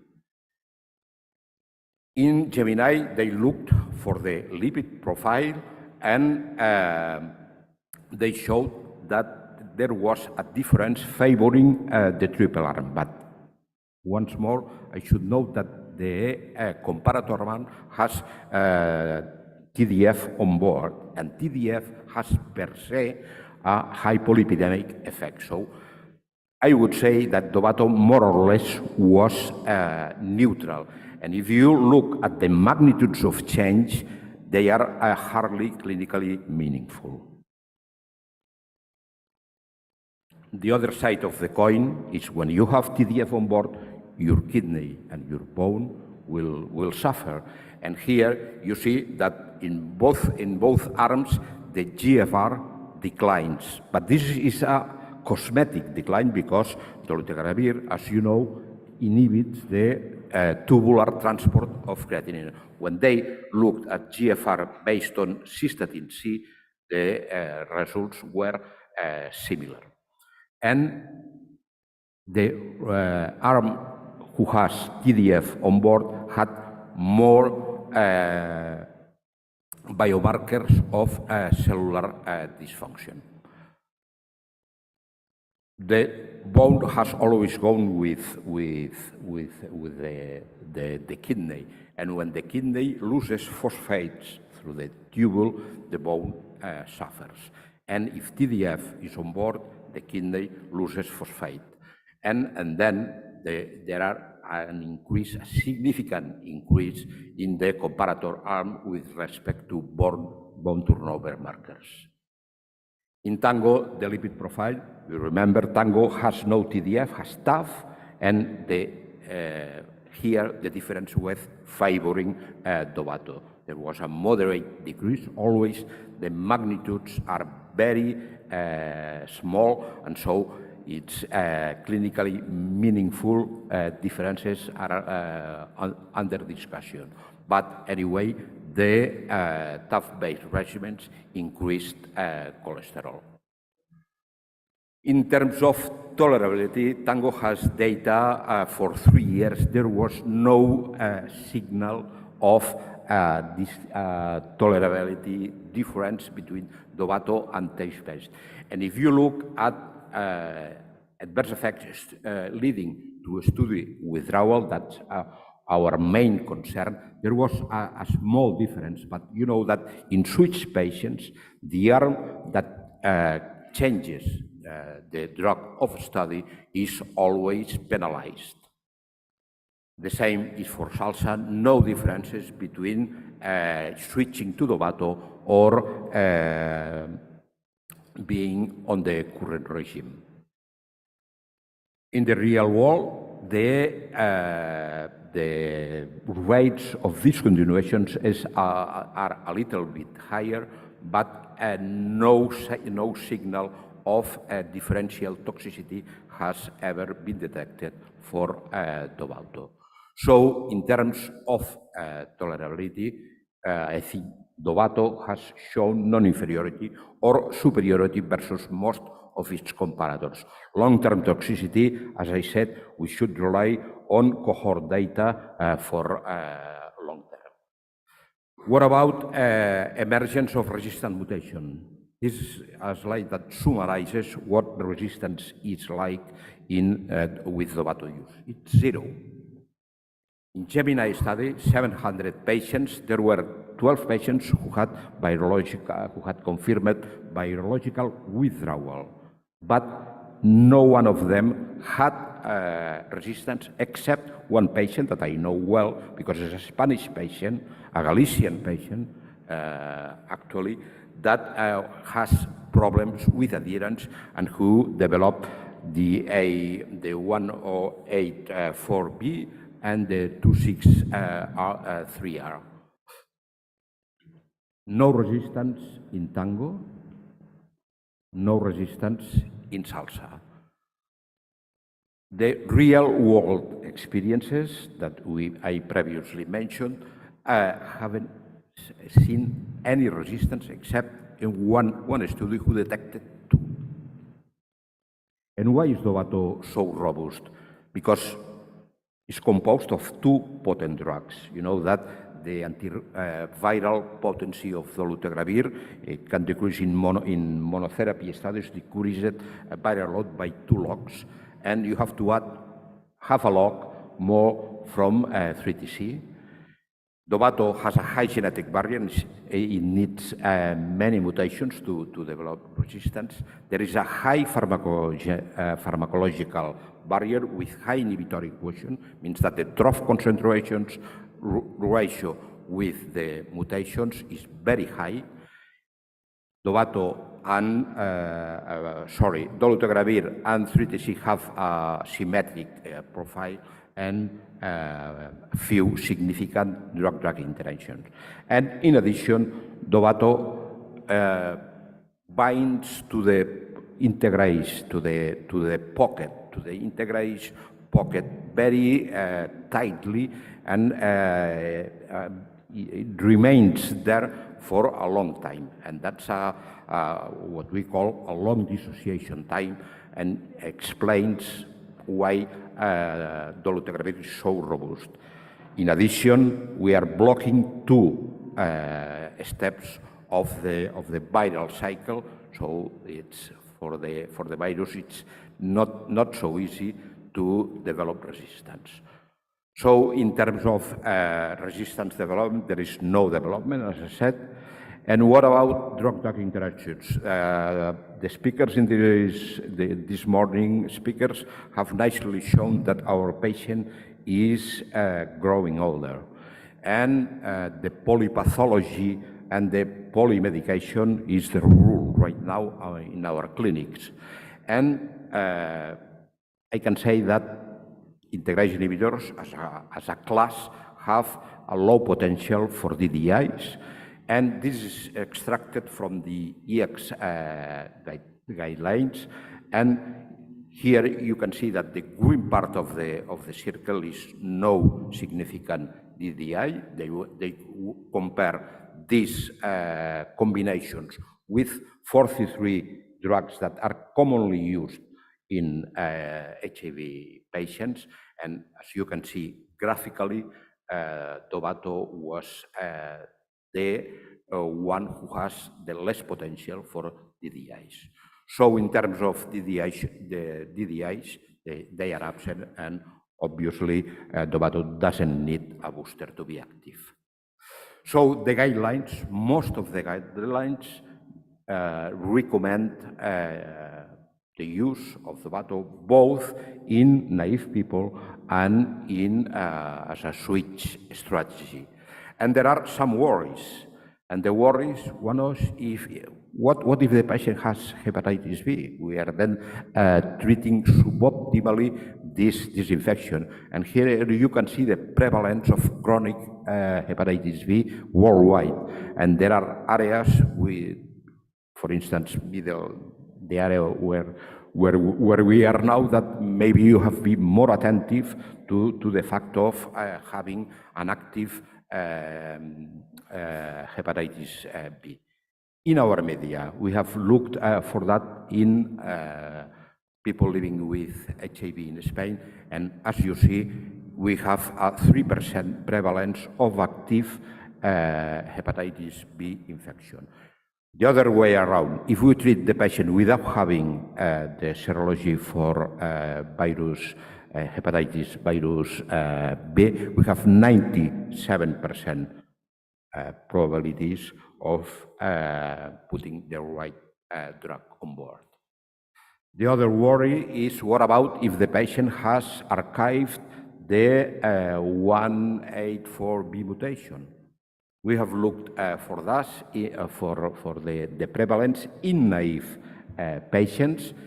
You know that in the Gemini study, there was a prevalence of 0.15%. In the Spanish cohort, that's named CORIS, the prevalence is around 0.5%. And in a meta-analysis of, I think it's 127 studies, the global prevalence was less than 1%. Again, if you fear to do covered monotherapy with dolutegravir, the probability using Dovato is very, very low. And the other worry that you may have is, what about if the patient is pregnant? Now we have the data from Sepamo trial in Botswana that have been presented recently in the Montreal conference, and there is no difference in terms of neural tube defects for patients, in this case for pregnant women exposed to the Bato. At the beginning of the study, there was a worry because there was a difference between the favirenz-based treatment and dolutegravir. Now this difference has disappeared. But this is not the beginning. This is not the end, better said. You know that there are long-acting regimes, and here is the example of FLAIR that are induction maintenance therapy and based on cabotegravir and rilpivirine nanoformulated, and that are able to maintain a biological situation under control. And there are many things, and the technology will evolve very rapidly in these fields.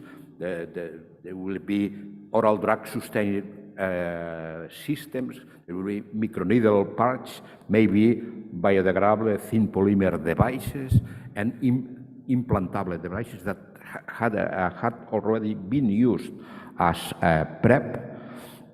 And all these things may change the antiretroviral therapy landscape in the near future. So in summary, I think that Dovato has shifted the antiretroviral paradigm because it has demonstrated efficacy comparable to triple regimes, good safety profile. It's a robust regime in front of resistance development, has a scarce potential for DDIs, and is a convenient regime. And the best of all is that it's heralding a new future. So, as Winston Churchill said, after the Second Battle of El Alamein, this is not the end. It's not even the beginning of the end, but it's perhaps the end of the beginning. Thanks for the attention. Thank you, Dr. Bere. Any questions from the audience? No? Yes, please. Yeah.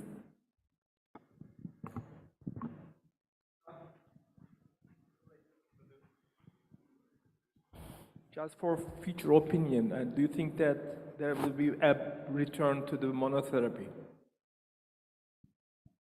What I think about monotherapy with dolutegravir?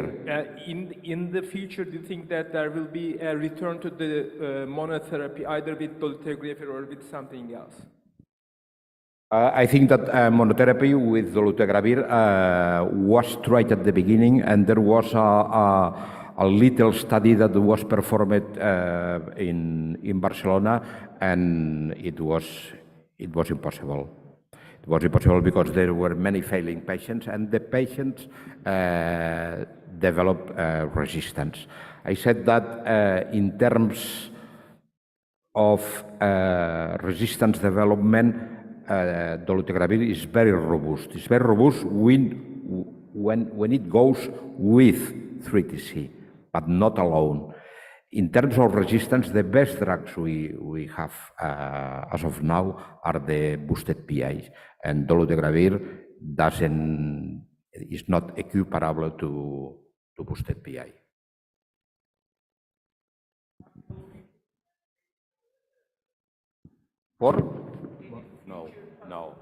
No, not for dolutegravir.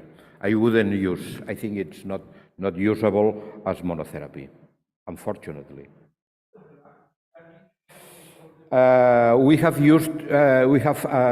such a big experience with PI monotherapy in Spain, because this was caused not because we have ever thought that it's convenient, but because of the cost, and comes to the crisis that began in 2008.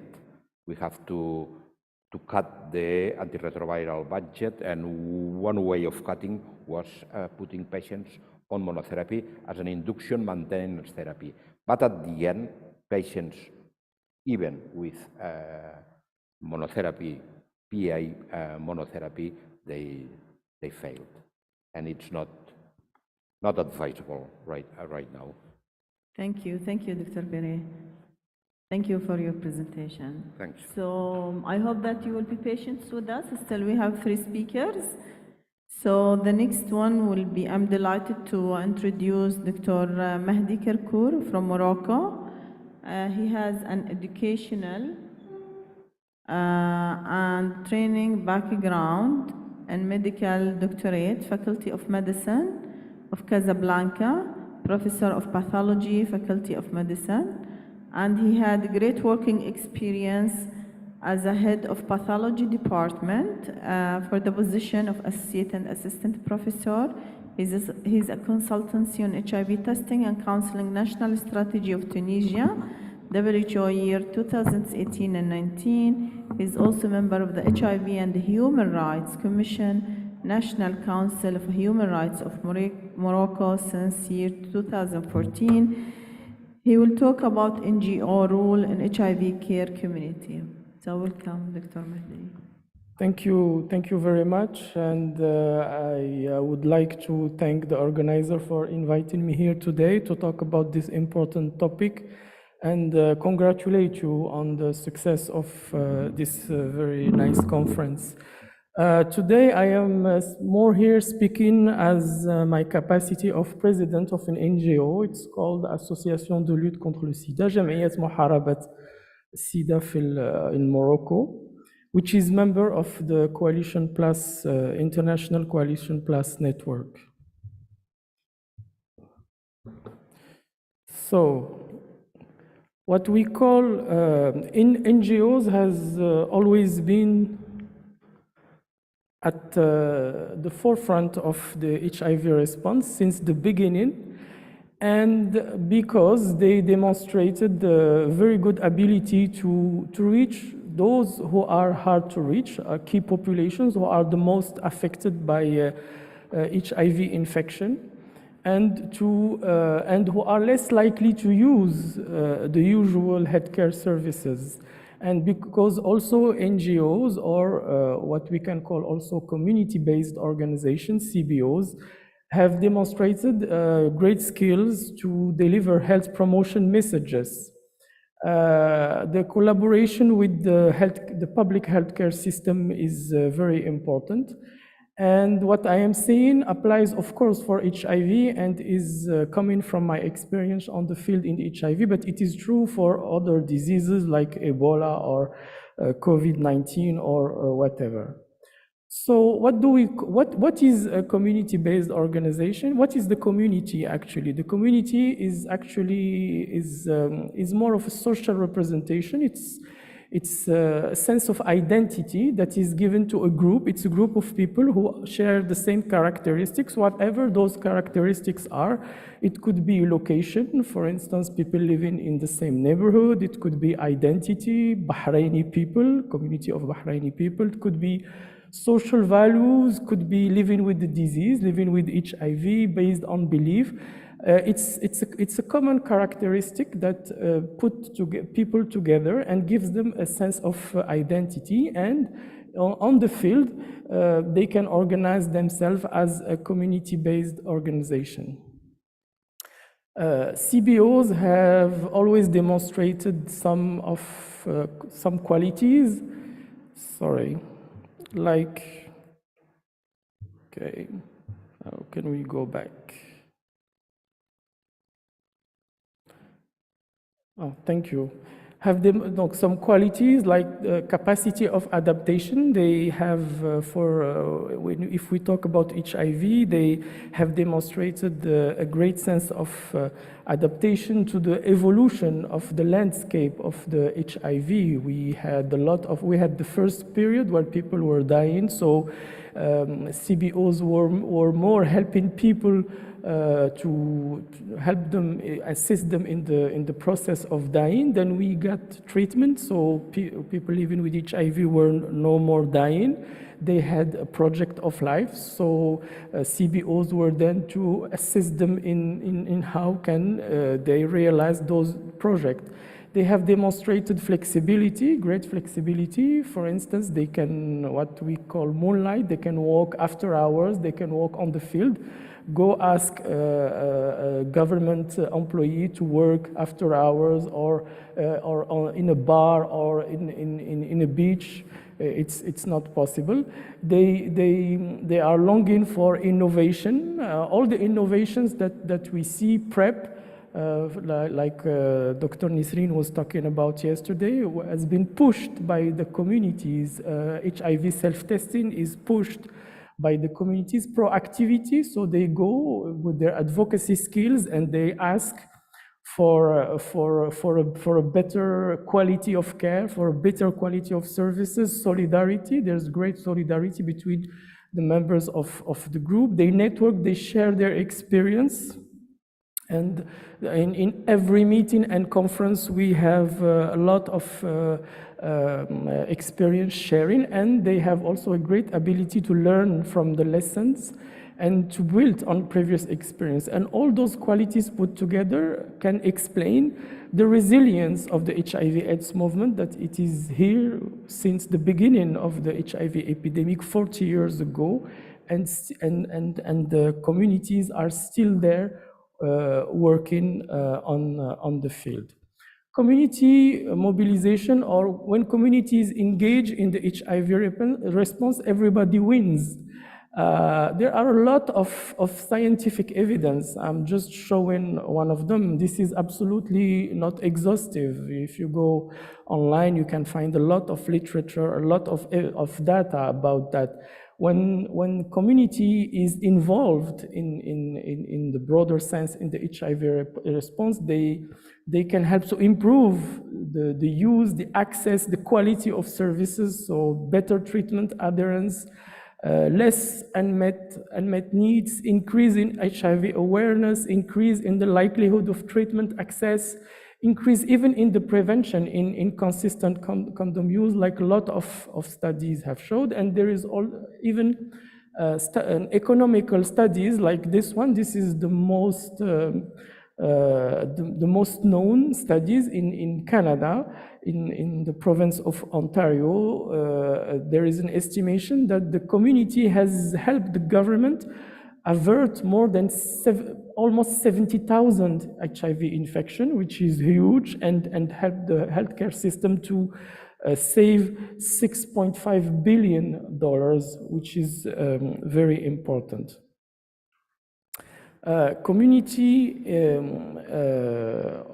Communities also can help the public health system to come with solutions, because communities, people of the same group, they know what's going on of the group, they know about the level of knowledge of their peers. So wherever there are myths, false information, for instance, about treatment or the adverse effect of the treatments, which are not right, they can address that within their community. They are more accepted by the members of their community. Sorry about that. They are more accepted. So if you're doing a research, if you're doing an intervention, the people of the community are more likely to buy in your intervention if it is led by members of their community. They provide a very unique perspective on structural barriers. You may read about stigma, you may read about discrimination, you may hear people telling about it, but there's not a experience it yourself to know what is it. And they can provide very good insight about that.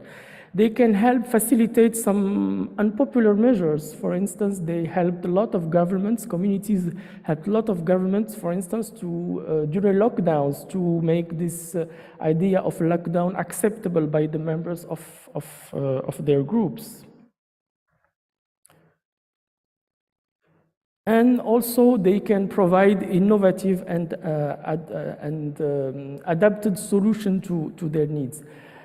When communities can fill the gap of the public health systems, because they can help to extend the reach of health services within the community. They can link with marginalized populations. The Ministry of Health will never get direct access to the key populations, sex workers, injecting drug users, men having sex with men. They would never show up for a government initiative. They are more likely to show up when the initiative is coming from the community. Communities can fill this gap, especially if the public health system is not able to reach the target population or is weak, for instance. And working together with the public health systems, not against the communities and the public health system are partners, can create a great synergy and resulted in some very interesting initiatives like task sharing, or task shifting to allocate some tasks, for instance, to the community. For instance, the dispensation of ARVs. We have seen that the antiretrovirals, they work well. Sometimes people are doing very well and they need to go back to the hospital only to get their refill of the treatment. It's the case in a lot of countries. ARVs are in the hospital and you have to go back to the hospital. You overburden the services only because you need to get your treatment. You are very well, you have no health issue, all your indicators are good. So why do you need to see the doctor only to get your ARVs? You can see a community worker who can work with your physician and deliver the treatment to you, and this will help save time of the doctors. And the people of the community can do a lot of things. They can engage in a lot of areas. Testing, as I mentioned, this ARV dispensation, helping in adherence, delivering PrEP, delivering post-exposure treatment, creating demand, accountability, research, you name it, any field, community can do a lot. And by the way, this list is not exhaustive. I just want to illustrate what I've just said by telling you about the case of the role of NGOs in the HIV during COVID-19. So I'm already doing one of the NGOs characteristic. I'm sharing experience. So when the epidemic of COVID-19 started, there were some challenges that almost raised overnight, with the lockdowns and all the travel restriction measures. A lot of challenges come up, like how can we ensure continuity of services? How can we adapt our field work to the new social norm and hygiene norms? How can we ensure that the prevention messages are still delivered? And one of the big fear was how can we still get people treatment to people when we know that they have to travel to the hospital. Sometimes they live in cities when there's no HIV center and they have to travel to another city to get their treatment. So the NGOs did what they know. They were proactive on advocacy.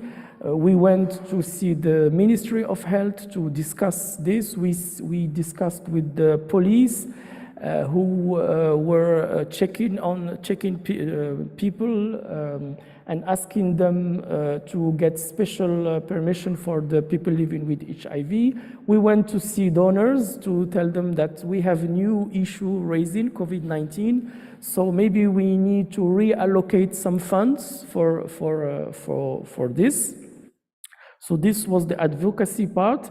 Then we adapted to the new norms, to the new way of work. We make PPA available to people. We allowed people to work from home whenever this was feasible. We dived into innovation. So we discussed with the Ministry of Health the possibility to have multi-month dispensation of ARVs, and we even delivered these ARVs to people who could not come to the hospital, delivered by courier, delivered in person sometimes. Of course, we adjusted the way we were providing services with protection of the staff and also the people. We used HIV self-test kits that were available. And we also showed solidarity. We knew that a lot of the people using our services were relying on some non-official or non-informal work. People living food sellers on the street, for instance, and there were nobody was anymore in the street during lockdown. Sex workers, there were no sex work during lockdown. So we knew that we had also to help on the social level these people. So we managed to mobilize some fund for the social aid, for an emergency social aid. We shared experience. We had a lot of webinars, maybe too much webinars, discussing what we did, and thanks God today we can do it in person, and we also built on this experience. So we are now in negotiation with the Ministry of Health of Morocco to shift the task of dispensation of ARVs to the community. Like we did in COVID-19, we saw that it was working. So maybe we are going to have it on a routine basis for people living with HIV who are just not for their annual or biannual check, but when they just have to go back to the hospital to just take their medication. We can do that for them.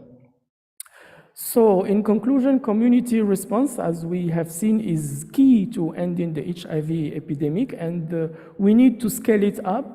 Whenever it is possible, countries must invest in communities' responses to have a better impact, especially in those times where resources are more and more constrained. So we have less and less money to do more if we want to achieve the goals of ending AIDS quickly. We need to, of course, strengthen and develop the links between the health system and the community. It's not two entities working together or one against the other. They are working together for the same results. But we also have to take into account some new challenges like the capacity building. We need the quick capacity building of the community, and there are also the financial constraints that may be challenging. And thank you very much. Thank you, Dr. Mahdi. Any comment or questions? Yes, please, Shireen.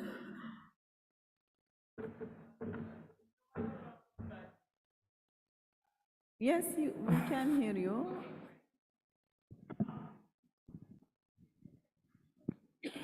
Thank you.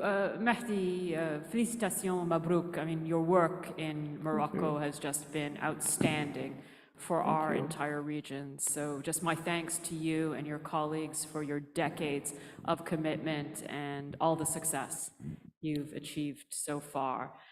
My question to you is to cast your mind back. The institutional memory, because of course the issue we're facing in many countries, particularly in Khalij, is that we don't have a tradition of community-based organizations. So if we're sitting here today, where would you start if you wanted to build not just for people living with HIV, but also for populations most at risk, which is also a challenging communities to reach? So any tips? Okay, well, thank you very much. This is a very tough question because the community response is also well, the environment is very important. You have to have the enabling environment in the sense that you have to have a space for the community to be heard, and to do some work. For instance, if you live in a country where it is very difficult to be from the civil society, it could be difficult, not impossible. The very important thing is you have also to do a lot of sensitization. You have to talk a lot of people to create the enthusiasm, to create the momentum, so that people can see what it is feasible, what they can do, and probably some people of the community, when they see what is happening elsewhere, they will have the will also to do the same. It is very challenging, but at the same time, it's about creating the enthusiasm and making people want to change things around them. And starting from there, nothing is impossible. I'm sorry, maybe I'm too vague, but, but I try to translate how I feel about that, because there is no magic recipe, you know that, of course. So you have to deal with what's available, what you have around, what is your environment, what is your legal environment, what are your personal relationships with the government. Sometimes it can play a very important role. So all these together, you have to consider it and start from there. Thank you, Dr. Mahdi. And now we will go to the next speaker. I'm delighted to introduce Dr. Basma Mohammed Al-Safar. She's head of immunization group in the Ministry of Health, Kingdom of Bahrain, and currently working as a public health consultant. Basma completed a Baccalaureate of Medicine, Baccalaureate of Surgery from King Faisal University in the Kingdom of Saudi Arabia, that I graduated from, and Dr. Nizar also. And then obtained Arab Board in Family Medicine and Bahrain Irish Certificate in Family Medicine. And she get also master's degree in epidemiology from London School of Tropical Medicine and Hygiene. Dr. Basma will give a speech about vaccination HIV. Thank you, Mr. Chairman, and thank you for the organizer of this conference. It's really interesting conference, well organized. Thank you for the organizer, the scientific committee, and thank you for the attendees as well for staying until this time in the Friday afternoon.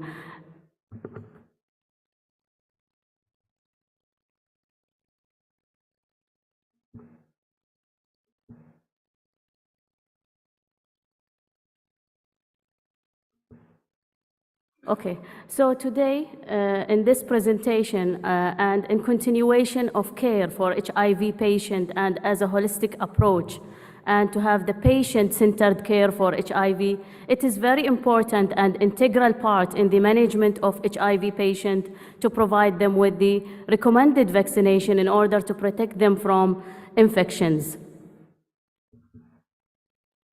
The HIV itself increases the susceptibility to infection and its related morbidity and mortality. The antiretroviral therapy, when started early for these patients, will increase their CD4 counts and also increase their immunity. And then the vaccine efficacy is compromised in these patients if they are in advanced disease. Adequate response can be achieved if it is administered early in the disease. So any newly diagnosed HIV patient, there should be a plan of vaccination to complete what they have or to give them the other vaccination that is recommended for them. So what are the factors that contribute to the immunosuppression in HIV? And it includes the defects in cell-mediated immunity, suboptimal humoral immune response, and the B cell dysfunction.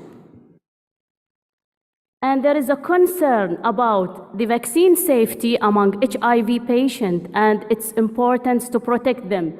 So it's always a balance. There is a risk of immune system activation and increase of HIV replication. This is a concern, and it might promote infection. And on the other hand, outweighs by the benefits of vaccination to protect these people. Most data available on vaccination among HIV is examined on immunogenicity rather than clinical efficacy. And the vaccines on these people tend to be less immunogenic, and the antibody response is always short-lived. That's why we need some time to give booster doses. The protective antibody are more likely elicited when the vaccines are administered early in the infection. We stress on early on the infection prior to the decline of CD4 cells. And these protective antibodies are more likely elicited when the vaccines are administered after the immune reconstitution or after virologic therapy. What are the types of vaccine that can be provided to these people? We can give them the inactivated vaccine and also the live vaccine, but with certain restriction. The inactivated vaccine is always safe and acceptable because they are immunocompromised. Immunogenicity is higher when their CD4 counts is high and when they are on antiretroviral therapy. The administration should not be delayed even if they are under immunosuppression, and this protective immunity can be achieved despite the immunosuppression. How do we deal with the suboptimal antibody response? And this is by revaccination once the immune reconstitution occurs. And this is only for certain vaccine we can give the booster doses. While for the live attenuated vaccine, it can be administered only when the CD4 count is more than 15% for children below 5 years or more than 200 cells in more than 5 years old. But it should not be administered when these parameters are low. We will give examples of the live attenuated and the inactivated vaccine recommended for them. So to know this, until now, there are no vaccines to prevent or to treat HIV. There are recommended vaccines for them, and there are additional vaccines. The recommended vaccines including hepatitis A and B, influenza, meningococcal, pneumococcal vaccines, and the TDAP and human papilloma virus. Additional vaccines will be given based on their age, based on other comorbidities, and other risk factors on them. So, according to the schedules followed all over, it will be started with the routine childhood vaccination for those born with HIV. They can receive all the routine childhood vaccination except for oral polio. They cannot receive it because this is live vaccine and they are immunocompromised. It will be replaced by IPV, and they can receive the live vaccine if their CD4 counts are high. The routine adolescent and adult vaccination, they can receive the inactivated seasonal influenza vaccine, and it's recommended annually for them, and the TDAP, and a human papilloma virus according to the schedule followed in the country, with COVID-19 vaccine in the pandemic.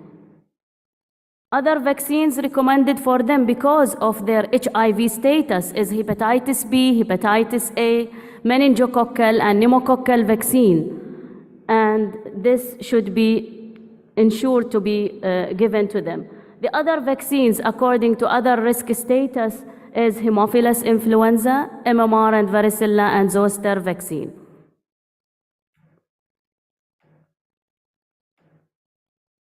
So there is an extensive schedule. To be started with influenza, we have seasonal influenza vaccine. It's available in the season and should be given to them annually and at the beginning of the season. It's inactivated while they cannot receive the live attenuated influenza vaccine.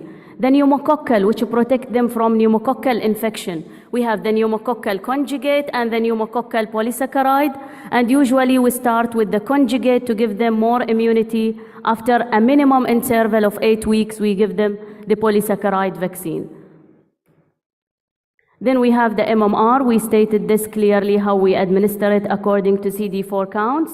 The tetanus, diphtheria, acellular pertussis, they should complete all the routine doses, which is 5 doses during childhood, and then to receive a booster dose every 10 years. One of them should contain the pertussis component, the TDAP. The meningococcal vaccine, meningococcal conjugate, to be administered for them every 5 years. So this is a booster dose for them because they are immunocompromised. Then the varicella vaccine, the varicella is given also according to their status of immunity. The hepatitis B is very unique for them. They will receive the 3 doses, and we have to test their immunity. After like 4 weeks, we test their immunity by anti-HBs. And if their immune status is low, then we have to revaccinate them with the 3 doses. And this is also followed for other categories like healthcare worker. Then they will be susceptible to the infection. We have to monitor their immunity status annually and to administer booster doses for them according to their immunity status. The zoster vaccine is not available in Bahrain, but some countries they recommend it. So why do we need to give them the vaccine? HIV and hepatitis B, there is a high risk of co-infection, high risk of chronicity of disease with complication of the disease. So that's why they need the hepatitis B. Influenza, they are at higher risk of influenza-associated mortality compared to the general population. And meningococcal, they are at higher risk of meningococcal disease by 5 to 13 folds, and the vaccine is available. It is effective in them, although the efficacy is less but need to be protected. Invasive pneumococcal disease at the end are very common in them, and it's 20 times higher among adults with HIV compared to those without HIV. And we have a vaccine to protect them. So it's very important to protect them with the recommended vaccines. What are the contraindication and caution? Certain vaccine cannot be given, like the oral polio, yellow fever vaccination, because they are live vaccines. Only the rotavirus, it's live vaccine but can be administered, and it has been written in the literature that it's safe to administer the rotavirus vaccine for children with HIV. The MMR and the varicella to be given only if their immune status is in good situation. Oral typhoid is a live vaccine and it cannot be also administered. This is the schedule from CDC, and it shows clearly all high-risk group people, they should receive the recommended vaccine. Among them is HIV patients, and you can see according to the percentage of the CD4, they receive the vaccine. If it is below 15%, they will not receive the MMR and varicella as live vaccine, but if it is more, they can receive all the recommended vaccine as I stated earlier. And this is again the importance of vaccination. It's clearly, and it is advertised in CDC as well. Unfortunately, in CDC they have posted this, that 1 in 3 people living with HIV have not yet received their hepatitis B vaccination, a vaccine which is available routinely, and it is there and should be given to them to protect them. In the Kingdom of Bahrain, we have almost the same. We have the high-risk group vaccination, and we vaccinate according to the age, comorbidity, travelers, and according to occupation and certain situation and behavior. Among them, we have the HIV vaccination, and the recommended schedule for them is already posted in a poster. It's available in all health centers in the primary care, and they should go to the primary care to receive the vaccine. This is our routine vaccination schedule. If a child with HIV presented, they will not receive the live vaccine like BCG if they are among the target. We have a targeted vaccination for BCG, but they will not receive it because there is a risk of disseminated BCG, a serious side effect, and also the efficacy is not known for BCG in general. Then talking about the live vaccine, as we mentioned, they should not receive it unless their count is good of CD4 cells. So in the schedule, we have the vaccination for HIV people. And this is clearly the vaccines recommended: 2 types of pneumococcal, seasonal influenza, meningococcal, and inactivated seasonal influenza vaccine, and also the hepatitis B. Why seasonal influenza vaccine is recommended to HIV? Because in many studies, it shows that there is a reduction in the influenza and lab-confirmed cases among the patients who are vaccinated in comparison with those who are not vaccinated. So a clear evidence of importance of giving them the seasonal influenza. The COVID-19 vaccines, yesterday we had a presentation of the COVID among patients with HIV. All the data was from Spain, but here we are also stressing on the importance of protecting people with HIV against COVID, to give them the routine doses recommended, the 3rd booster dose, and also additional 4th dose for them to be administered after 3 months from the last dose, and this is according to our local recommendation. What about a pregnant lady with HIV? Just like the other pregnant ladies, the healthy pregnant ladies, they should receive the seasonal influenza and tetanus diphtheria if they are not vaccinated, either TD or TDAP. What about traveler vaccination? According to the destination, they will receive the recommended vaccine for these countries. They will receive the inactivated vaccines: influenza, hepatitis A, typhoid, and MMR, if their count is good, of the CD4. Yellow fever vaccine can be administered only if their count is also more than 200, because again, this is a live attenuated vaccine. So in summary, HIV patients with their count more than 200, and this is most likely to be in the beginning, newly diagnosed HIV, or those on antiretroviral therapy who have a good immune status, they should receive all of these vaccines. We should start them with the schedule if they were not vaccinated before: influenza, TD, pneumococcal by its 2 types, and the meningococcal, the HPV, and MMR and varicella. If their count is less than 200 for the CD4, then we have to give them only the inactivated vaccine, and waiting for regain of immunity. Testing for their immunity status is very important. So we have our site, which has all the information showing all the recommended vaccine for different targets. In summary, the HIV infection is associated with increased risk of several infections, which can be prevented by vaccination, and the vaccines are available, safe, and if they have efficacy as well studied among them. Antibody response to the vaccines are generally will be less robust among HIV patients, but when it is compared to those without HIV.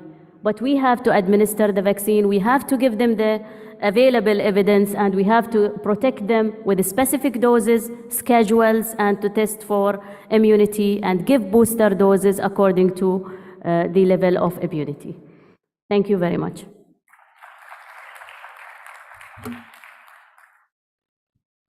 Thank you, Dr. Basma, for your presentation. Any questions or comments? Yes? Yeah.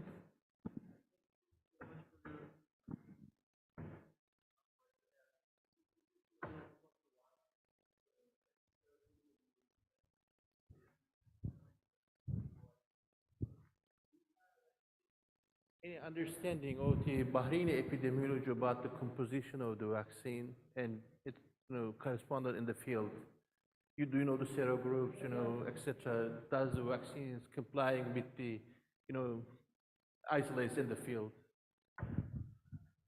Thank you very much. I think Dr. Jamila has a study on this, yes? And also there is a study done on the serotype in the Kingdom of Bahrain, and most likely it is covered by the vaccine. We have the pneumococcal conjugate from 2008. and it's routinely given, and also given to high-risk group. It is covered mainly. I mean the pneumococcal vaccines. Pneumococcal, yes, the pneumococcal. Yeah, the serotype, but I'm not sure about a specific serotype that you are asking about. What is the percentage of coverage, for a 13-valent vaccine, for example? Among HIV? Percentage of the invasive isolation does it cover for Bahraini population? No, I don't know about this data. This is a very critical question. This happened in Turkey once, and when we analyzed the serogroups, the types of pneumococcal isolates in Turkey, initially it was 38. There was a great chaos after then in the ministry, because in the American epidemiology they cover 65 to 7%, 75% of the isolates in the field, but it was 38 at that time. Okay, interesting. Thank you. I have a comment. I've seen also, I don't know about other countries, the coverage of vaccines among HIV is low. It is in general, they are not taking the vaccine, maybe just like the medication also, because they don't want to disclose sometimes they are HIV, even in the primary care. So it's good that for the treating physician at the secondary care to recommend the vaccines and they take it, because it's a good chance and opportunity to protect them. Thank you. Thank you. In our center, because HIV, we have a small number of patients, so we are vaccinating them based on adult immunization vaccine. I'm delighted to introduce the last speaker in the conference, Dr. Adel Al-Sayyad. Dr. Adel, he's a consultant, public health, family medicine, and epidemiology in Ministry of Health, Bahrain, since 2006, Chief of Disease Control Section, Ministry of Public Health since 2010, leading the case investigation and contact tracing team for COVID-19. I'm member in National Immunization Committee, Secretary for HIV/AIDS National Committee, member in several scientific committees and Ministry of Public Health, like tuberculosis, HIV, hepatitis, and measles. He's working as a part-time associate professor of family and community medicine at Arabian Gulf University, as well as a part-time tutor in family medicine program, Ministry of Public Health. Welcome, Dr. Adel. Thank you, Dr. Ramona. Let me first start by stating this. Thank you for staying up till now. I mean, I did not expect this much of audience, being the last speaker. And so thank you. My speech will not be as vibrant as Dr. Nizar did. Nobody can do this in such a meetings. I really appreciate what you did, especially after eating the lunch. Everybody was sleeping, so I'll not be able to do that. So don't expect that. But I'll try to be short. And let me tell you this. Ethical and legal issues and dilemmas are always there in HIV. It is there with every other disease, but it is especially there with HIV. Fortunately, in Bahrain, we have the HIV law to protect the rights of a person living with HIV and to protect the community also at the same time. The work started on this law since 2007 with Dr. Sumaya Al-Jodar. She was the focal point for HIV in Bahrain at that time.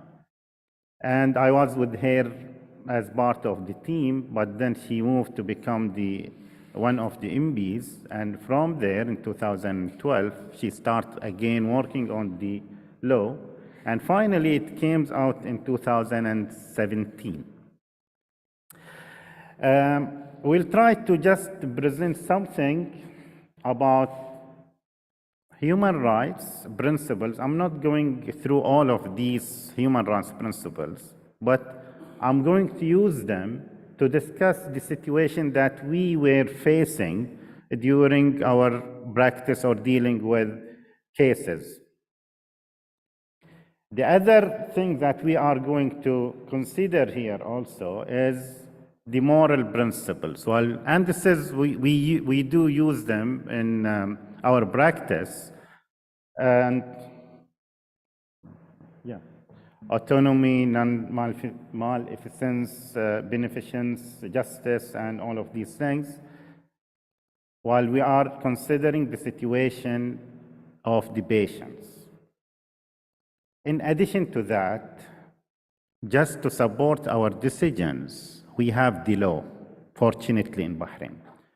The law have, just to tell you that it was issued in 2017, it has 27 articles, definitions, rights of the patients, and duties of the patients, and of course, there are penalties. Now,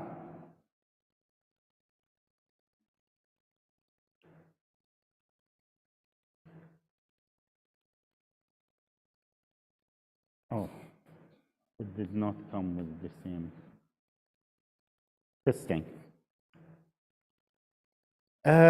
We had this patient who was 58 years old, and these are real cases, by the way, that we faced, and they were presented to us in public health because we need to sort out certain issues related to the situation that they were in. 58 years old, underwent an elective surgery, and he was tested positive for HIV. And when he came, he said, nobody consulted me or counseled me to do the test. And he was angry because it was for the hospital, it was a routine thing to do, while nobody came to him. And he said clearly, if I was consulted, I will not do the surgery itself. Because of this, I knew that I was positive. I was treated somewhere else and following somewhere else. But now I was exposed because of the surgery and the doctor who collected blood for me and did the test for me. So the question here, should we do the test, or the test should be mandatory or voluntary for the patients? And should the doctor inform the patient or at least counsel him before testing? And in what situation the test should be mandatory?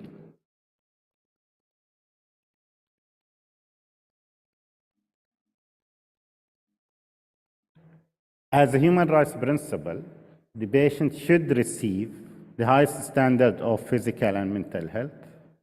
He have the right to do or not to do the test according to the moral, if he was consulted. Yes, I know in some hospitals it become like a routine in the surgery, and I don't know if there is a law for that or not, but at least our colleagues in the surgical department missed the opportunity of at least counseling him before doing the test, and this is the right of the patient. To add on that, Article 2 in Bahrain law, HIV law, stated very clearly. Of course, Article 2 is just the first article in that law, and it stated briefly that HIV patient should receive and have all the rights guaranteed by Constitution. And by Constitution, we should receive the best service that we deserve, and one of them is to be counseled if we are receiving a test, surgery, or whatever. Unfortunately, he did not receive that. In addition to that, Article 3 of the law also stated the right to receive all kinds of medical care. Article 10 stated for voluntary or not voluntary, unless stated by law, you cannot conduct a test for any person. So virus detection tests are voluntary and confidential. Unless for pre-employment, for instance, it is in Bahrain, it is clear that it should be part of the test that we need to do. For premarital screening is mandatory to get married, and part of it is HIV, hepatitis, and other things. So by law, there are certain tests that can be done, but otherwise, the test is voluntary.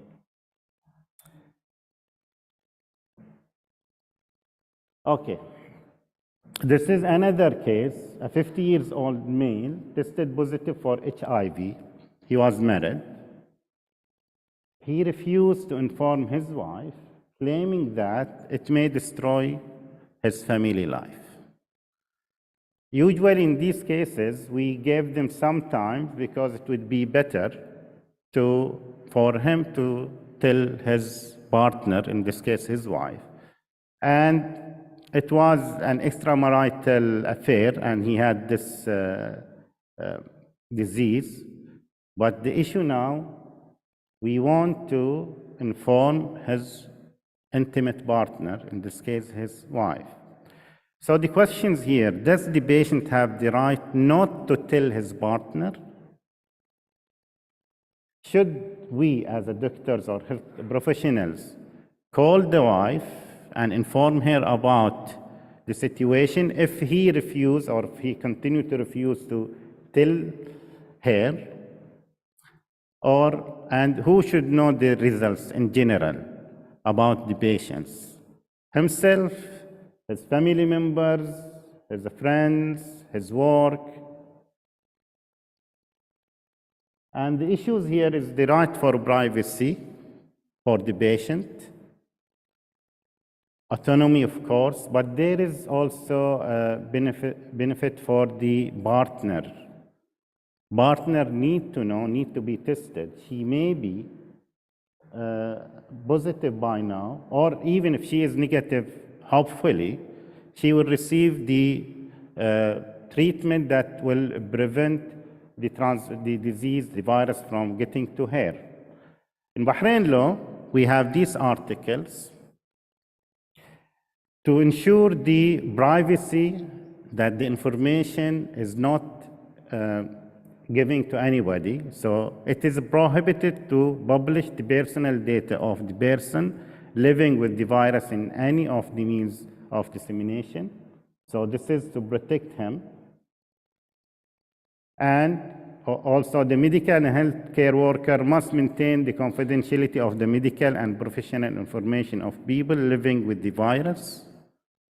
Again. But on the other hand, he has a duty. One of the things that he needs to do in collaboration with his treating physician, he needs to understand the virus, how it is transmitted, and how he can prevent the transmission of this virus to others. And this is part of what he should do. If he don't do this, there is a penalty on him or her not to do that. Also, it is prohibited from undertaking any behavior that leads to transmitting the virus to others. And there are, I remember there is a court case stating, one of the partners stating that an HIV case did not inform her about it and she got it. So there are penalties for that. Treatment, I think Dr. Nizar stated this, and unfortunately we faced this, we saw it. HIV patient needed dental care, and because he was sincere enough, he informed the doctor, the dentist, about that, but the doctor refused to treat him and asked him not to come to his clinic again. The question here, is it the right of the doctor? Can the doctor refuse to provide him or her with the requested care or the required care? Should he know about, the doctor, should he know about all the patient status to treat them, from HIV or any other thing? And how can he protect himself while treating patients?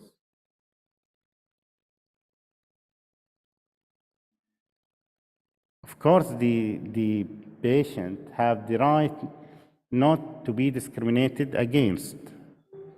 And he needs to to receive the treatment. Again, in Article 2, which I stated earlier, anybody living with the virus, he should receive the rights guaranteed by the Constitution.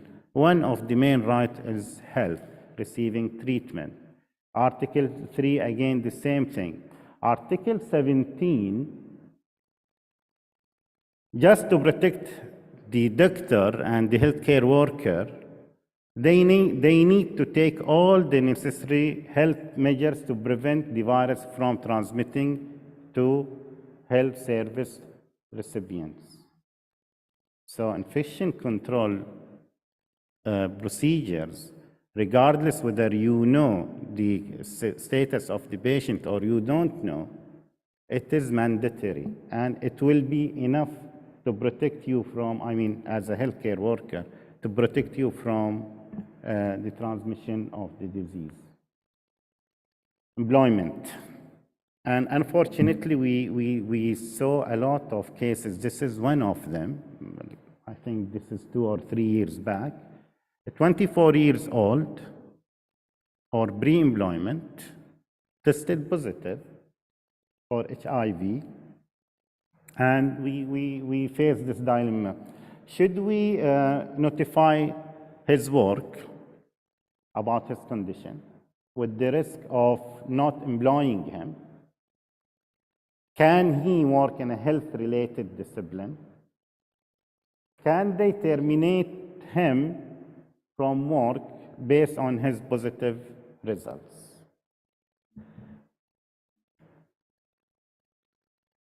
He have the right to work to start with. And again, Bahrain law Article 2, the first article, stated very clearly, he have the right to, guaranteed by the law, by the Constitution, and one of the rights is the right to work. Article 4, it is not permissible to terminate the service of the Bahraini employer or worker because of his infection with the virus. So the situation is stated very clearly in the law, and it is not allowed. That's why what we did for this particular case, we contacted the work, we explained to them the situation, and fortunately he started working as allied health because he was able to, without exposing anybody else to the risk of infection. Education, this is, I don't remember when, but it was a long time ago, like 5, 6 years. Maybe Jamila remember this case, because there was this child who is a child of a positive mother, and he was positive, and he need to go to the school. So the questions came, should he allow to go to usual school, the normal school with other kids? Should the school know about his condition? And who in the school should know about it? What about his colleagues in the class, his classmates? Are there any risk to them? Should their parents be informed? What study he can pursue at university later on? Can he all disciplines, all specialties, or he is restricted to do certain things? Again, the right to education is there as human rights, justice is there. Bahrain law, Article 2 again, and Article 5 clearly stating people living with the virus have the right to education. So we cannot deny whether he is in primary school, in the university, at whatever level he is in, he need and he has the right to receive the education. What we did for this particular case, we contacted the school, we informed the principal, and we kept it up to that level. Because the risk of transmission within the contact in the school is very, very, very, very low. And we informed him about that, and he started schooling with other classmates.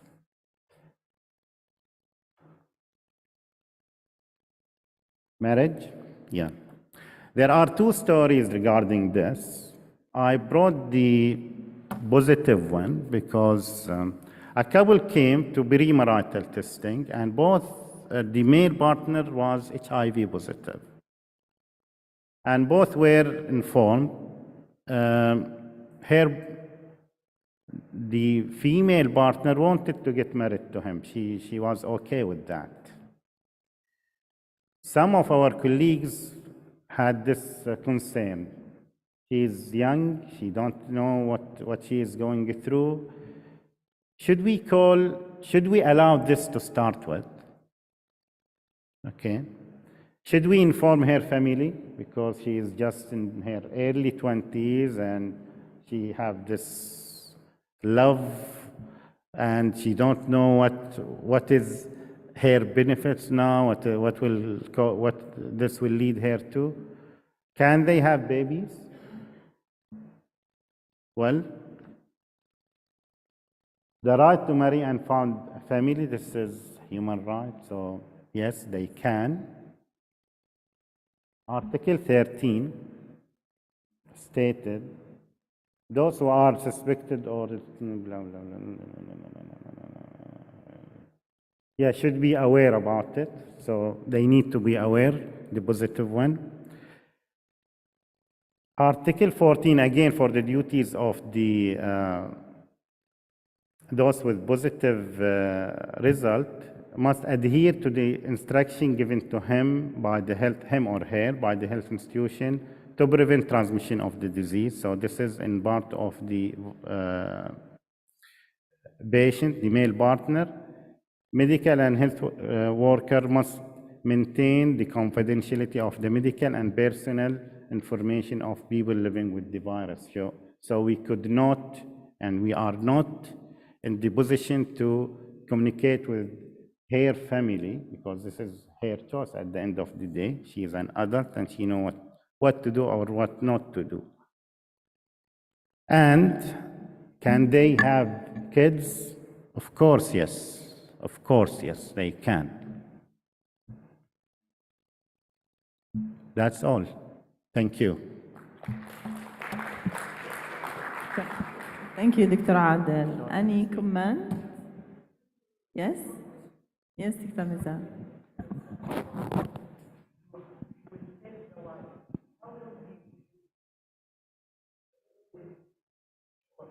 No, we don't have a limited time. I mean, we don't have specific time to allow for that.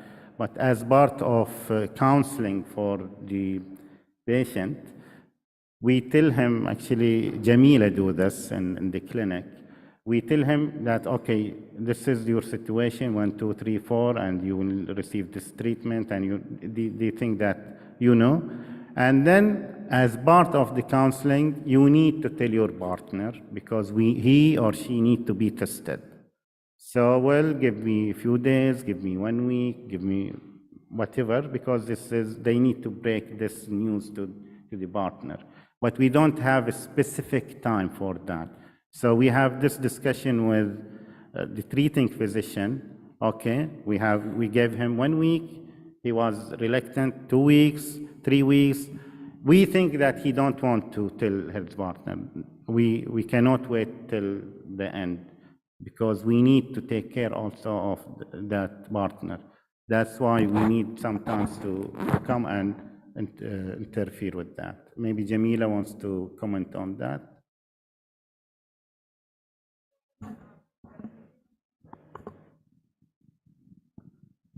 It's exactly what Dr. Adel just mentioned. We don't have time, but usually is that, you have to tell your partner, you have to tell your partner. And we see it in the communication with the patient. Sometimes very clear that they will not say anything, and sometimes yes, and this is, we hear it, we said, the only one way we know that they told their partner, they bring them for testing. That's it. If they, just not, this is probably the time we say we have to inform them.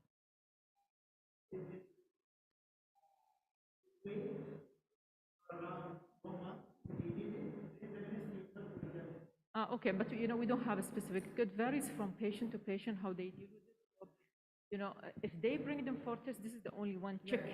If they come, they know. They don't come, that means they know. And sometimes they say, no, we'll check them. We'll tell them that they are tested. We are still suspected that's between us and the patient. And if it's negative and we want them to bring them for PrEP, that's another discussion. So, it varies from patient to patient, but the law is very clear about it. Very clear. Thank you very much for this very informative presentation. It's very welcome from UNAIDS' perspective that such a law protecting people living with HIV has been passed in Bahrain. I have two questions. The first relates to the passage of the law. What sort of outreach did you do, publicity, to make people aware of the law? It's good to have a law, but of course people need to know about the law. Not just the people living with HIV, but the community at large, because it's sending a message about that it's a tool to combat stigma and discrimination. But if people don't know about it or they don't know how to access it, that's an issue. So I'd love to hear about that. Just the second point is, I think, a slight tension between this excellent law you have, but also, as I understand it, the existing policy of testing and deportation of foreign workers. So how do you reconcile those two? Well, I totally agree with the first part of the question, and I think we did not work hard on, publicizing the law as it was issued, and this session is part of it. I think we need to have a plan to do that. Okay. The second part is a bit difficult, to be frank with you, because it is not only a health issue, and as you know very well that. We are trying hard to change things, but it is not only within Ministry of Health, it is something, it comes with Ministry of Interior. The perception about the disease is different and difficult to change. We are working, we are, as a committee, we are trying to change the perception about it, but unfortunately it is still hard to do it. Though we have the law, but it is still hard to do it, yeah. Just here the comment to the first part. As part of it was a law, once it's signed, it was January 2017. It was in all newspaper, it was in the TV, everybody knows about it, because that took like 2-3 years to work and issue that law. And then, even before the COVID, probably people here remember that we will carry activity on a yearly basis this is for the healthcare worker, and actually the first presentation in the day will be given about the law. And usually it's one representative from the Shura and the Parliament to give it. This is how we want to give a strength for it. But more, yes, because I know that the patient who comes to us, probably they know already. They come and they know the law. So when we tell them there is a law, they know about it. But still the stigma, it's holding them from doing it. Even if the law is there, it will not protect them from the close relationship and how they will be stigmatized. That's another issue. But the other part, I think, as Dr. Adil mentioned, it's at higher level to be decided. It's not only health issue. It is a bigger issue to be decided about. Yeah. Can I have a question? Yeah. Thank you, Dr. Adil. Actually, we're facing this issue a lot in the clinic regarding medical legal and law. So I just want to ask a question regarding the age for the patient, which he has the right to keep it as private, because I face some patients in my clinic, which is around 18, 19, below the 20. And they're insisting not to tell the family or the mother about it. So recently we had one patient who was 19 years old, maybe 2 weeks back we had this, and he created a lot of problem in the clinic because the mother came to know, but we don't know how she came to know because she attended with him. So is there a certain age? I mean, by the law here, I think 18 for some laws and 21, that's regardless the medical issues. But for the medical, does he has the right to be kept as private? I think to make it short, 18 is the age, up to my knowledge. I mean, there are certain rights that start at 21 for right for election, But for at the medical field and to be legally responsible, it is 18. So it will apply to the law here also. So he has the right to keep the test Yes, private? yes, because he is an adult by definition. Okay. The other thing I want to ask about, forget my question. Okay. Okay, it seems that I passed the exam, that's why you forgot the other question. Thank you. Thank you, Dr. Yeah, the other questions regarding the other partner. Because I had one patient, he's almost following with me for the last 1.5 years. I was away for 6 months, so I just joined back. And when I met him last month, and I asked him, he said just recently he told her, and they got divorced because of that. So the first 1 year, whenever he comes to the clinic, I keep asking him, he said, it's very difficult to tell my wife. I think it's the same patient you mentioned him first, the 58, which he had pre-surgery testing. I think the same patient, because he came back to me. So for almost more than a year, he was, it was difficult for him to tell the partner. So in this case, do I have the right to inform the public health to trace the wife and inform her regarding this issue, or? Yes, of course. Actually, because we can. I was telling him actually that if she might be positive also. Okay, I mean, so she has the right to be treated. No, I mean, we will give him some time, but we cannot wait for 1 year. Definitely no. I think if he is still did not tell her about it, we need to contact her and do the necessary investigation for her, because she was exposed, and this is her right to be treated if she is positive. Medical legal issues is very difficult actually. Yes, it is. It is. Just to add to the complexity of that, because these cases arise in a number of countries in Europe and in North America as well. The presentation we saw yesterday about U equals U, undetectable equals untransmittable, is also now complicating case law around HIV and HIV transmission and unintentional versus intentional transmission, and the necessity to disclose to a partner, because if you are untransmittable, where is the risk to the partner? And that has to be balanced against the confidentiality and privacy of the person living with HIV.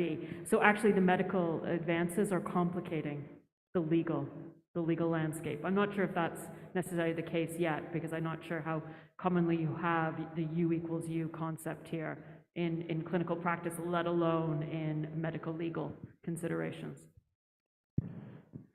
Yeah.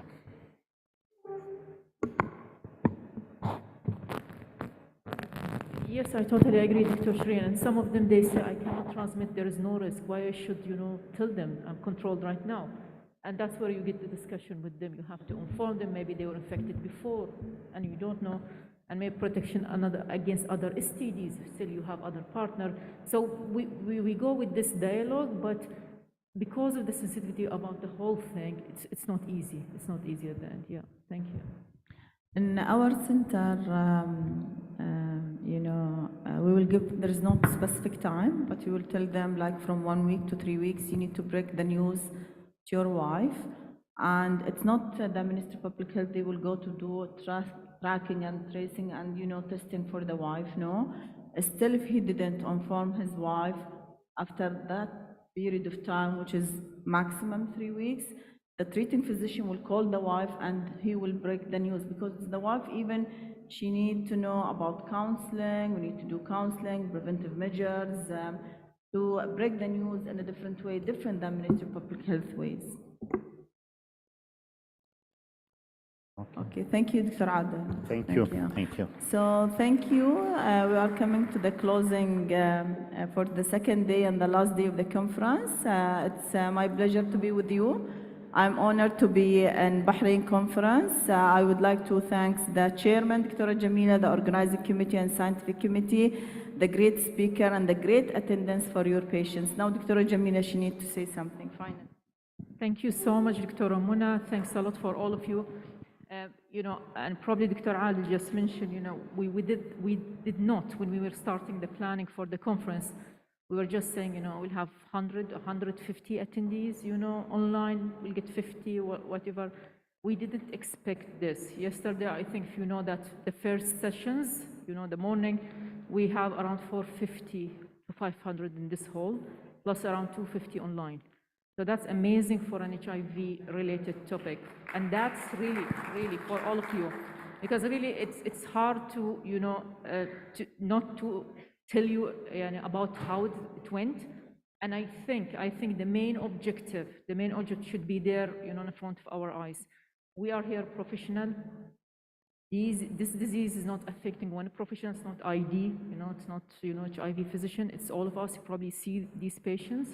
You can pick them earlier, test them, link to care, get the first treatment as soon as possible. And the other thing, this success will not be able to reach here. There are a lot of people that we can thank, but really, it's really a support from the higher authority, the Supreme Health Council, the National Committee for Combating HIV, headed by Her Excellency the Minister, the organizing committee, the scientific committee, and really the hidden soldiers. We have, people know them by name. From Ministry of Health, Mariam Al-Manasir and Hamid, who did a lot of, and education, plus the company who organized it, did a really great job and doing and putting things together. But most for you guys, the speakers, really thank you for being here with us in Bahrain. Hopefully we'll see you in the future.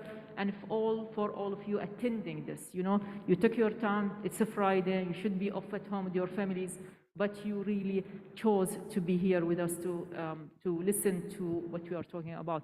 But I think just keep the main objective in your mind, and I think we'll be able to make great change in the future. Thank you all. Thank you.